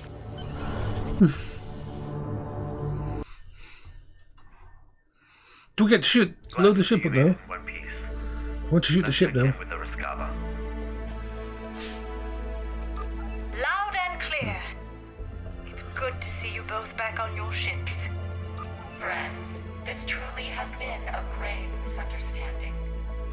Remnants of our Iconian heritage, yes. To protect you from your own assumptions, of course. For your own benefit, on your path to a greater truth. The only truth. We seek not to harm you, but to welcome you. As we eventually did with the Borg. It does not have to be. Today's events are a testament to our strength in dealing with unforeseen adversity. We are now sure than ever that we can be more than allies. We can be one. Was it not our mistake?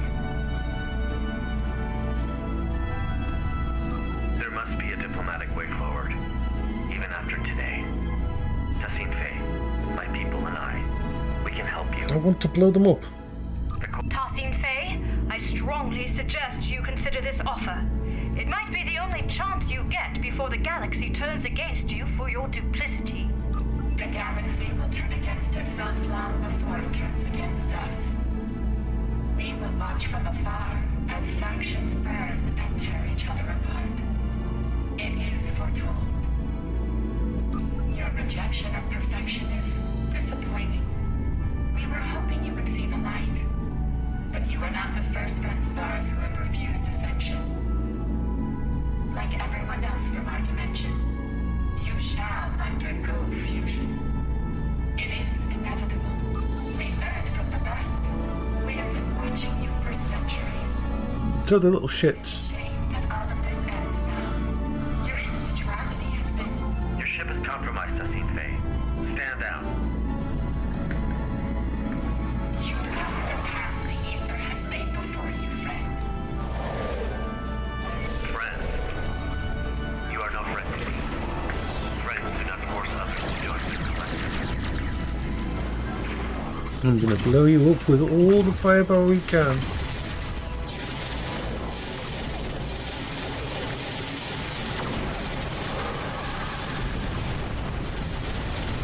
You're going down, boys.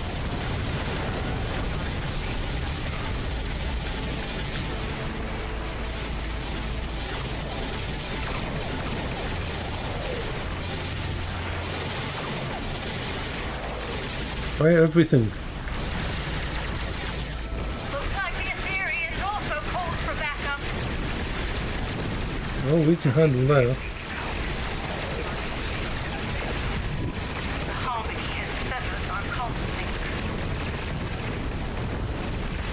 Damn it.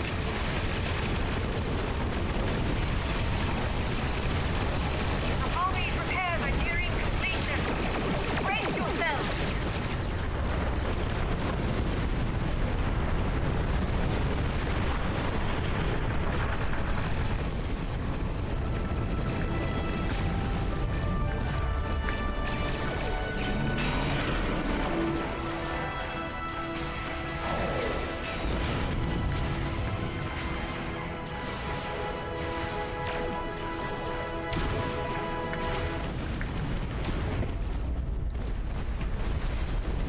The Harmony is disengaging. Reality. Run away, you chickens. I thought only the Mirror Borg used those. Let her go. This is just the beginning. Control Borg incoming. Chickies. Little bastards. Tassine Faye, let them through reality's vortex.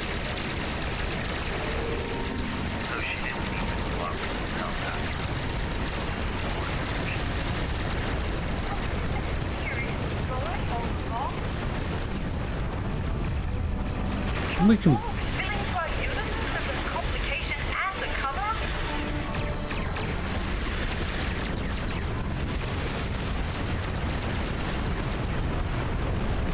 We can blow you all up. Borg, I don't care. We can handle Borg, no problem.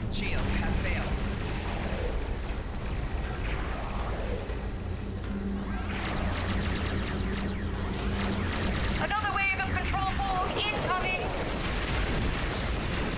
Our records suggest getting others to do this dirty work.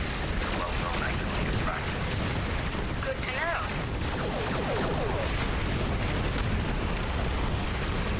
I'm impressed. The fight's not over yet. Vortices are closing!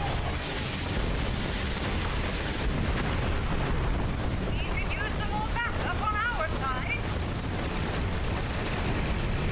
I've made the call. Any moment now.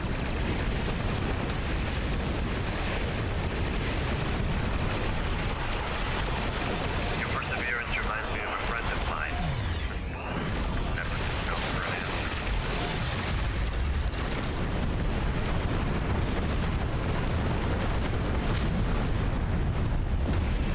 Alright, let's fire all the buttons. Fire everything!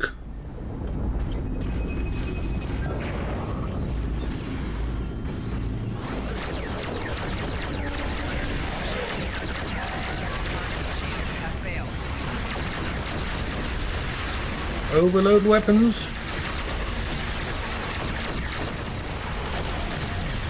Haha! Get down. Yay.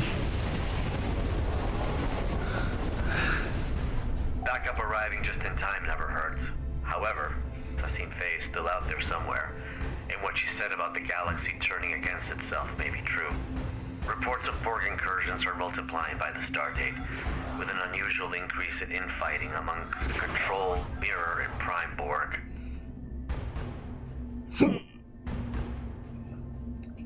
Right. We may well and truly be on the precipice of a new era, as Tassine Faye said, one of a multiversal war. For now, let's return to safety and regather our strength. More Aetherians could arrive unannounced. I will mask our warp signatures so we can return safely.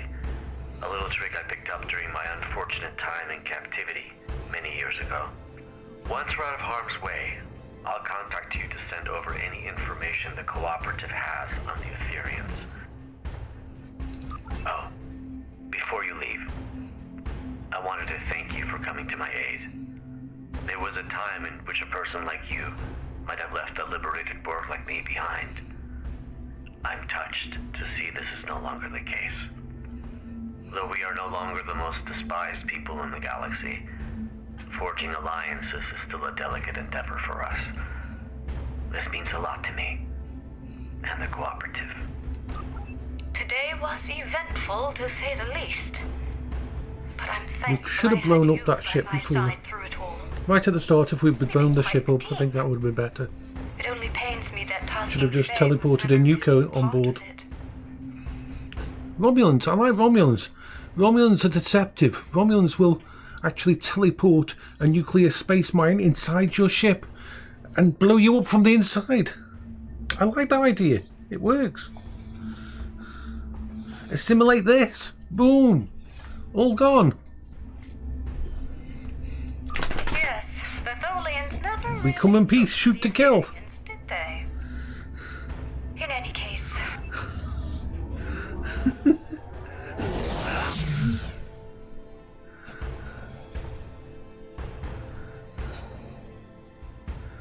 Okay. did your warp out also malfunction? How odd. This happened to me recently on another Lucari ship. I'll be sure to report it. Oh, they're fucking with the warp stuff. Stay safe. Are we going to be able to warp out? Yay. Finally. Not enough blowing up ships? More blowing up ships needed.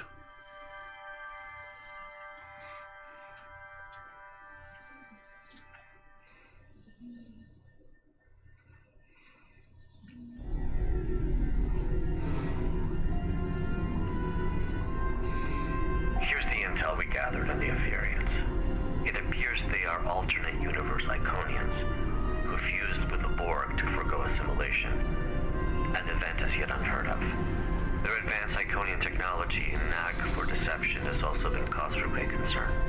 Multiple reports of cooperative ship malfunctions after first contact with the Aetherians have now surfaced. Lastly, during my time aboard the Harmony, I overheard Tassine Faye speak of the creature that escaped. I activated my translator just in time to hear her call it the Chimeran specimen. That's all I have for now. I'll reach out if anything changes. Do not hesitate to do the same, should you need it. Ooh. Prezzies.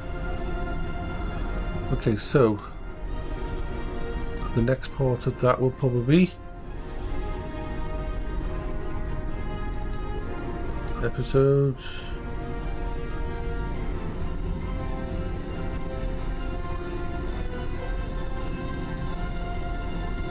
Okay.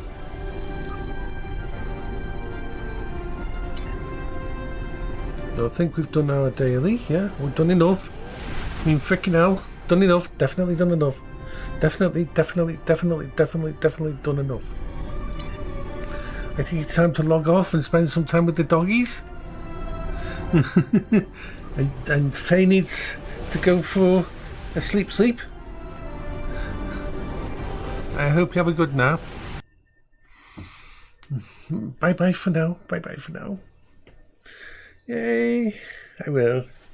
We'll go downstairs and have something to eat. Oh, bye. Oh yeah, baby. Doggies one.